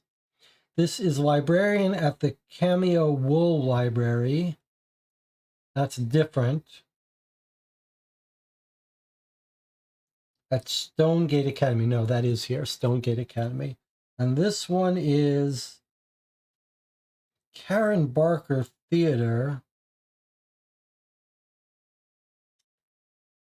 Cascade University, Cascade University. Okay, so these 2 are included in this list. So this looks like our complete list. 8 candidate places. Each one in a city. We've got cities for some of them, but not for others.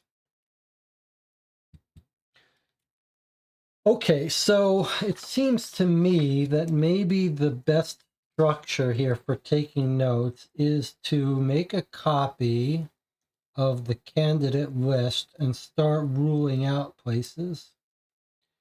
Pinecrest University, Stonegate Academy, Arcadia Institute. I have said this before, but I have trouble sleeping, and I listen to audiobooks to help me fall asleep. And in many ways, you don't want a good book that will keep you awake. But if it's too bad, I mean, if it's really bad, sometimes it's enjoyable. But if it's really bad and unlistenable, then you don't want to listen to it at all. And ideally, it's long. That's what helps me sleep. So that's kind of what this channel is. I'm not trying to be too good, because that would keep you awake. I'm not trying to be too bad, because then you can't watch it at all. So the audio quality's got to be reasonable.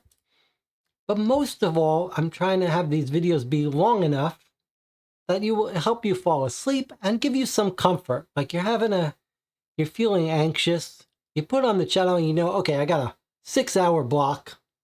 Jesse's going to be in the other room working. There's something comforting about having someone else like in another room or off to the side just working.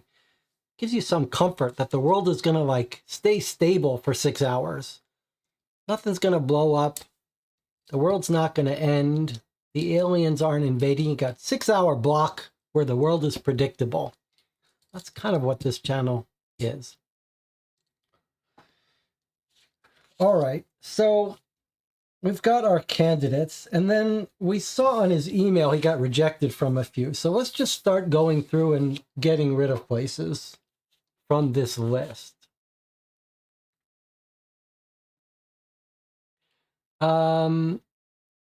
Unfortunately, due to our inability to justify a week-long gap in your resume, we are unable to move forward.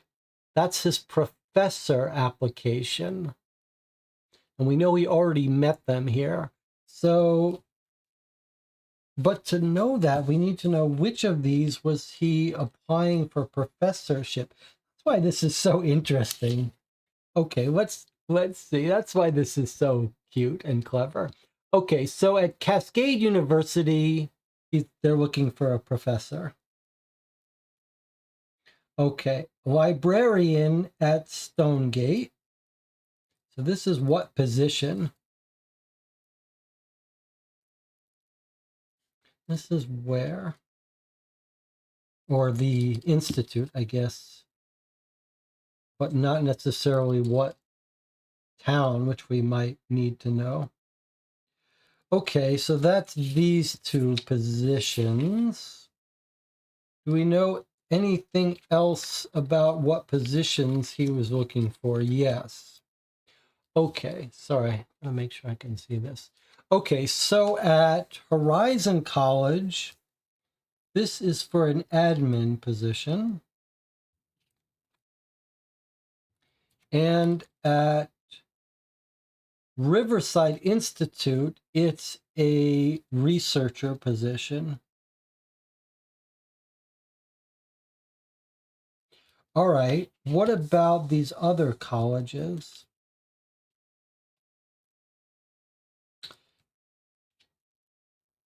At Canyon Ridge, it's a teaching assistant.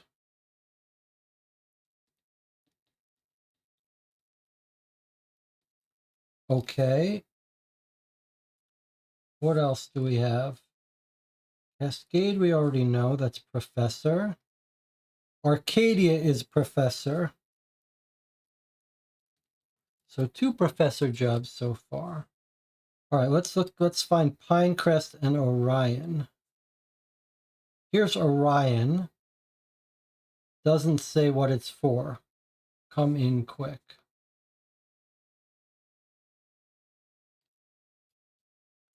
Stage 2 at Horizon, we already know what that is. Teaching at Canyon, we already know about that. Campus interview at the theater. We know about that one. That was the, well, hold on.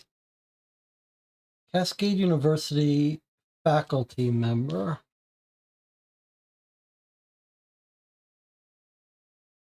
Okay. Your interview didn't go well yesterday.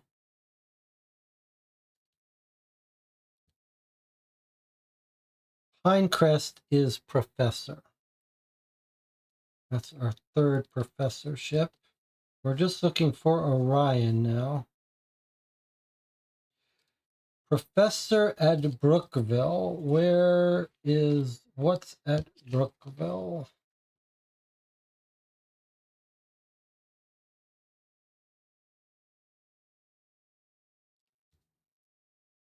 We're still looking for Orion. Orion.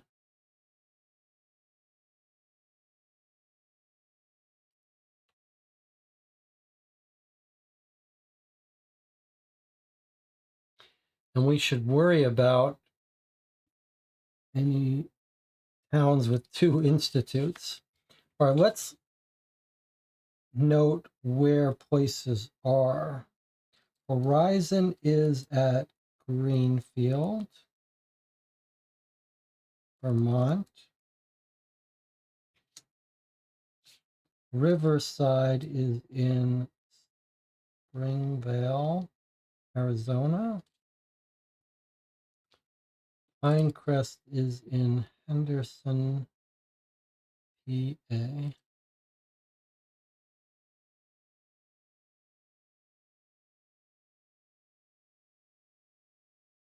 Stonegate Academy is in Woodbridge.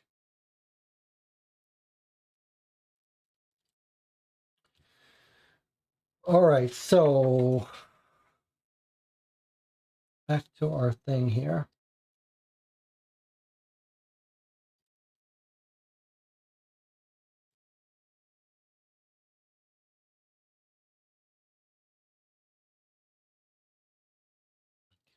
Look at the screen more.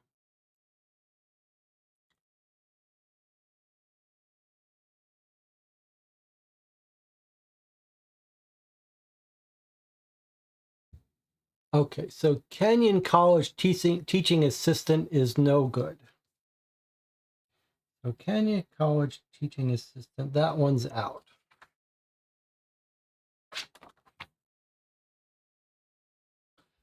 I think maybe the other thing is, he says, sorry to hear your interview didn't go very well. Okay, February 17th. So that means they're talking about the interview on the 16th. Interview. Not clear what interview that was, though. Okay, let's just go for the low-hanging fruit first. Brookville, unfortunate. Can't do it. So Brookville, which was our, why don't I have it written down?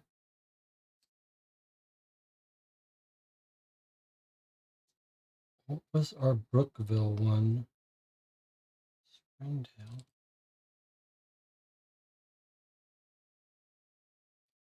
Professorship at Brookville. It's not the Pinecrest one. It could be Arcadia or it could be Cascade University.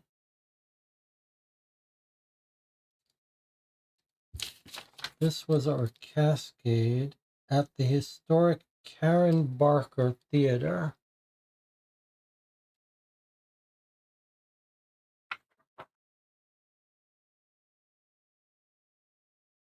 virtual interview. Shorty McMath will be conducting things. Virtual interview.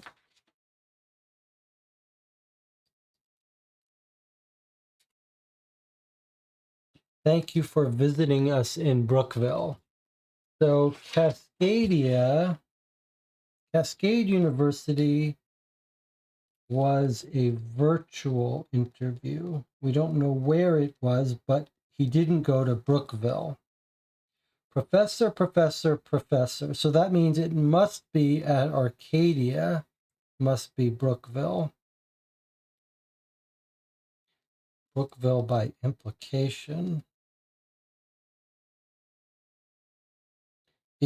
We've only got 3 professorships. Oh, but we don't know what Orion is. That's sort of important before I assume that Brookville was that one. What am I missing about Orion? I'd like to not nail that down, what kind of job that was.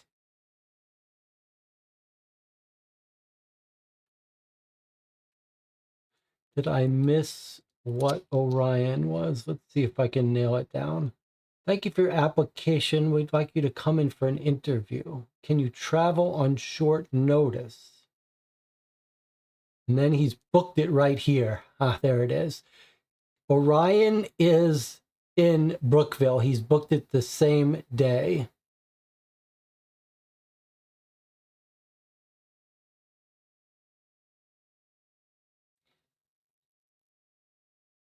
Has he, or has he extended it?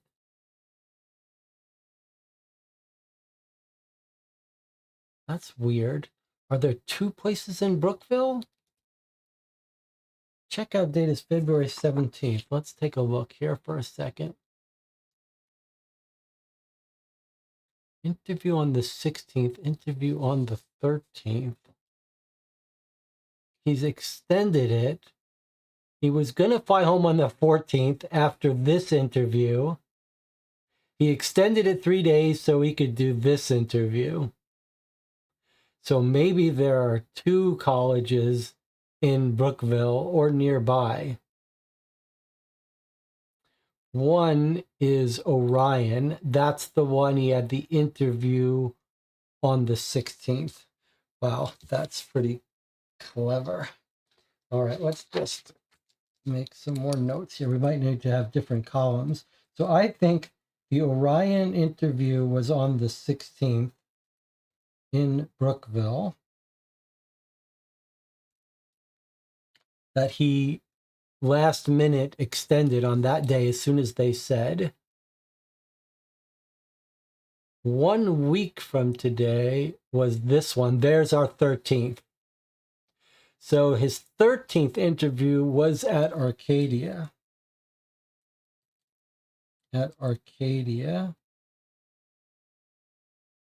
Which we can now assume is also Brookville.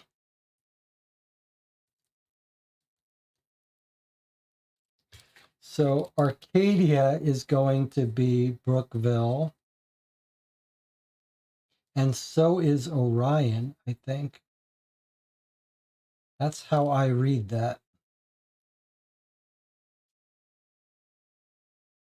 Now, that's pretty cool. Okay, so that's what's happened here. And then we know this interview yesterday didn't go well. That's the Orion interview. So I'm going to rule out Orion.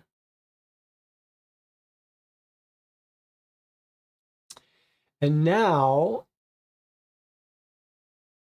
that's this one. The interview yesterday didn't go well. That's Orion. And now on the 19th, he says, unfortunately, that's the second.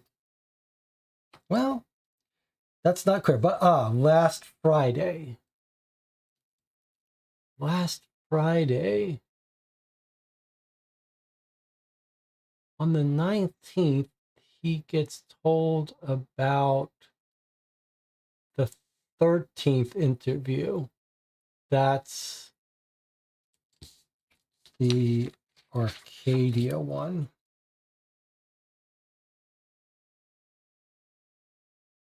On the 19th, he gets told about the 13th interview, which was with Arcadia in Brookville.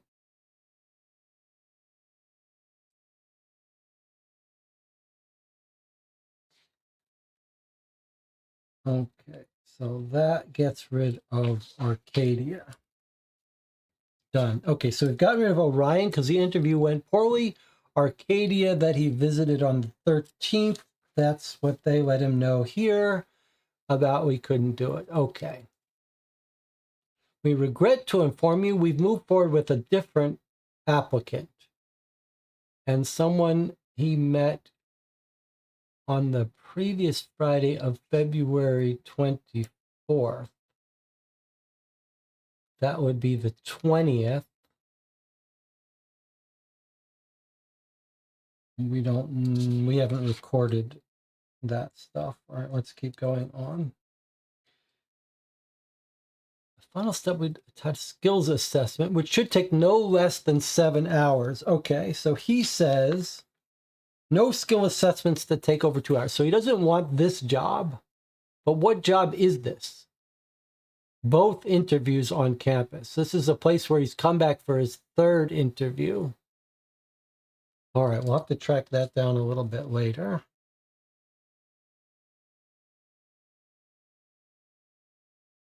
Office hours from 9 to 3, Monday to Saturday. He says minimal evening and weekend hours. I don't know if that one counts. Minimal evening and weekend hours. 3 a.m. That gets rid of this one. Pinecrest he doesn't want. Okay, we only have 4 left. Need rink nearby. I don't know how we're going to find that. All right, we've only got 4 left. Stonegate, Riverside, Cascade, and Horizon.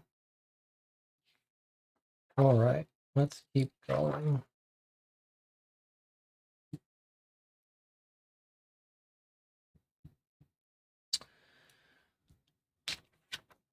They notice skill assessments over 2 hours. So if we can find what place he had 3 interviews with, or 2 interviews, and then this. Both interviews, we were impressed. This one extended him an offer. This one he's going to deny, and they both had 3 interviews. It's not going to be this one. Not going to be this one. Not this one. Job offer, certainly not Pinecrest, which he turned down, we think.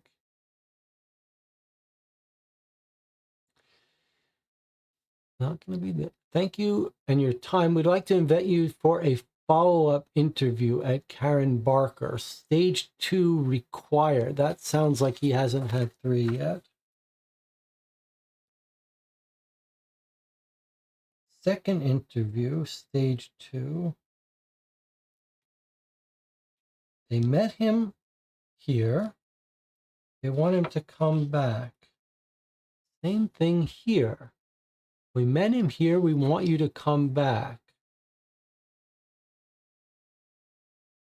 And then here is the 3rd one. Okay, so we're trying to figure out. So it's one of these. One of these. It's either at the Karen Barker Theater, which we know is here at Cascade interview. So it's he went for so Cascade wants a 3rd interview. Who else wants the 3rd? Canyon we got rid of? Yes. Okay, here's Horizon wants a 2nd. Wants a 2nd. Anyone else want a 2nd one? Interview.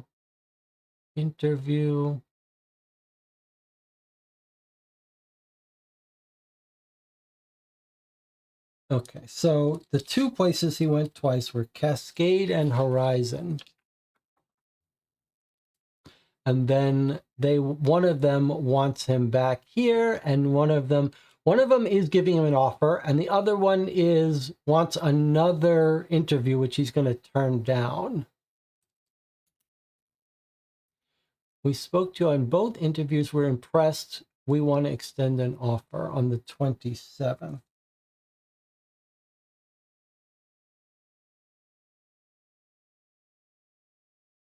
And then here we have a second interview and second interview. So these are the two that we're curious about so that we can try to rule out one of them. One of them he offered and one of them he doesn't want. So Horizon says, it was wonderful to meet you last Monday. So on February 9th, they're talking about last Monday. February 9th, they're talking about the February 2nd. And this is Horizon. So his interview with Horizon was on February 2nd. And what about Cascade?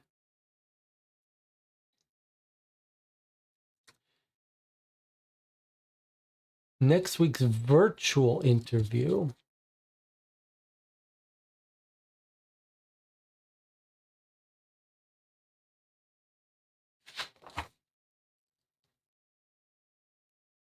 Campus at Karen J. Barker.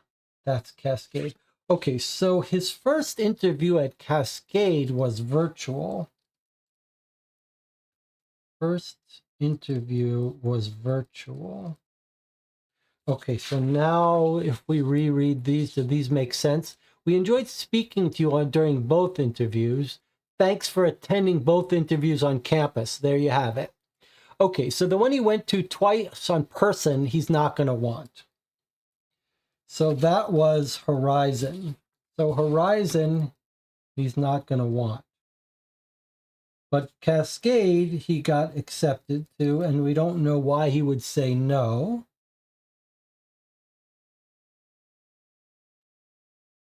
Karen Barker Theater. Do any of these mention rinks, ice skating rinks nearby? Must pass swim test. What about over here? Springvale Community, iconic OV skating rink at Springvale Community, officially closed after 5 decades. Rink has been part of my life for as long as I can remember, since its opening in 1972. We explored every option to keep the rink open. It's no longer financially viable. Okay, so probably at Springvale, which is Riverside, probably he doesn't want this. No rink. Right? Unless I skipped something saying they got a backup rink.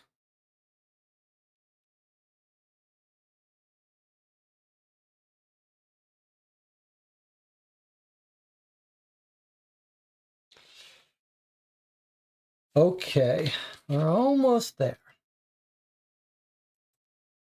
So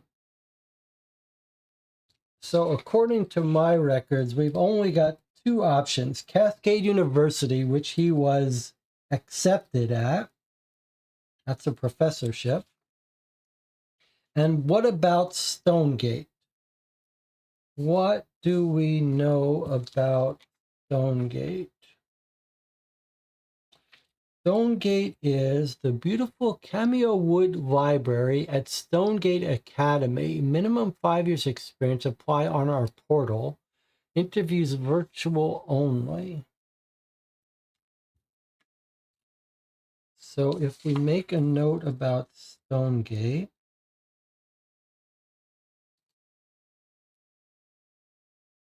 Stonegate is in Woodbridge. It's a librarian job. It's virtual only. Let me look at what we've got here. We've got 1, 2, 3 virtual interviews. We know one of them was for Cascade University on the 2nd. So the 10th or the 11th. Oh, there's got another one on the 20th. Could have been for Stonegate. What do we have about Stonegate?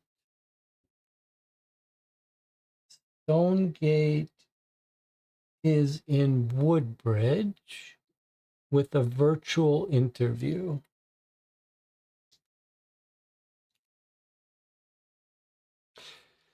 Okay, what have we got? It's not in Henderson. It's not a professor. It's not Orion. It's not Horizon. It's not Canyon Ridge.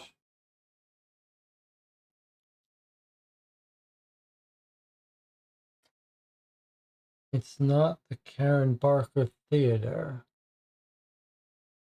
It's not the 16th. That was Orion. It's not Pinecrest. It's not a professorship. It's not our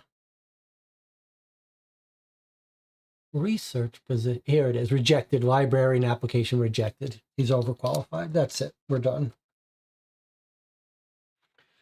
So he's only got one place he could have gone, Cascade University. Cascade University, he was accepted. He had a virtual interview and then a follow-up real one in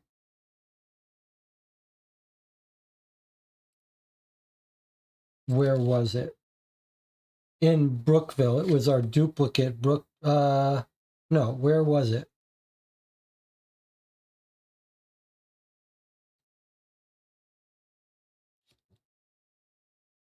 The first one was virtual.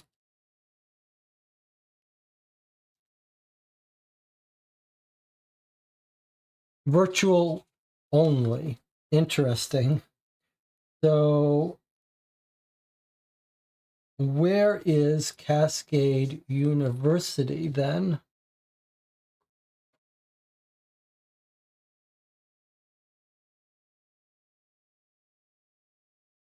Please to officially extend an offer.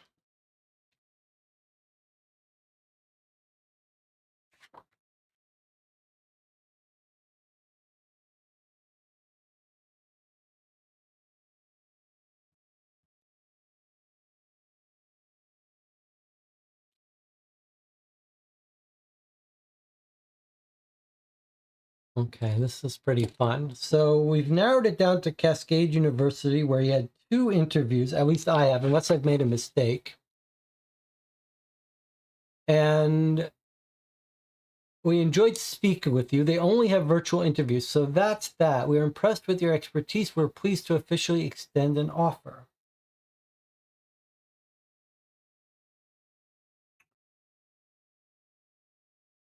Okay, and it's not at Riverside. It's not at Horizon. It's not at Pinecrest. It's not at Cameo.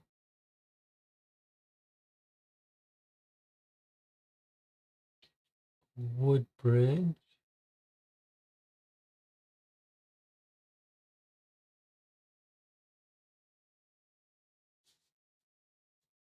It's Cascade. It's this one. Looking for an engaging, excited, experienced faculty member to join our team at the historic Karen Barker Theater. So the question is, where is the Karen Barker Theater? Here's about the skating ring.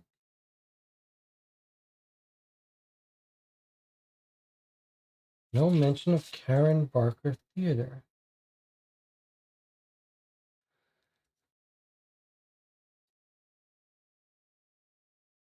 Thank you for your application. We invite you to our campus. We'd like to invite you to our campus at the Karen Barker Theater. Uh-oh, it looks like maybe I made some mistake. Ugh, I really hope not. Karen Barker Theater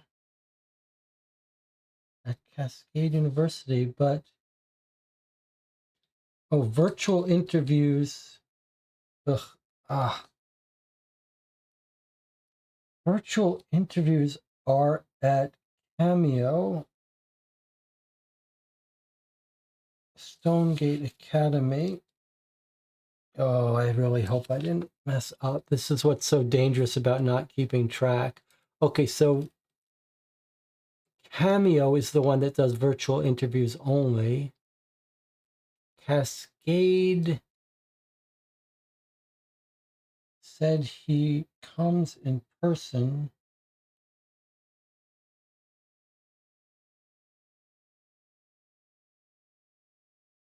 Oh, interview. Oh, I really don't want to do this all again.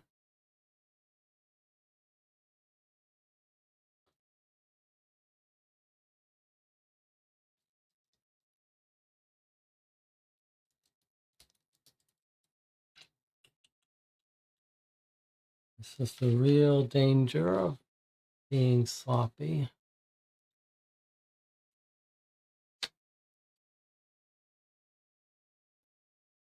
All right, let's see if we can recover this.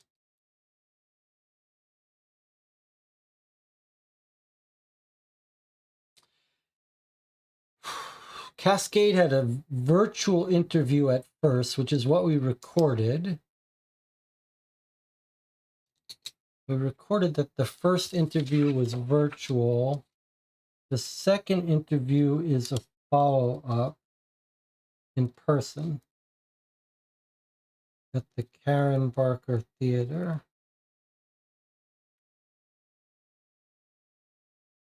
And then this one, according to me, was for Cascade University, if I didn't mess up,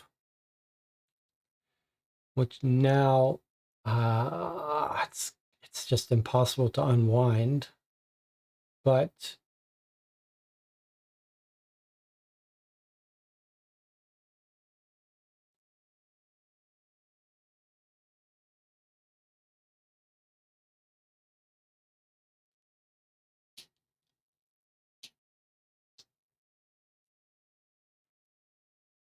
Karen Barker is Cascade follow-up interview.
Well, let me explain what I'm grappling with here.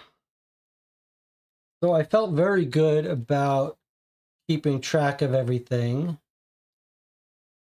and ending up with one location left, Cascade University. The problem is that Cascade University, we don't know exactly where it is. That seems like it's a puzzle that we're going to solve somehow. But now I'm worried that I made a mistake with the virtual interview constraints and that it's not Cascade University.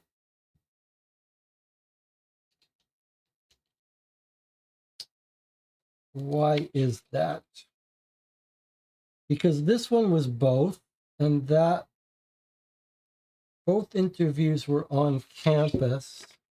That's how I ruled out Stonegate, I think.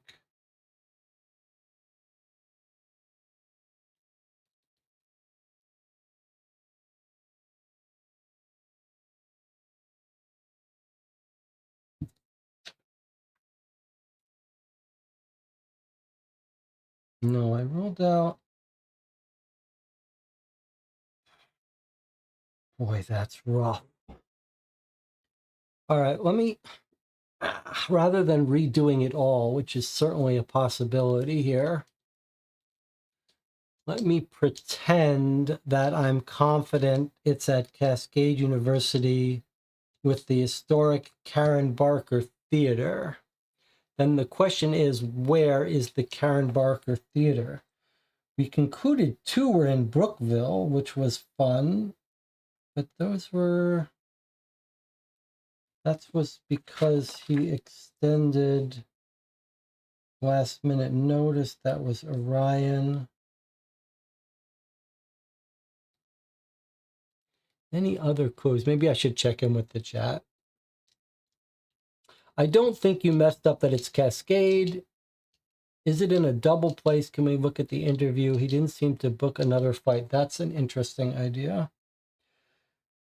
All right, so let's just pretend that we were confident about Cascade, and let's find our dates. Next week's virtual interview was at Cascade. So his first interview was virtual.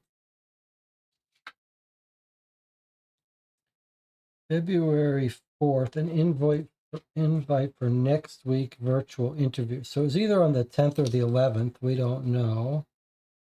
10th or 11th.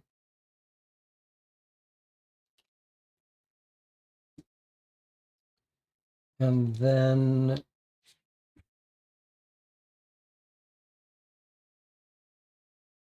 stage 2 on the 13th. Right. Okay. So this is his follow-up to his virtual interview at Cascade on the 10th or the 11th.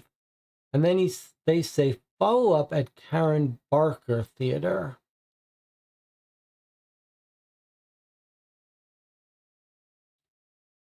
Doesn't say when, though.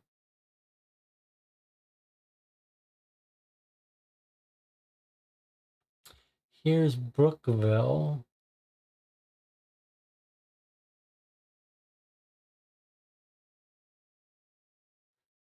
Researcher. So between the 13th and the 27th, he's had his next interview at Cascade University. 13th and 27th. That's too big a period.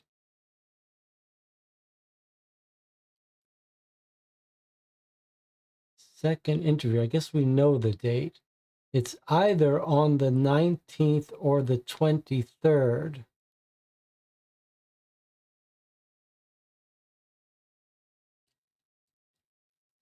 19th or 23rd. He gets the offer on the 27th.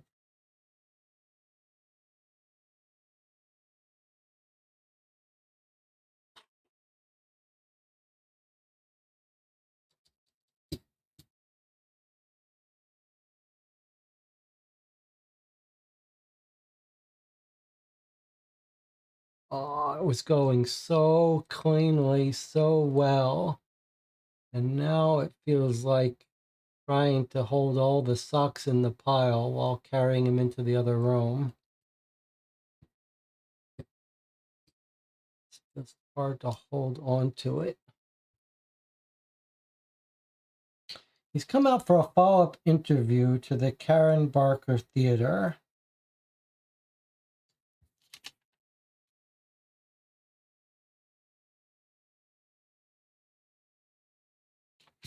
Let's just look at our other stuff here. Near a rink.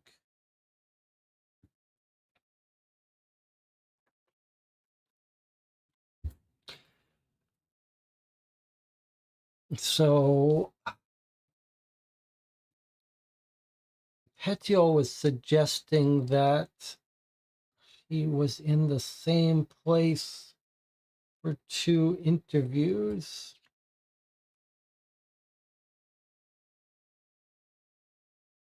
Fly home, fly out. Second interview, virtual interview, second interview. We did see the one that he extended, but I thought your new checkout date is February 17th.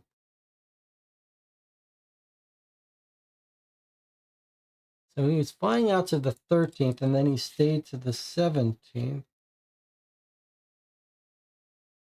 That's our interview here and interview here. But we concluded those were both Brookvilles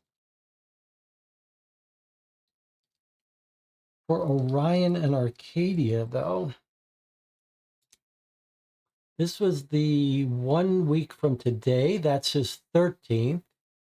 And this was Orion, which is the 17th. So those are our 2, or the 13th. Those are our 2 here. Those are not for Cascade University.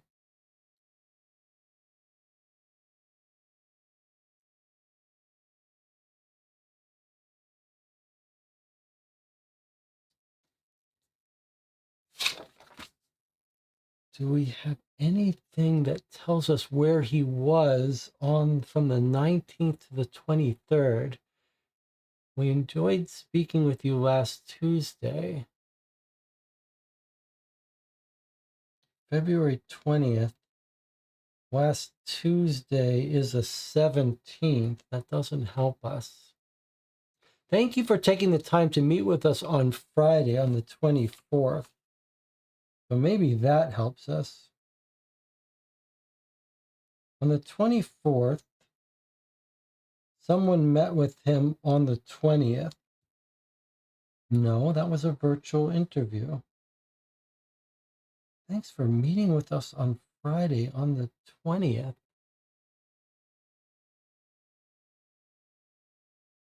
I don't understand. He's got virtual interview.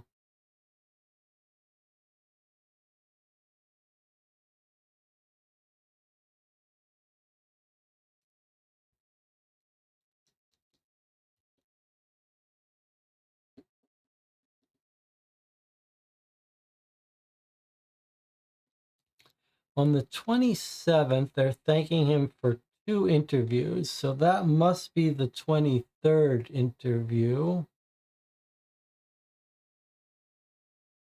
One of these is for Cascade University, and one is for the one that we're rejecting because it's 7 hours. I don't see how either of those help us. Okay, but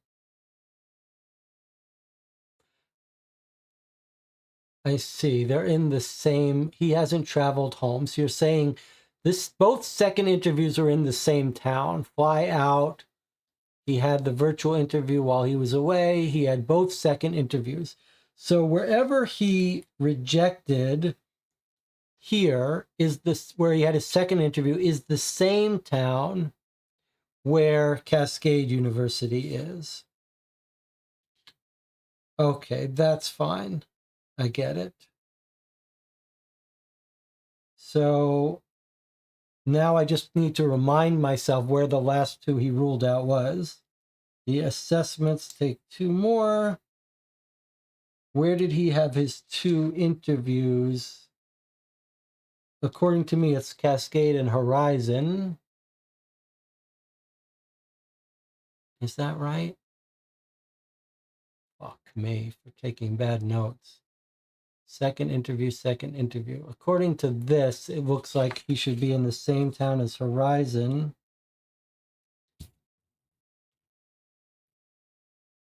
Which is Greenfield, Connecticut.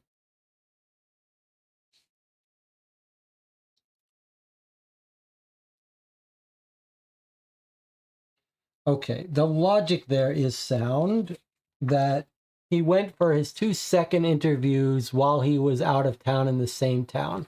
So then the only thing that I wish I had taken better notes is about where he had 2 follow-up interviews. And according to me, that other one was Horizon, but I also have a note near it that says Stonegate. And I don't think that's right. I think that's our Greenfield.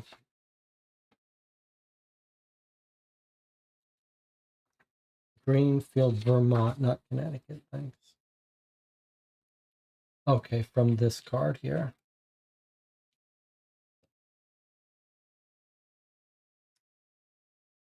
Well, things were very smooth till they hit a real bump in the road there, but I do appreciate the help from the chat and sticking with me. Boy, that's a very clever puzzle. I just wish it's very difficult. It's a very common problem, actually. When you're doing these constraint satisfactions, you're making notes, but it's very hard to keep track of what's the basis for getting rid of something. And then what happens is the problem is you can't undo. And so you're looking at this list where you've eliminated. It's sort of like if you ever get into trouble or your notes are bad, got to start over. But we're going to try to do Greenfield, Vermont. Greenfield, Vermont. Let's try to answer it. If it's wrong, we'll back up and do the whole thing again. I'll bet you'd love to see that. All right. Which institute did Kevin accept the job? Cascade University. What's his new town is Greenfield, Vermont. And what else did you learn about the puppet? We learned his name, but just says, what did you learn? Should I be typing the whole thing? His name is, should we be typing this whole phrase that he gave us? His name is Mr. Softosaurus. No. Is that how it spelled it? No, Mr. Softosaur.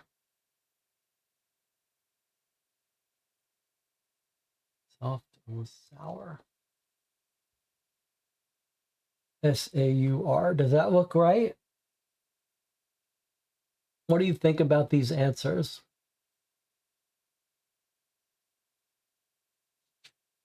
Greenfield, Vermont.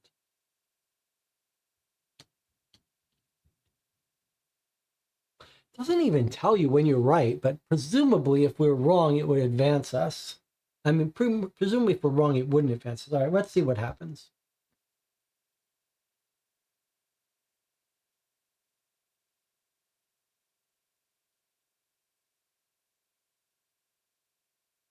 I guess we got it right. I'd like to put in a wrong answer to see what's happening because all we get is the same answer. What if it doesn't matter what you type in? What if it always says advance to the next thing? I gotta say, that was a pretty cool puzzle. I just wish we hadn't hit that road bump. I felt pretty good about myself until that last moment.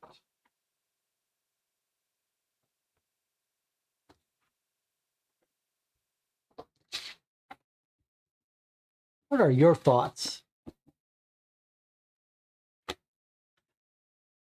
Pedial says you were cruising for a while until the road crash, till the bump in the road. Okay. Let's open transmission 4. So as a reminder, we've got transmission 4 case conclusion, and a refill pack. So you definitely don't need this for today. Transmission 4 and case conclusion. This is just going to be some narrative or some extra puzzle. We have yet to solve this. We have yet to make use of this extra thing that got sent to us. Okay, transmission 4. Let's see what, whoa, look at this. Interpret the wandering witness statements to translate the memo for Mr. Softasar using the letter Daniel left behind to find Kevin's new address. All right, we're trying to find Kevin's new address. Let's open this up. It's time for a new break soon, but okay, more assembly.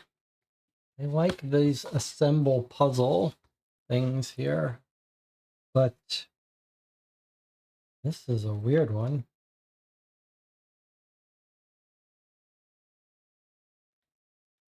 Okay, so we've got something to reassemble. It's kind of like, that looks like it might want us to cut things up. I hope not. Oh my God, there's that little puppet. Oh, there's multiple socks. Okay.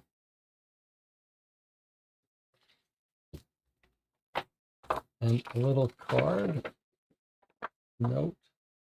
Hand drawn. Boy, that looks pretty cute. Whoa, look at this. This looks serious. All right, let's read our instructions. Transmission 4. We need to communicate with Mr. Softasar, but we're worried about the language barrier. Everyone here speaks Gnisterese, of course, but there's also a lot of regional Saknacular we're not very familiar with. The enclosed Wanderling witness statements have a bunch. If you can interpret them and learn some new Saki slang, we can get the following memo out to Mr. Softasar. Important message: go speak with the administrative clerks in the watchtower as soon as possible. Your family is in distress. They need help.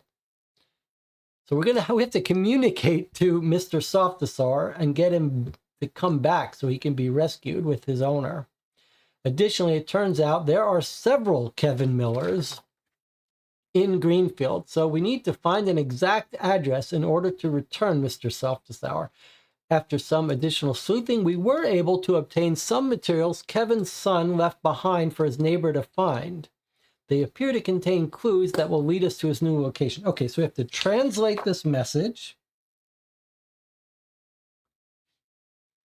and then find Kevin's actual address. And it said the message we're going to translate is by decoding the slang that the Wanderling witness statements. So we got witness statements looking for Mr. Softasar, and here they are.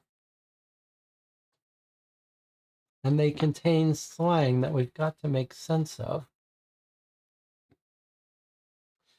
Okay, at the Lipstick Lounge, they talked to Grizzle Snitch, who has, what, a tattoo of Tina on him.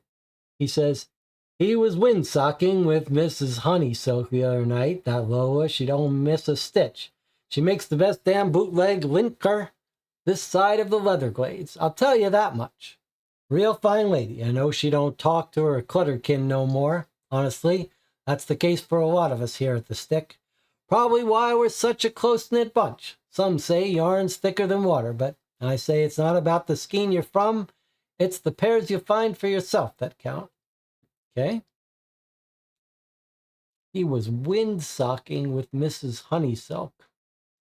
Sounds like dancing, but okay. So that's what Grizzle Snitch said. And here's Lola, who he mentions. That Lola Honeysilk. Okay, and here's what Lola says. Oh, that innocent little darling, I remember him. We chatted at the bar for a few minutes in between my sets at the Lipstick Lounge. Definitely not our usual clientele. I don't think he'd ever been in a place like this. He roamed the Sakis for a while, didn't quite fit in there. I think he's still dying to figure out where he belongs. I think he seemed Really threadbare, missing his family a bunch. I felt for the guy, but I can't really relate. Once I started performing, my family dropped me zippity stitch, faster than you could say laundry day. I sent them plenty of footnotes over the years, trying to mend souls, but I haven't gotten a response from them in ages. Okay, here's William, a hippie at heart at the watchtower. That lady who came up to him, not the same at all. She was giving us the stink eye, tutting all over the place. Total fuzzkill, honestly. And she trapped him, poor sock. She static clung to him, yammering on about Heeligans this and unsafe that. Claimed she needed darning just to get to the La-La lands. He went along with it. You could tell he was fraying. He rolled his eyes at me as he was walking away. Well, anyway. Yeah, he only had the one. Here's Sandy. He was windsocking with us outside the tick-top. We were picketing, trying to get the feather pushers there to get behind our new Soulmates Without Limits bill. We're getting some real traction with it now. And this guy, well, he's totally on board. He even did some chants with us. We won't wait, end the hate, socks and scandals integrate. Really kind soul. He seemed to think he'd been forgotten, so I'm glad to hear someone's out looking for him. So they talk about each other, like he's talking about her, and she made her statement. Okay, and here is Lint Ball Court. That dude was so tight he didn't miss a stitch. When he saw us playing, he hopped in on the action right away. He was mostly just spooling around during the game, though, but definitely a high thread count guy. You could tell by the bow tie. Oh my God, yes, I saw him. He just hurled up to the coolest crew in our class, looking all important in his bow tie, like he owned the place. But then he just started playing lint ball with them. And even it seemed like he'd never even played before. So awkward. I would die if I acted like such an idiot in front of Willem and his crew. Here's Lady Triflington. I remember him fondly. His bow tie was remarkably distinguished, and he was a complete gentle sock. I was so unraveled over those dreadful Birkin socks loitering outside the watchtower. Such Heeligans. Socks and sandals together. They had the audacity to flaunt such depravity for all to witness. In my day, the clerks at the watchtower would never have permitted such a spectacle. They were much too refined. Regrettably, this is not the case today. I feel exceedingly unsafe. But Mr. Softasaur, you said his name was? Yes, that gallant soul could see I was distressed and needed help, and he courteously escorted me past them himself. All right, so there was their chatter. Hard to know how to interpret that as a puzzle, but I think we don't have to. I think we just look at this. So the first three answers are about Kevin's address. That's a different puzzle, but here is the puzzle that we're supposed to use this slang for. Blank, blank, go with the blank in the blank, blank. Your blank is blank and they need blank. Okay, so we know the message, right? This is supposed to correspond to this. Go speak. So, important message. Go speak with the administrative clerks in the watchtower as soon as possible. Your family is in distress and they need help. So you can see, like, each phrase here maps to one of these phrases here. This has to be important, this thing. So, yeah, so somehow important, that has to be important. This has to translate to message. Go. This has to translate to speak with the administrative clerks in the watchtower, and so on. Okay, so that's pretty fun. Should we do that first? I mean, we just read this. It seems like maybe we should do this while it's fresh in our mind. What's the best camera for this?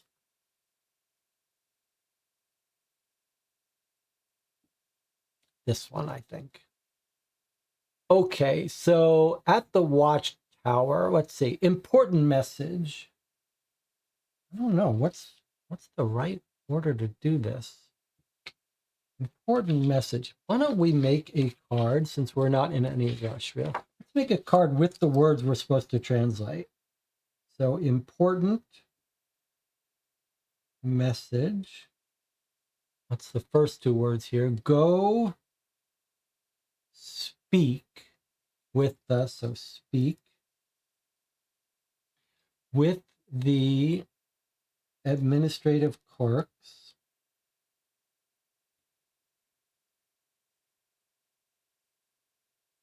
in the watchtower.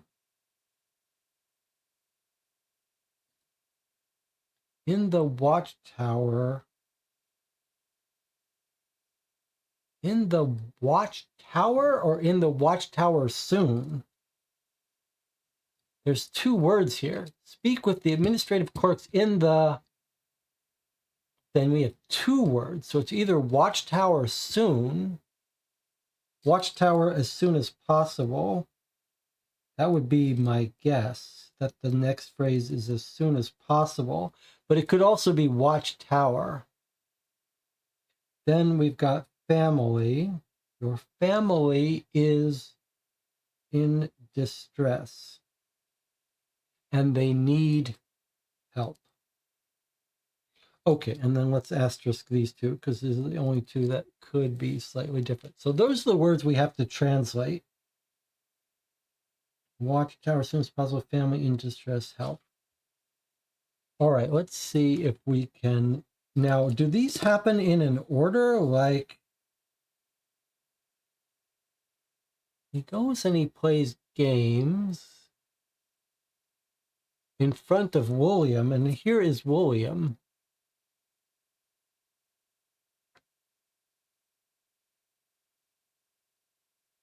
That lady who came up to him, not the same at all. She was giving him the stink eye. She trapped him. She static clung to him. So is he talking about this person? Like, this is Watchtower. Watchtower. And then here is the lounge.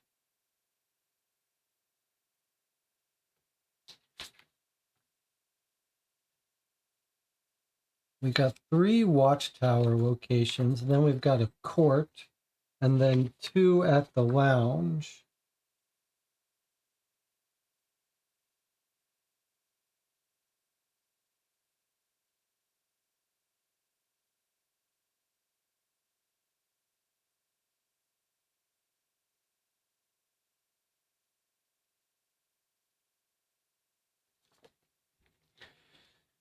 All right, there's our words. Important message, speak, administrative clerks, watchtower, family in distress, help. Let's see if we can't come up with some of these. She don't talk to her clutterkin. That seems like family, don't you think?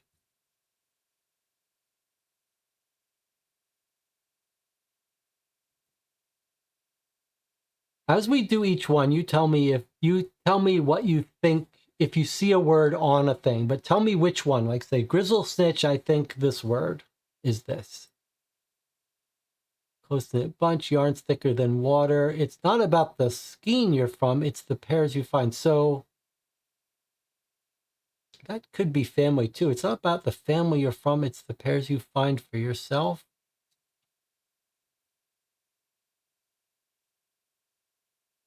Be skein is family, although this seems like clutterkin. She don't talk to her clutterkin. That's gotta be family. Okay. Any other items on this page? Okay, now we're talking about Lola.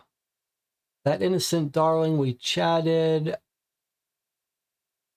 He roamed the Sakis. He's still trying to figure out where he belongs. He seemed really threadbare. That seems like sad. Do we have a sad? No. He seemed really threadbare. Could that be in distress? I guess it could be. In distress could be threadbare, but that seems more like lonely. Once I start performing, my family dropped me zippity stitch. That seems like as soon as possible. Quickly. Doesn't really seem like as soon as possible, but it could be. Zippity stitch if we don't find anything better. Zippity stitch.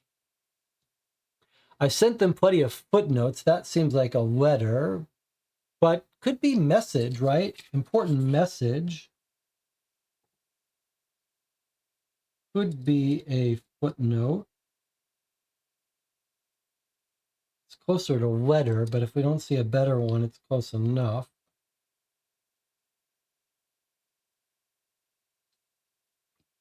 Okay, next one. Windsocking is surely dancing. We don't care about that. We were picketing. We'll wait, integrate. This doesn't have any real slang in it. Windsocking, except for dancing. Here's windsocking, windsocking. Windsocking with us. So that might not be dancing. What do you think that is? Talking, speaking? Could this be speaking? Windsocking could just be speaking?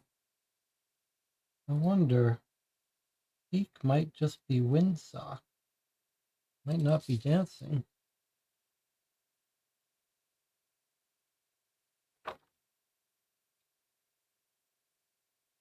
Seems like the chat could be agreeing with me. She was giving us the stink eye, tut-tutting all over the place. That doesn't sound like slang. Total fuzzkill. Buzzkill is like buzzkill. That doesn't really help any of our words. She trapped him. She static clung to him. Again, that just sounds like what it is.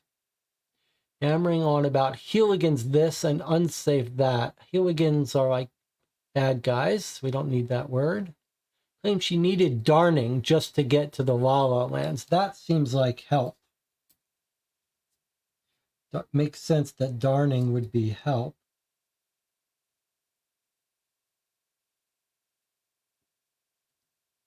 He went along with it. He was fraying. That could be distress too. He was distressed, fraying. He rolled his eyes.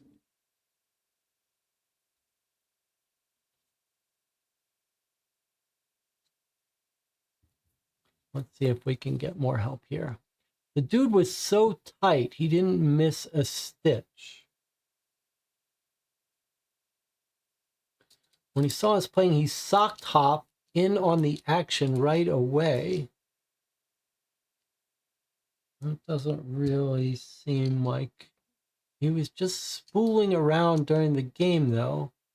Definitely a high thread count guy. You could tell by the bow tie. So spooling is fooling around. We don't need that word. High thread count guy. That doesn't seem... that could be important. Thread count could be important. He's a high importance guy. You could tell by the bow tie. I think that might be important. Looking all important. Yeah, okay. Thread count is important. That's clever. Thread count doesn't have a hyphen in it. Okay. Oh my god, I saw him. Coolest crew. Seemed like he never played. So awkward is awkward. I would die. Idiot and idiot. Okay, nothing important there. Now we need to find a couple more words, though. I remember as fondly distinguished, gentle sock. I was unraveled. Unraveled would be distressed over those people. So I think unraveled might be our best word for distressed. Those dreadful Birkin socks, loitering such hooligans, socks and scandals together. They had the audacity of point such depravity and mighty. The clerks of the watchtower never permitted this spectacle. This is not the case today. I feel unsafe. I could see I was distressed. Yeah, distressed is unraveled, not threadbare or fraying.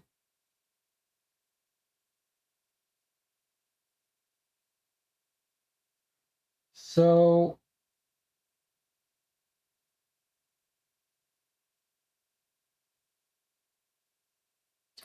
we have good words for everything except for the administrative clerks and the watchtower. Where did we miss administrative clerk? We want to see William and Sandy. Okay.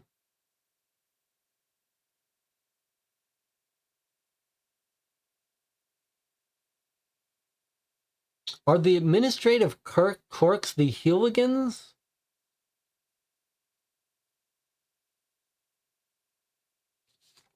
Are the administrative clerks the hooligans? Dreadful Birkenstock, such hooligans.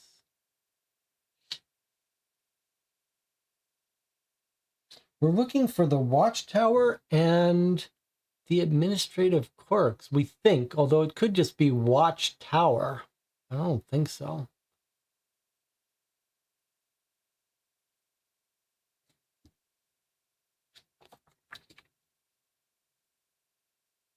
Outside the tick top, that's the watchtower, the tick top, no doubt about it. Tick top. Clever. Okay. Trying to get the feather pushers. There's the administrative clerks. Feather pushers. Okay. All right, I think we've got it. Any disagreement with those? I mean, how clever of a puzzle is that? I have never seen that done. Slang as a solution to a puzzle.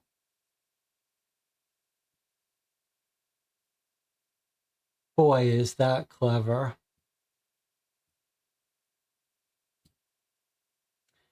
That is really quite fun of a mental challenge. All right, we're going to take a break, then we'll come back and we'll figure out William's street address from the second part of this box. It looks like every transmission seems to have two parts that are independent. Okay, I'll see you in 8 minutes.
19 concurrent viewers left. 6 hours in with a game that is rated at 2 to 3 hours. That's about right. Normally I multiply by 3, which isn't really, it's kind of humbling to think people finishing this game in 2 hours. But I don't, it's just the way it is. I never claimed to be, in fact, I come from a long family of slow thinkers. Slow but deep thinkers. That's how I like to think of it. But I don't think there's any escaping the fact that these games are always rated at substantially taking less time than it takes me to play them on the channel. But it's a little bit shocking. All right, let's try to solve this puzzle about where does Kevin... There's multiple Kevins, we're told. We have to find the right one. There's several Kevin Miller, that's his last name, Miller, in Greenfield, Vermont. We need to find an exact address in order to return it. Okay, so we've got these three things here. So we've got drawings of these cats, it looks like. They each have their own name. They've got a different outfit. And they've got different balloons assortments. Some have balloons in the left hand, some in their right hand, some in both hands. Okay. They all have a first initial, very prominent, except these guys have no names. Okay. What's on the other side? Dear Mikey. Mikey? Dear Mikey, I didn't get a chance to tell you our new address in Greenfield, so I made you some brain teasers since you like them so much. Like that puzzle we did at the zoo on your birthday. Once you figure it out, write me a letter. I miss you already, and we haven't even left yet. Love, Danny. And it looks like he's given a little example decoding. Like this translates to love. This translates to Dan. Well, it can't quite be right, can it? I mean, it does look like that's what it is. Love, Danny. But notice it's not a pure substitution. Like these double letter here and double letter here doesn't match with this. But on the other hand, I see what we've got here. So what's happening?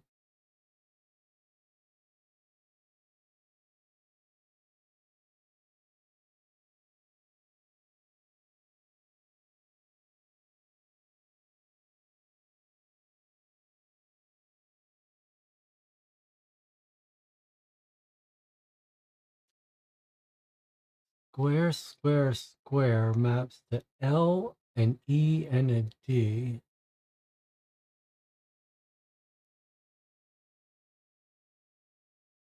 Interesting. Let's keep going for a second. P.S. You can even use the code I made for this letter if you want to tell me a secret you don't want other people to read. P.P.S. My dad is sad he lost his dinosaur sock. If you happen to find it, please keep it safe until we come back to visit. And then he's got some instructions about this. He's saying fold them into a box. And then that box, birds, fish, dogs, and cats. And then he's got a code here. And then, okay, so it looks like maybe this is a message. This message we do by figuring out which cats those are with letters by their face. Maybe, although these don't look like angry cats. And we do have some angry cats here.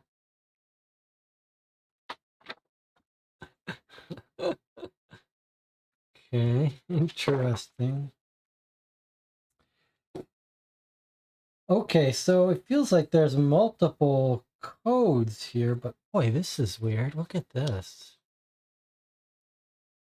Let me put this aside for a second and just take a look at this. So they're double-sided. It says match.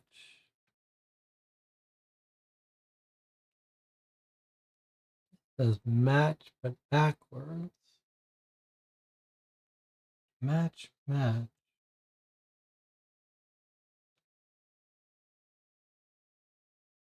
So these don't get cut, but they get folded into boxes.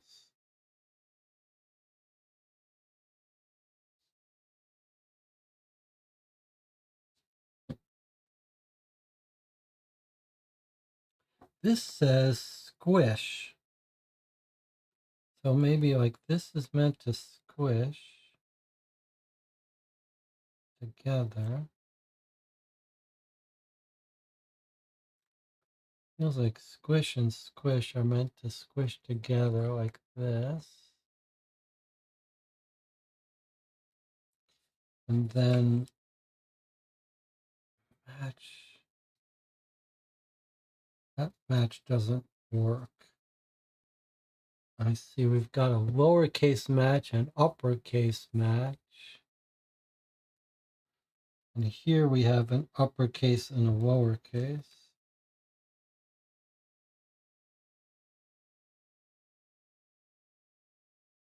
And what about this? Lowercase, lowercase. So this could line up this way to be proper.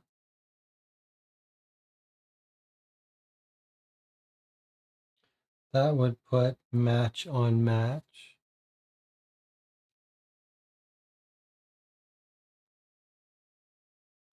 That.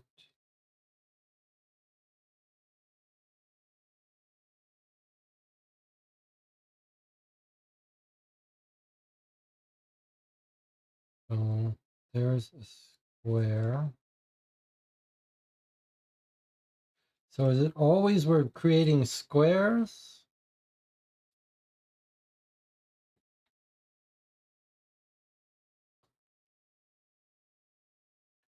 Like there's a square for that. And then this one looks like it might go, maybe I should score all of these.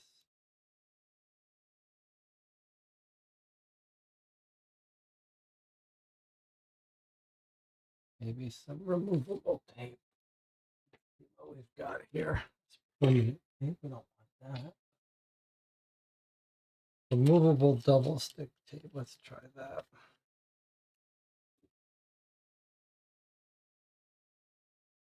So uppercase only has one other uppercase. It surely has to go to that. And then the squish surely has to squish, but maybe it squishes to itself like that. That would make more sense that it touches itself. Or no, because that's what the match does. Like why is squish not, how is squish different from match? I'm gonna do it this way. I'm not decided. Feels like squish should be different from match though.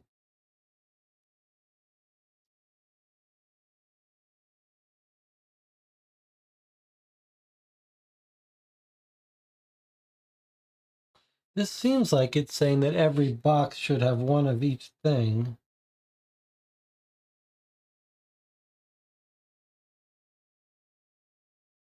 Which this doesn't. Except if this match does this match, then it does.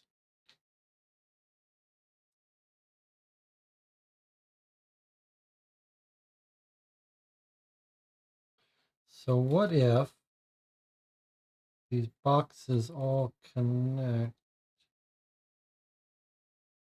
I'm just scoring everything now. This is a weird one. This one has a big long sized. Then we have cat. We don't know which way they're supposed to go. Like, look, this match looks like it's supposed to be this match.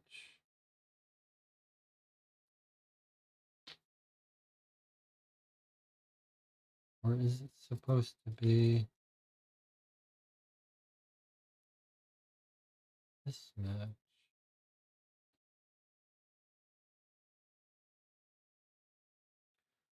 That seems more like that.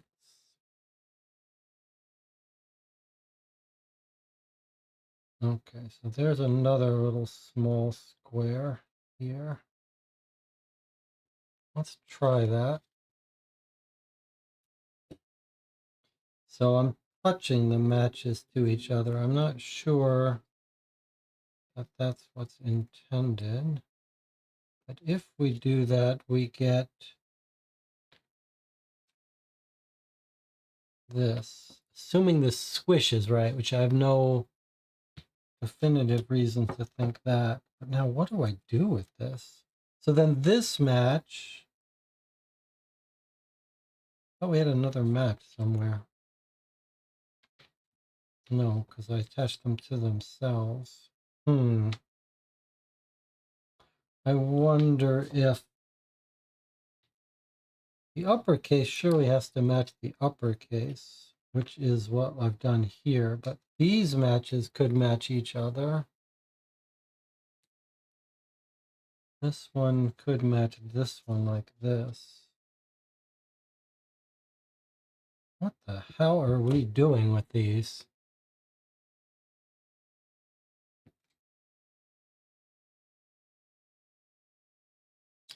Maybe squish matches with squish. It seems like we should have letters visible. I'm not sure this is the best thing to work on right now. I'm just going to do a little bit more of this and then stop.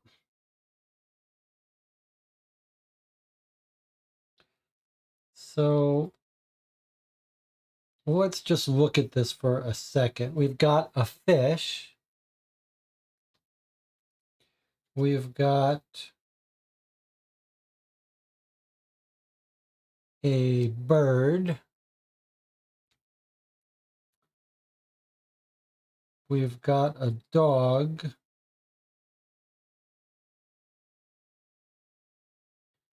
And where did our cat go? Oh, the cat is here.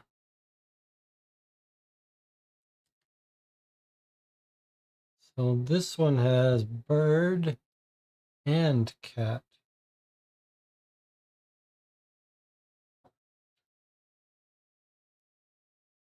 Is it trying to say that we should end up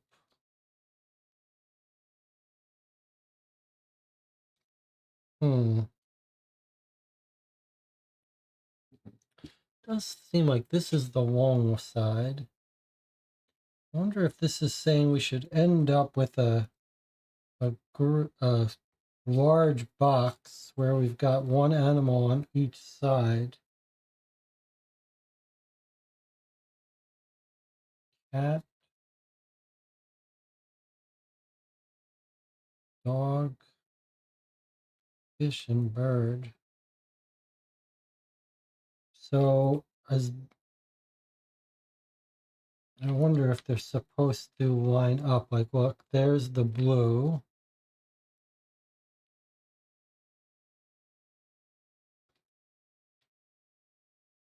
And then should we have the fish on another side? What's the squish? But the are the same.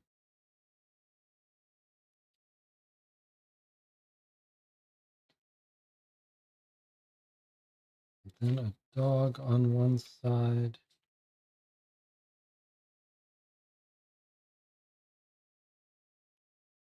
There's no animal on this side though.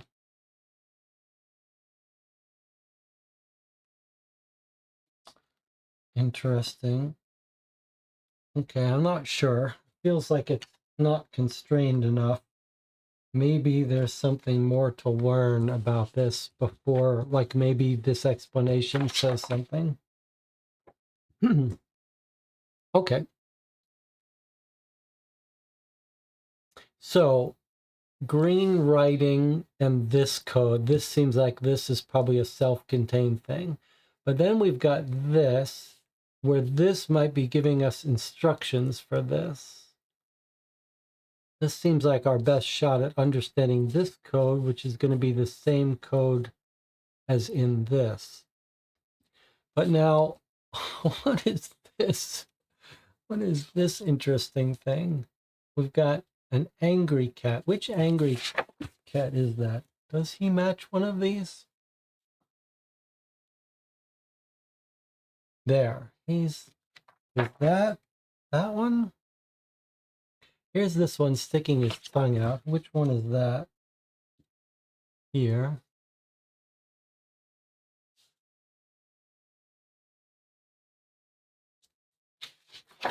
Seems like that would be a W. This guy with the 3 teeth.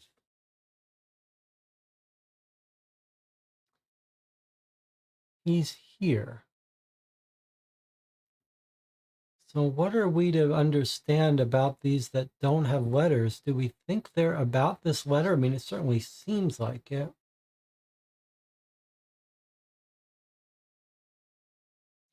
There's also the arrangement of these balloons. It's like some are low, some are high.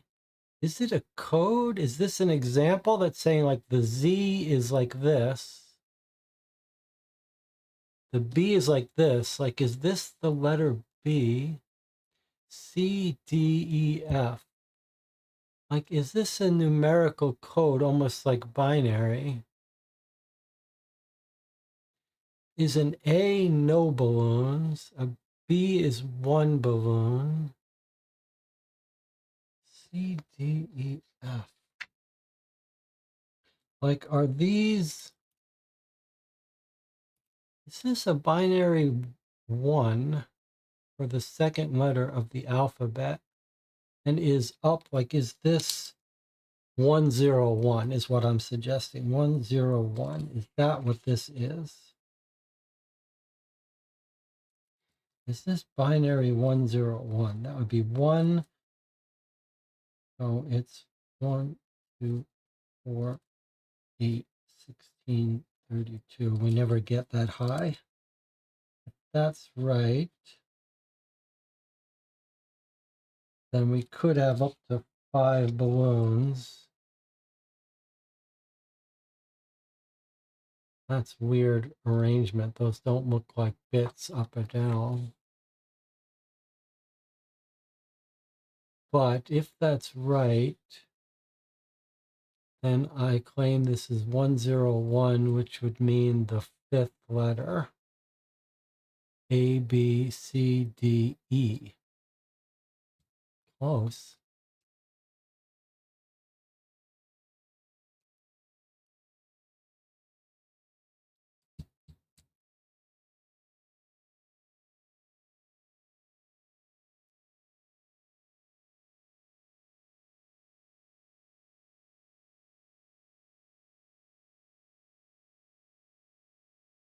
F and G. Let me just see what this would be according to my, my binary doesn't work for that.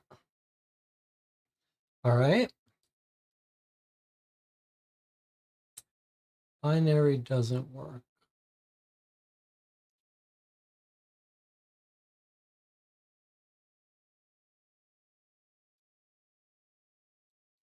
Well, we've got different colors and patterns as well, but maybe that's overthinking it.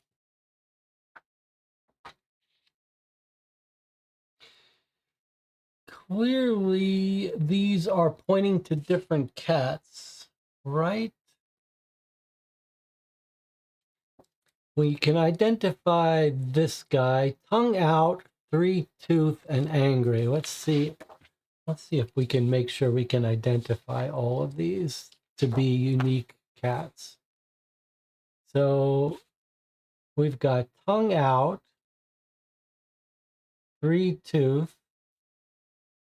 Where's our angry cat? Is this him? He doesn't look as angry as this cat. This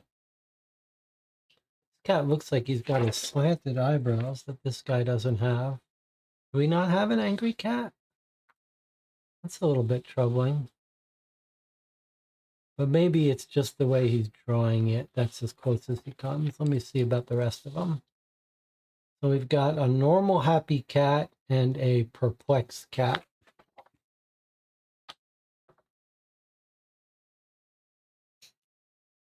Is that our normal happy cat, or is this our normal happy cat?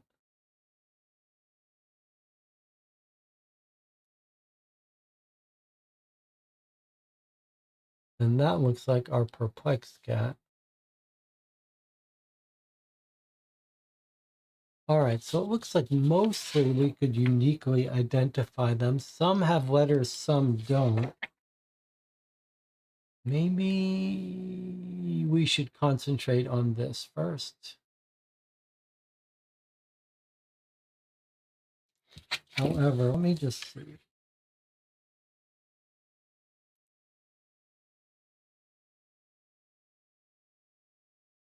So angry and then tongue cat. We don't know what the angry is, and we don't know what the tongue cat is. And we've got the happy cat and the three-tooth cat. The three-tooth cat, we don't know what he is. The happy cat, we don't know what he is. Okay, so that looks like maybe these are all the 5 down here. A perplexed cat is this guy here. Okay, so they're all these. This guy is cat number 5. This guy is cat number...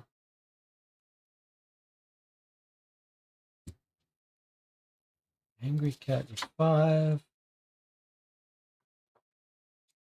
And this is cat 2. Perplexed is cat... I don't know why I'm doing this. This doesn't seem to be very helpful. Tongue out cat 3. And the happy cat is 1. Okay, so if we could turn these to letters... M-I-K-E-Y. M, is it possible that we've got M is M, I we don't have, K we don't have, E we don't have, Y we don't have. So I wonder if this isn't M-I-K-E-Y. Just an idea.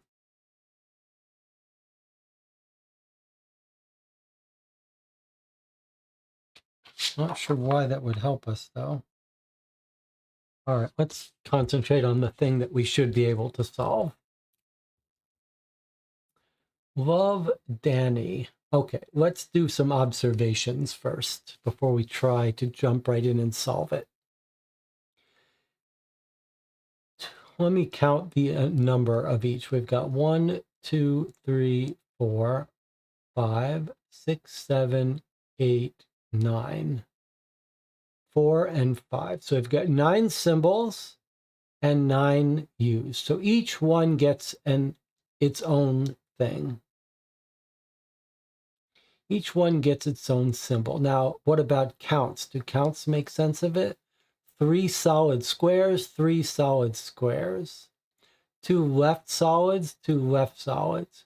1, 2, 2 right hollow, 2 right hollow, 2 hollow square, 2 hollow square. Okay, so each letter gets a unique letter here. Now, what doesn't work is the letter above does not match what it is.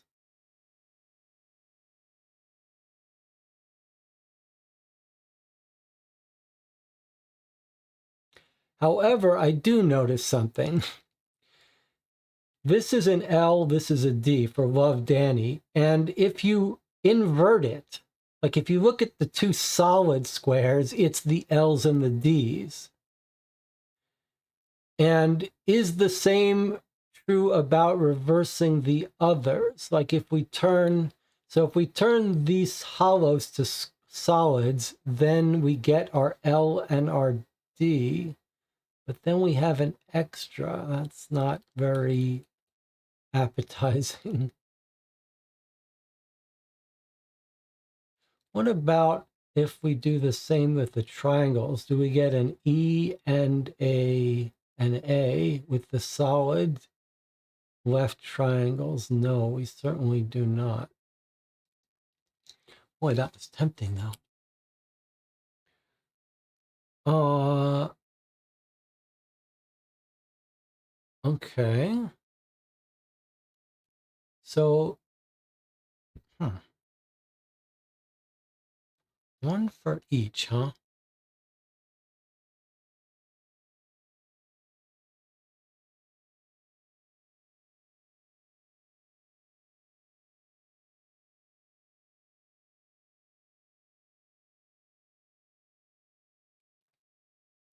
Well, there's only one L and only one D. Why don't we do it this way? I mean, it's almost like what it has to be. So I'm going to do it like this.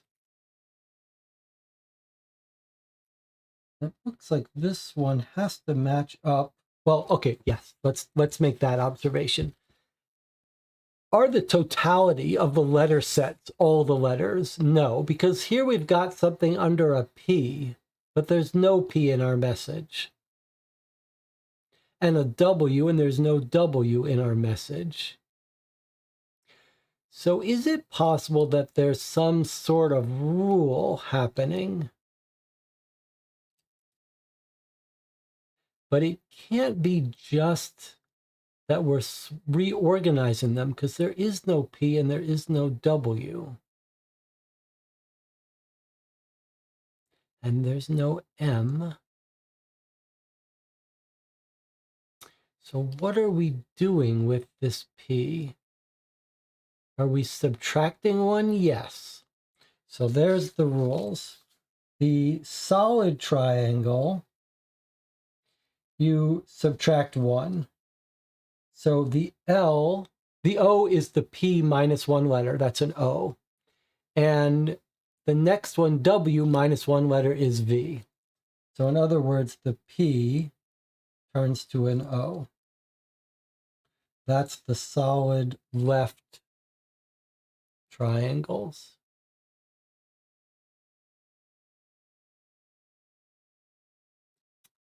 What about the hollow right triangle? What have we got? We've got two of them, a D and an M. So is it plus one? The D turns into an E, and the M turns into an N, yes. Okay, so the hollow triangles are plus one. In other words, D turns into an E. Okay. The hollow squares, we've got an E turning into an L, but I really wonder if it's not swapping with the solids.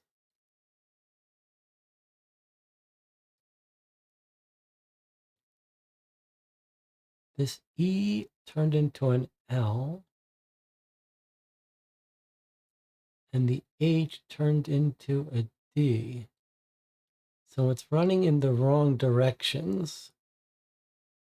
Let me see what happens if we look at the solids. So we've got three solids, L, D, and E. L, D, and E.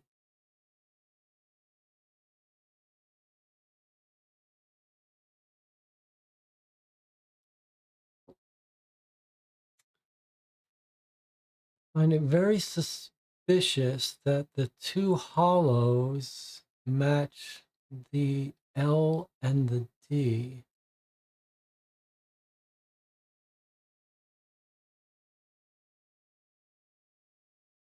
And the opposite doesn't work. So what is the rule? What is the rule? Okay, well, left and right makes sense, minus one plus one. So what would make sense for hollow? For the stop? Would it be inverted? So E, what if we look at the next letter? The next letter from the E is the L. The next letter from the H is the D. Okay, so it looks like the hollow square is next letter in message, right? And the solid's going to be the reverse. Is the solid going to be the previous letter? Let's look. So look for your first solid. It's a P. No, it's a L.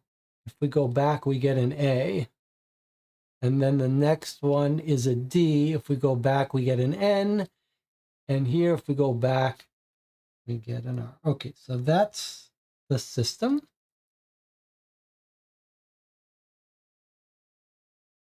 That's the rules. That gives us love, Danny. And now we have to decode this, which looks a little error prone, but I think we can do it, hopefully without making too much of a mess. The problem is you've got to keep track of which number. So I think the thing to do for us is to go in order per symbol, because you need to remember which of each symbol you've seen. So we're going to do these guys first. So we add +1. So EV turns to a double, so back one, TU. So that's a U. Then we go to the next open triangle, which is there, which is here. My dad is sad. This would have to be a Z if we wrap around. Sorry, I did the wrong way. These are pluses. Hollow is plus. Okay, so V goes to W. The next one here is a B. And that's it for these symbols. Now we can reset. Now we've got a hollow square. Our hollow square, we look at the next message. So it's an O. And then our next one is here. No. Well, you gotta be careful because of the order. Okay, so the first one was here. It's an E. And the next letter is I. Then we have a Y. The next letter in the message is an O. Boy, I really cannot mess these up. N, next last letter is an O again. What if I've already, oh no, that's okay. All right, so that's all those. Then we have left solids, triangles, meaning we look at the letter before it. So that's an L. And then the next left triangle is here. That's an R. And then lastly is a K.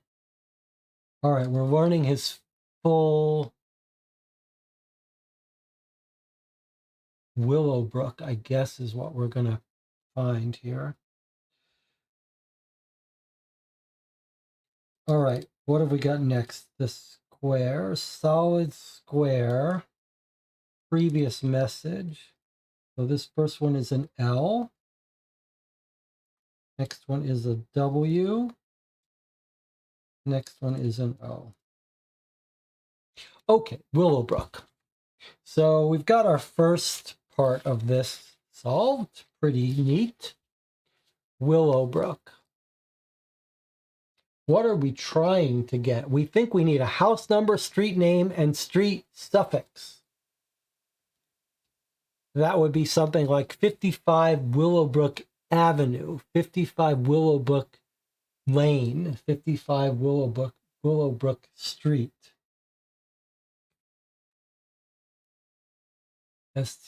Reetlane.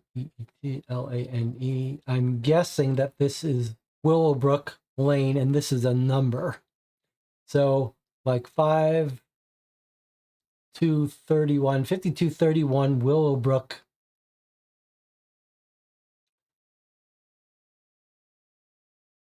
Court Lane, whatever. Okay, so it does feel like we're going to get letters for each of these.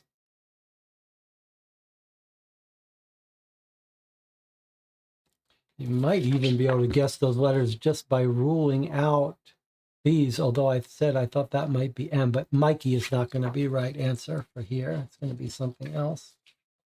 Okay, but we've got Willowbrook. Is the last letter right? Is it? The last letter is a this. Yes, it should be the letter before this. Okay. So yes, Willowbrook. All right, so now this does tell us that this solution has to be a number. So I think the channel was right that this is going to give us, is this going to give us numbers? So if squish turned to this could be a 3.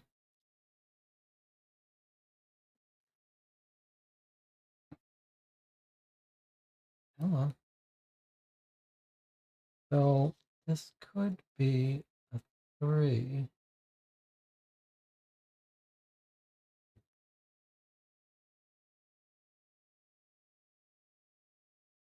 Okay, and this is the order. Is that right? So the 6 is a bird and a cat.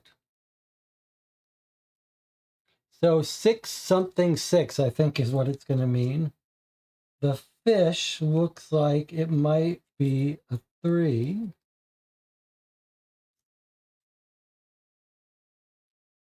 Come on, guys. Don't make a fool out of me here. Okay, 6, 3.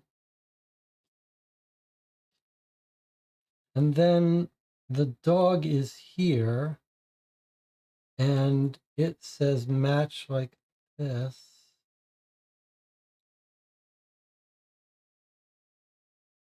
There's our 8. Okay, pretty cute. I guess this is what Petiol was saying, that these are matching numbers. So this match has to go up with this match. That's how we get an 8 out of this. Boy, this really does not want to stay. But there's our order. Why is it's so strange to me? Why does this one not want to hold? Maybe we can cheat it a little bit.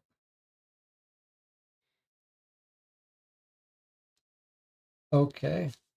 But one of the clever things here is, if you can see this 6, the 6 has the bird and the cat on it. So I think 6386. 6386. 6386 Willowbrook.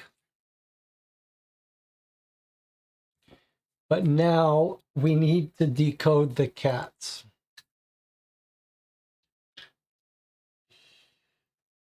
We need to decode the cats. How are we going to decode these cats? We need letters. It's another inductive puzzle. Joseph Mayu says we might want to look at it from another angle. Well, you have a good point, because a 6 can be a 9.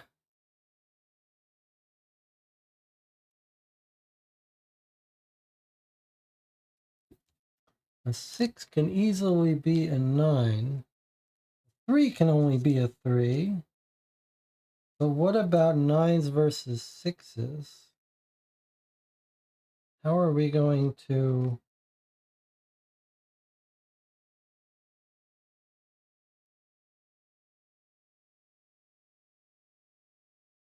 We put it all right side up. Does that work for us? If we squish, it's an interesting point. So if we do squish this way, maybe we make our 3 slightly differently. Although I don't like that squish and match seem the same. But you do have an interesting point that if I do them, well, no, then my 3 fish is at the bottom. Or, no, I guess we can put them at the top.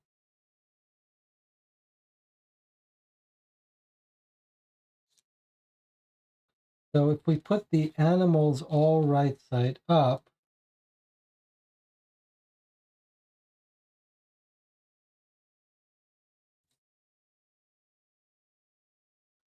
then we might get 938. And then when we put the cat up top, we get our 6.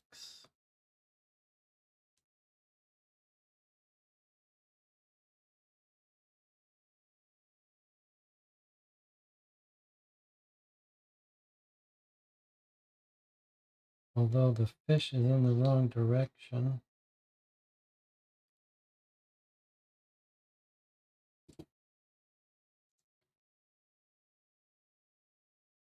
How would the bird be? Well, I'm a little bit uncomfortable now about missing a rule about this, and I've lost the chat. I've lost my view of the chat through the laptop for some reason. I mean, it does feel like these should be facing the same directions, but the bird actually, well, I guess the bird could. Not really. So we might be overthinking exactly how to do it, but it does feel like maybe it doesn't have to line up exactly. I feel like I'm going to go a little bit crazy from some of this, but okay, let's not. We've got the basic idea. We can fine tune it later.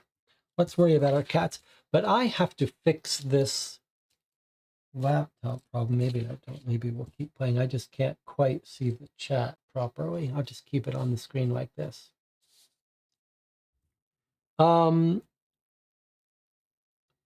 Maybe we should pay more attention to this, but we've got the basic idea. All right, how are you doing these cats? Here's our inductive example. This is an example of a G. This is a T. This is an F. This is a B.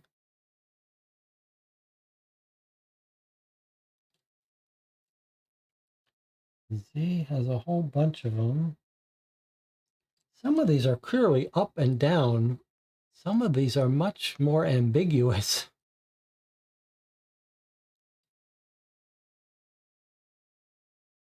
And much more ambiguous about position. Here's F and G. Here's F, and then this guy went up. Is that how we got G?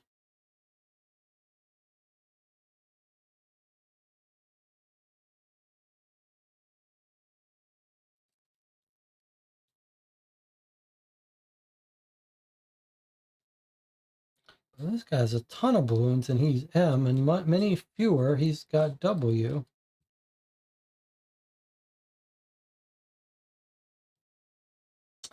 Left hand, right hand. Is that what it's about? Left, I'll bet there's, yes. Okay, hold on. We've got 1 in his left hand, then we've got 3 in his right hand. Maybe it's not up or down.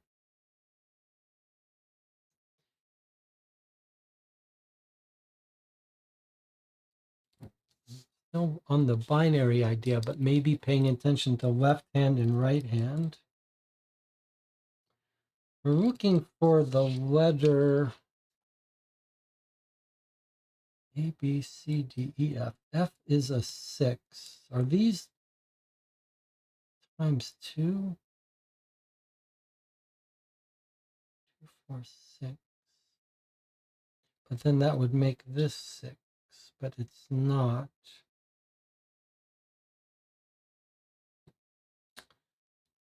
G is the 7th. All coming from his right hand, though.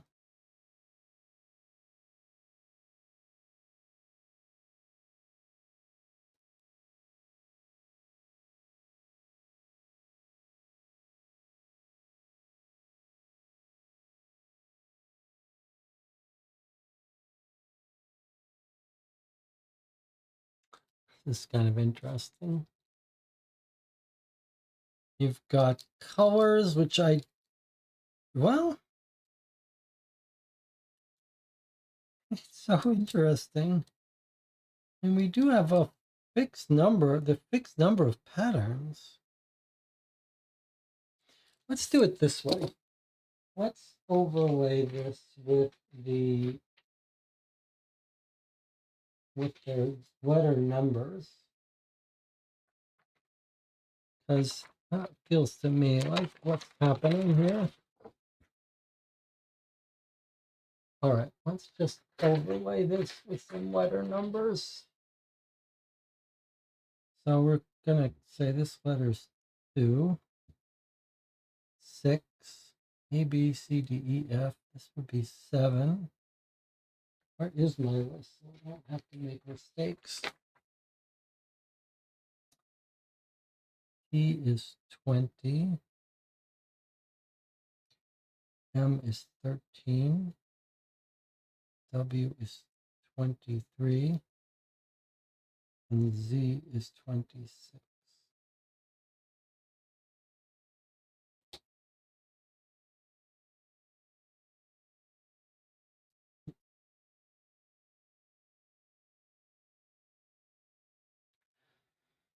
So these are very ambiguously positioned.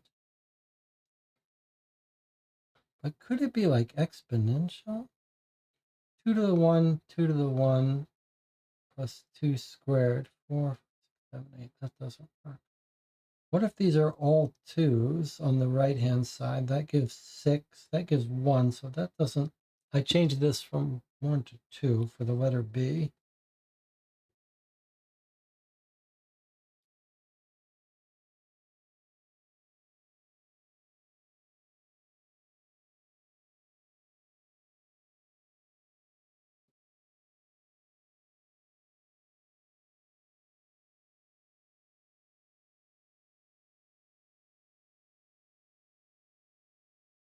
Or should it be patterns?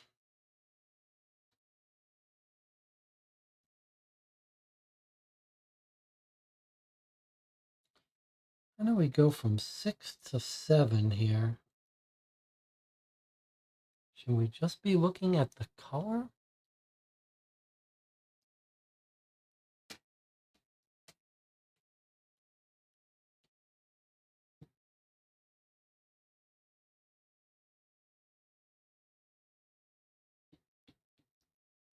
It almost feels like we could guess. We should be able to guess this. Is everything unique, or do we have anyone copying someone else? We don't really have any copyings. Do we have anyone that has got the same, we can match left hand versus right hand or vice versa? Not really. This is really quite interesting because we have 7 examples.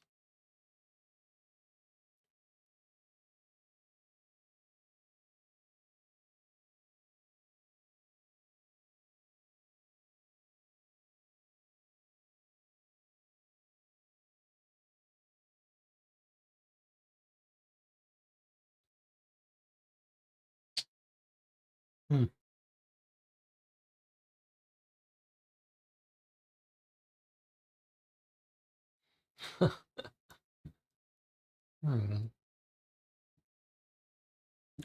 We've got colors. Feels like the right thing, right? Because our word tells us which of these it is. So our goal is to figure out what letters these are. We know they're missing letters.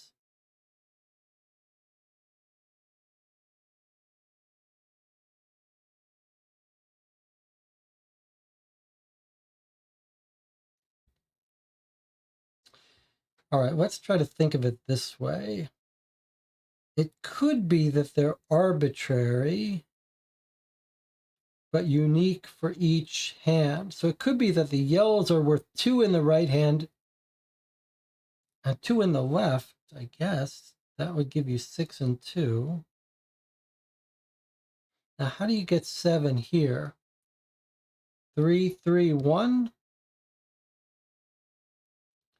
If it's 3, 3, 1, and it doesn't matter what hand it's in, which doesn't seem right to me, but let's say it is, that would be 1 plus 2.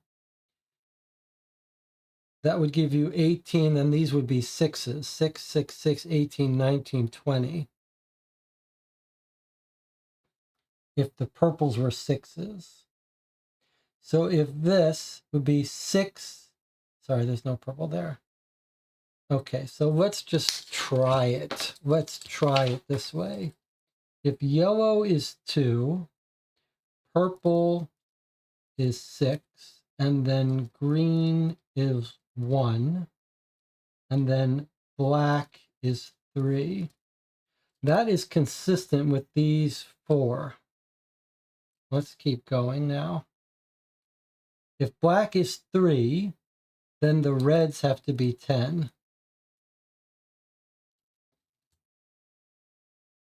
If that's 1, and that's 2, that's 3, then the blue have to be 5.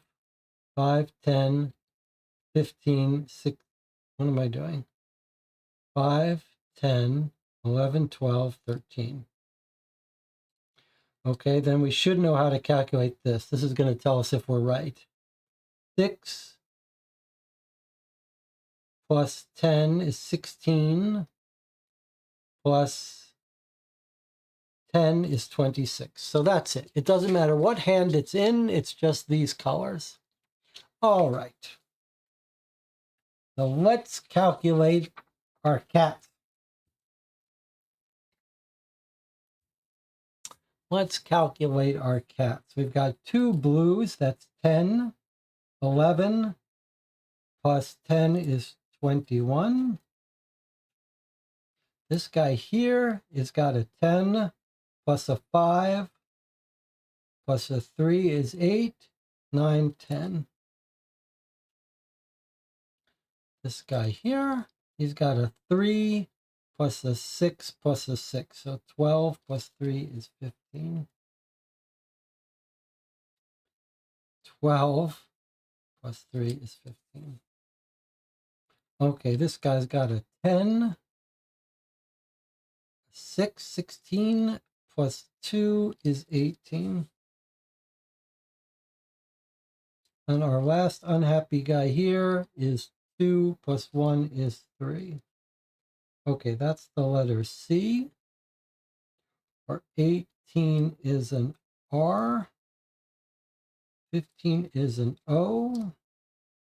10 is a J. This does not seem right. 21 is a U. What's gone wrong? Oh, it's okay for it to be like this way, because this is not the message. Our message was this. C O U R T, court, just as we imagined it might be. So this is a T here. I must have miscalculated this guy. 10, 15, I sure did. 15, 18, 19, 20. This is a 20, which is indeed a T. Okay, it is court, which is one of the things that I hypothesized it might be giving us as a suffix of a street name. Okay, so we know this is Willowbrook Court. We're just not 100% sure on the street name, on the number. We've got our things. We can tell it's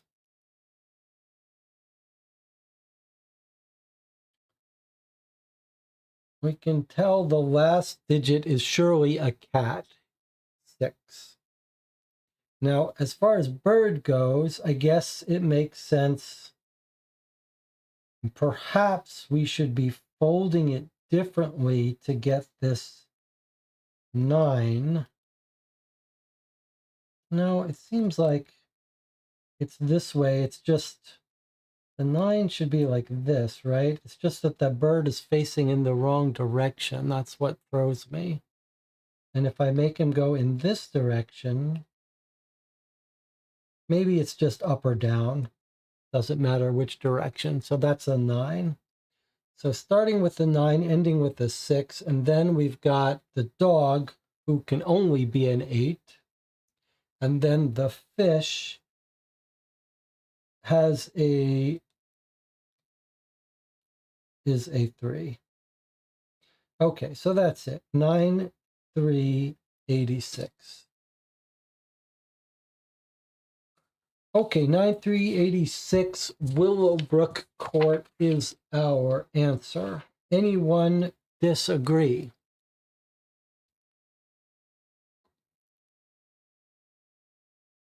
Anyone disagree with 9386 Willowbrook Court? Don't look at it from top down. I think it's supposed to go right on top of each picture. I see. That's an interesting idea. You're saying put the bird on top of the bird. That's a 6. Put him here. That's a 6. Put him here. That's a 9. That's an interesting idea. Put the fish there. That's a 3. And put the dog here. That's an 8. Well, it's the same thing. Here we are again. Now we're back to 6389. I like that better. 6389.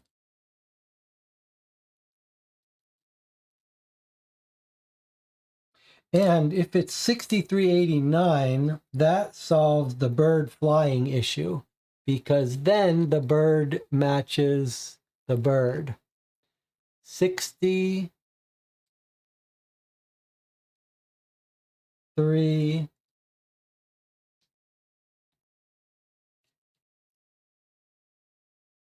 Each one flips down. Okay, boy, this is like that other game we played where it just won't sit right.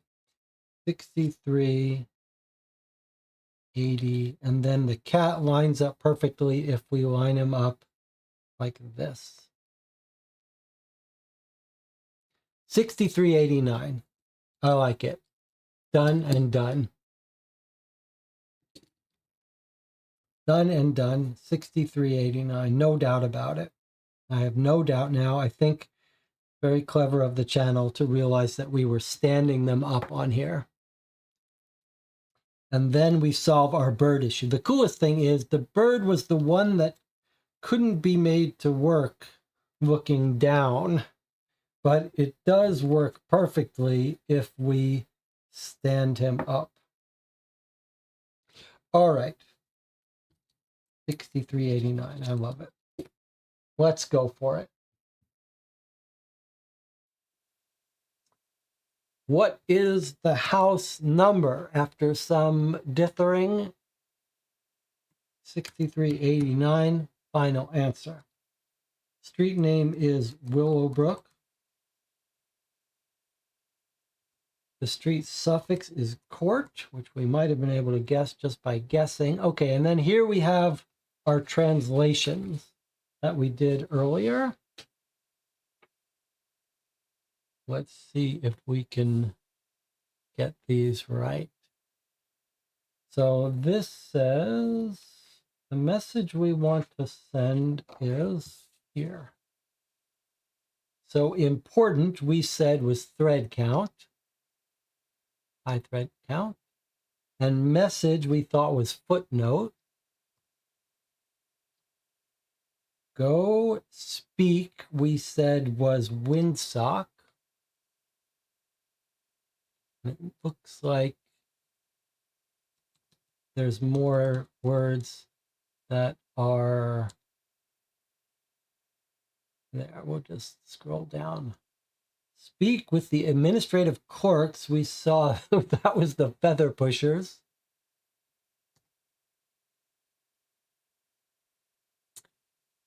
In the watchtower, we said was the TikTok. Looks like we might have to scroll down.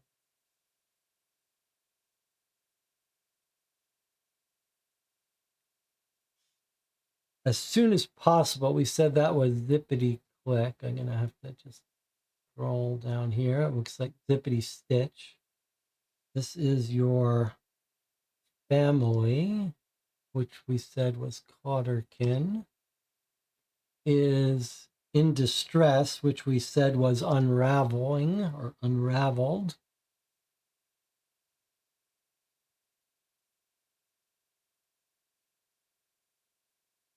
They need help, which we said was darning, which is pretty clever. All right. Any objection here?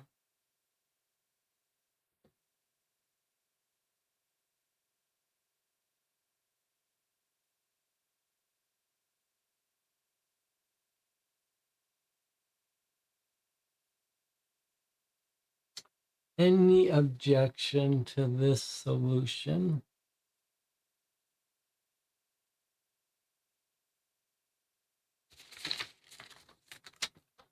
Try to organize everything here.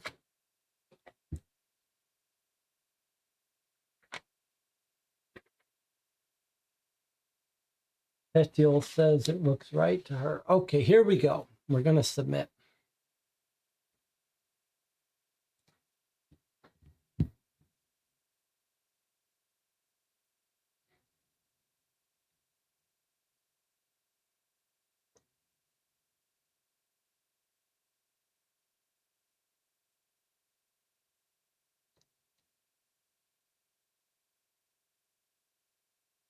Return successful.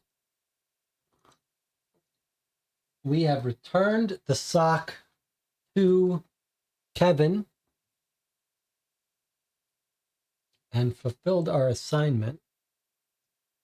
We should test what it looks like to get something wrong. Yes, maybe we can do that before we're done. Let me just click open conclusion. Case closed. Thank you for scouting for the Ministry of Lost Things. A completed case badge has been added to your profile. If you wish to pass the case on to a new scout, you can find a reset guide here. Okay, so now why is there an envelope for solution?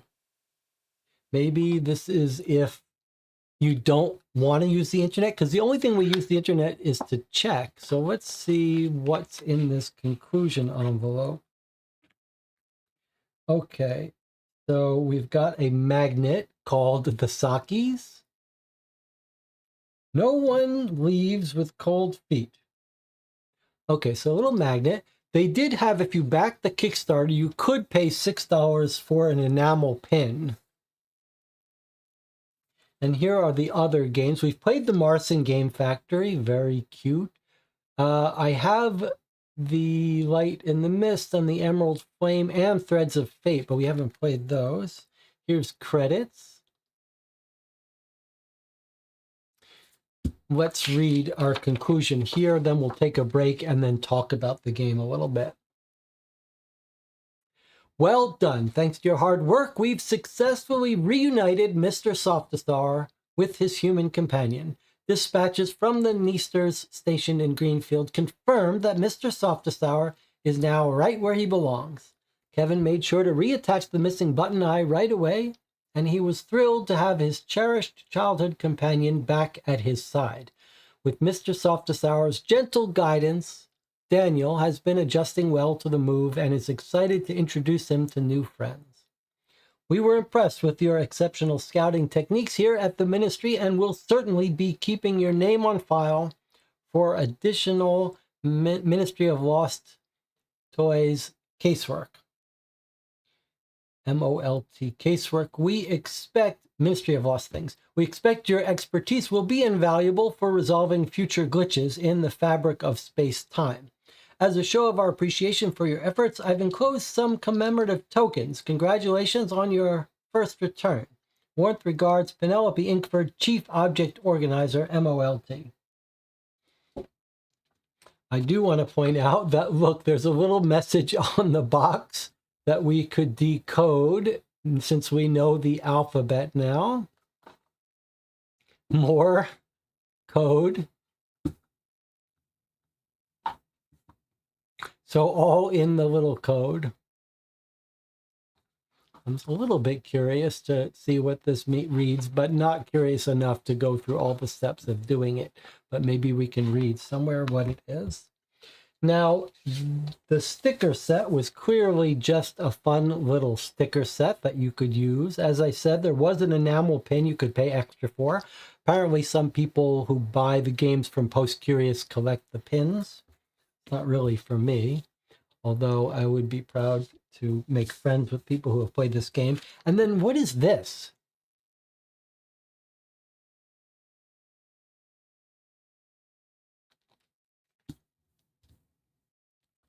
Strong winds can cause an umbrella to buckle until it loses heart. The best protection for a storm is putting on some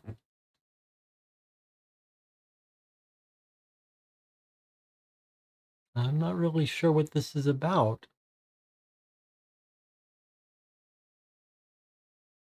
Is this supposed to be an extra little puzzle? Like a little riddle? All right, well, if it's got no narrative reward, it has no interest to me. But maybe this is just a little extra puzzle. It didn't come with any explanation. Since we've played the game, let's look together at what the reset bit looks like. All right, so that map that I accidentally drew an A and B on, we've got a replacement for it. So I can pass it along without my A or B. It looks like you might, if someone marked up this, you could have an extra one. If you were to have written on this, you'd have an extra one. And if you were to write on this, you'd have an extra one. That's quite nice of them to include. I don't know if this was only the Kickstarter got this, or if you ordered it now, you would get it. I think the website says it is currently selling for about $30 now. All right, here's what we'll do. We've been playing for 7 hours and 15 minutes. We're going to take a 8-minute break here, a long break, but hopefully those of you who have played along with me this entire time will stick with me a little bit longer to share your thoughts on Ministry of Lost Things Case 1 Lint Condition. I'll see you in 8 minutes. We'll talk about it before we end the stream.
All right, we're back to talk about our experience with Ministry of Lost Things, clearly meant to be one in a series.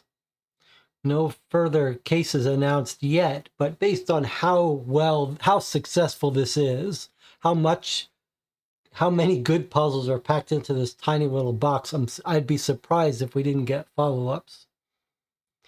Let's just look at the website for a second before we continue. So there's an FAQ that looks like it's a little bit humorous. Is there a portal to the Elusiverse in my dryer? Almost certainly. What's the best way to prevent my items ending up in the Elusiverse? The best way, of course, simply not to lose them. Studies show, however, that pasting googly eyes onto an item will increase the chances of it ending up in the Elusiverse by 95%. Okay, so just a fun FAQ. What does the help give us? It just says you finished it, so you don't need anything else, but you can submit feedback. Profile looks like they're planning for multiple cases and keeping track of your progress. Okay. Well, a very enjoyable game. We've played 7.5 hours on this, and it went by very quickly. And I think, boy, we saw a lot of very good stuff. Let me see what the chat has to say first. Joseph Mayu, my thoughts, great and fun, just like all my other experiences with post-curious, puzzle-focused game with a nice narrative. That's disgusting. Puzzle-focused game with a nice narrative to get you invested in solving the puzzles. The art is great as always. Petiol says, agreed. Post-curious is really solidifying themselves as an excellent puzzle game company. Nice, cozy game. Love the puzzles. Very enjoyable to watch. Just as Joseph Mayu says, side note, do the spatial, put it together first. They have a Kickstarter going right now. Even if you aren't interested in backing, they do puzzles every Friday. I have backed the latest one, thanks to help from the Patreon supporters of this channel, so we can play that when it comes. Buddha Belly says, my favorite part was the playful narrative. They had so much fun with words. Nice variety of puzzles. Thoroughly enjoyed the humorous narrative. Sometimes puzzle designers think a jigsaw puzzle is enough of a challenge. As a jigsaw puzzle fan, I love the sock puzzle, but other puzzles in the box would have driven me to the hints. I don't even know if there are hints, but maybe if you got it wrong, it gave you hints. It didn't seem like there were actual hints here, which I'm a little confused about. I really enjoyed this game. My favorite was the map puzzle and the sock puzzle. A lot of game in an affordable box. Yeah, it's not like it's a super cheap box. I mean, $30 is the price of a full game, but yeah, a lot of game into this little box, and very high production quality, and it included a reset kit, and you can pass it along. So I have a couple of comments about the puzzles that I want to talk about. I mean, everything is good in this box. I really have no complaints. But a couple of interesting things to notice. First of all, it is interesting now. The previous Post-Curious game we played was Morrison Game Factory. They both seem like they've got this formula of playing on your heartstrings, very touching, a little bit of sadness possible. Here, not really any real sadness. It's all a happy ending. Morrison Game Factory, a little bit more bittersweet stuff, but all playing on your heartstrings a little bit. Very charming, very cute, very anthropomorphic animals, creatures with human qualities. Some real humor. Something interesting, though, I wonder, like, we're dealing with obviously very skillful storytellers here. This motivated our play, like one continuous case trying to reunite this sock creature with his owner, and we felt invested. We wanted to bring them together. There's another commonality, though, between these two games, which is quite interesting, and I really wonder if they've talked about it. So all of us who played this said, boy, it's a little strange that at the end we didn't get to see this creature, this sock creature that we've reunited. Like, we see other cute things. There's even stickers of other creatures, other socks. But we didn't see the picture of the sock we reunited. And we didn't see a picture of Kevin, the person that we reunited, or his son. And look at this photo, which is Dave, I guess, or Kevin and his wonderful friend. Do you think it's a design decision to do like the radio, like don't show that one thing that should be left in the player's imagination? Because Morrison Game Factory had that odd ending too, where we were like, why are we not getting to see this main thing that we wanted to see? And now that it's happened twice, it makes me think it's a deliberate design decision, which is odd because the art is so beautiful everywhere and they'd clearly be happy to show you these weird, interesting characters. But do you think they've decided that for emotional resonance, you actually don't show this main thing so that people have it only in their imaginations? That is very intriguing idea to me. It's occasionally we see things related to this. Like occasionally we see storytelling elements that are like some foreshadowing or something.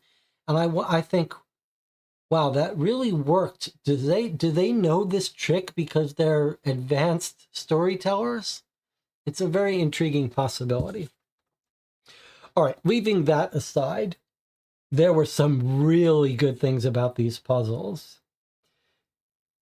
First of all, just as generic comments on how well the puzzles were, they were, in every single one, when we solved it, we knew we had solved it. But there were some fun things here that go above and beyond. And a couple jumped out at me. The first one was we got several inductive puzzles. That is not common. It's very rare to get that kind of puzzle. And in fact, we got it several times. And so a few of the times it was sort of in a way that you might see it elsewhere. But even this one here,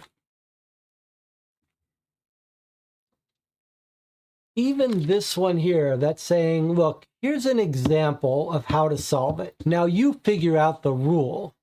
And then here's examples of the code.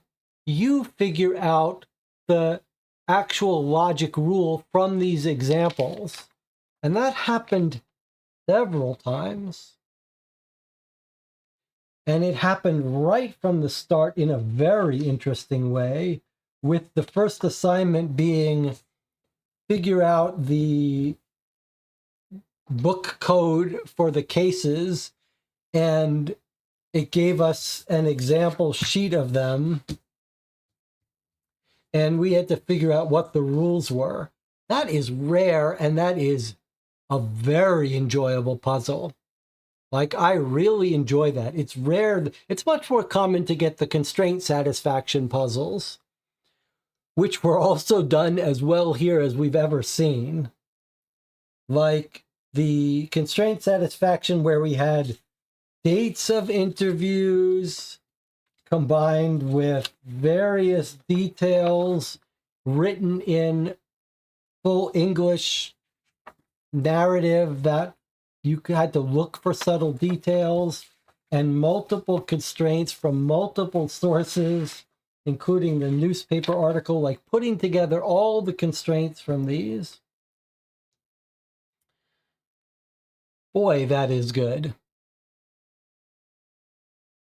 And then the subtlety of things like this was our code substitution cipher, which we've seen lots of, but you could see how it was much more, there was much more room for being clever. Like, okay, we could guess what this is. That gave us a whole bunch. And then each of these were sort of puns on locations. So that helped us constrain what we were looking for. Boy, that is just exactly how you want good puzzles to be designed, to let you pull in little constraints from various places.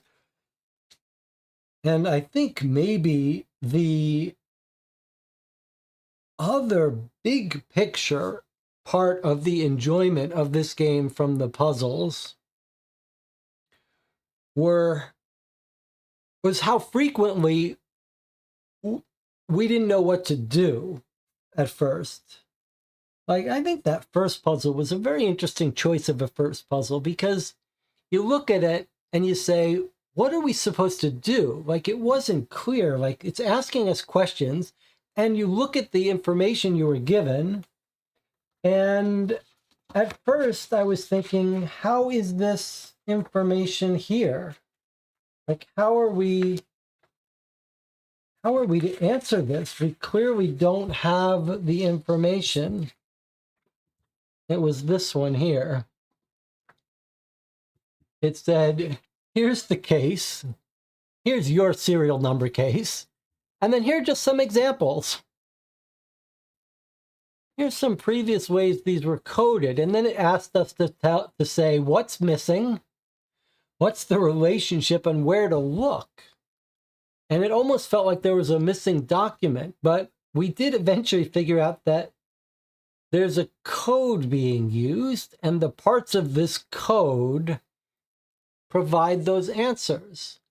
But that moment, that first couple minutes where you're not sure what the game is even expecting of you, like, it's not, you haven't come to the point where you're doing a constraint satisfaction. You're just sort of saying, what are we doing? What options do we have? And then, lastly, my last comment, everything was done well, but then things are particularly clever and novel. But then the thing that, there was the one puzzle that I think was my favorite. I mean, I liked that first one quite a bit. But maybe my favorite one was the sock slang. Just because how cute and novel that was as a concept, and how you're saying, just listen to people talk. That's all you're doing. It felt very natural that you were hearing these very weird creatures talk using slang. And the idea then that you would be able to pick up the English context of the words that they're using, that you would be able to infer the translation just from hearing them speak in context, and then to turn that into a puzzle. Never seen that done, and boy, is that clever and enjoyable and fun. And it wasn't even particularly hard, but there was something very satisfying about that, especially when we hit multiple words that could almost be it, but there was always one clear right answer that we settled on. And it told the story as we were doing it. Wow, that was well done. That is that is a very impressive little box of puzzles. I could do without the spatial ones, like the assembling the folding numbers, but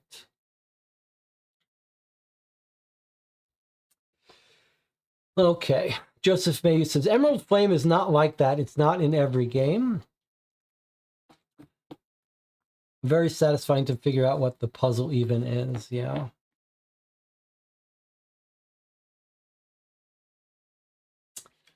even the assembly of the polyominoes, which is not my favorite type of thing, had that very clever element of stacking them and the stickers, which meant inferring the size of the pieces.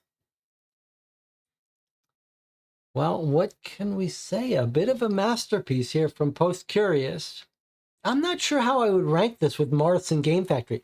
Morrison Game Factory had a much more emotionally impactful narrative with a lot more reading, but the puzzles here were a lot better than the Morrison Factory puzzles. So, Morrison Factory, better narrative story. Ministry of Lost Things, better puzzles. Boy, I hope they make more of these. Who gets the credit for this? Where's our final list of credits?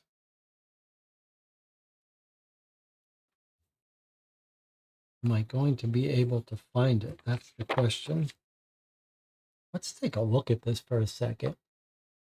Rita Orlov, Mark Larson, Chelsea Stark.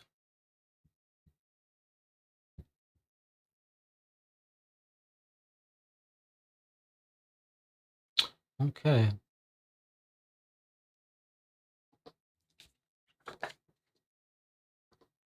My favorite narrative to come out of Post Curious is still Light in the Mist. Well, I have Light in the Mist, but we haven't played it here. That's quite intriguing to hear that you like that narrative better.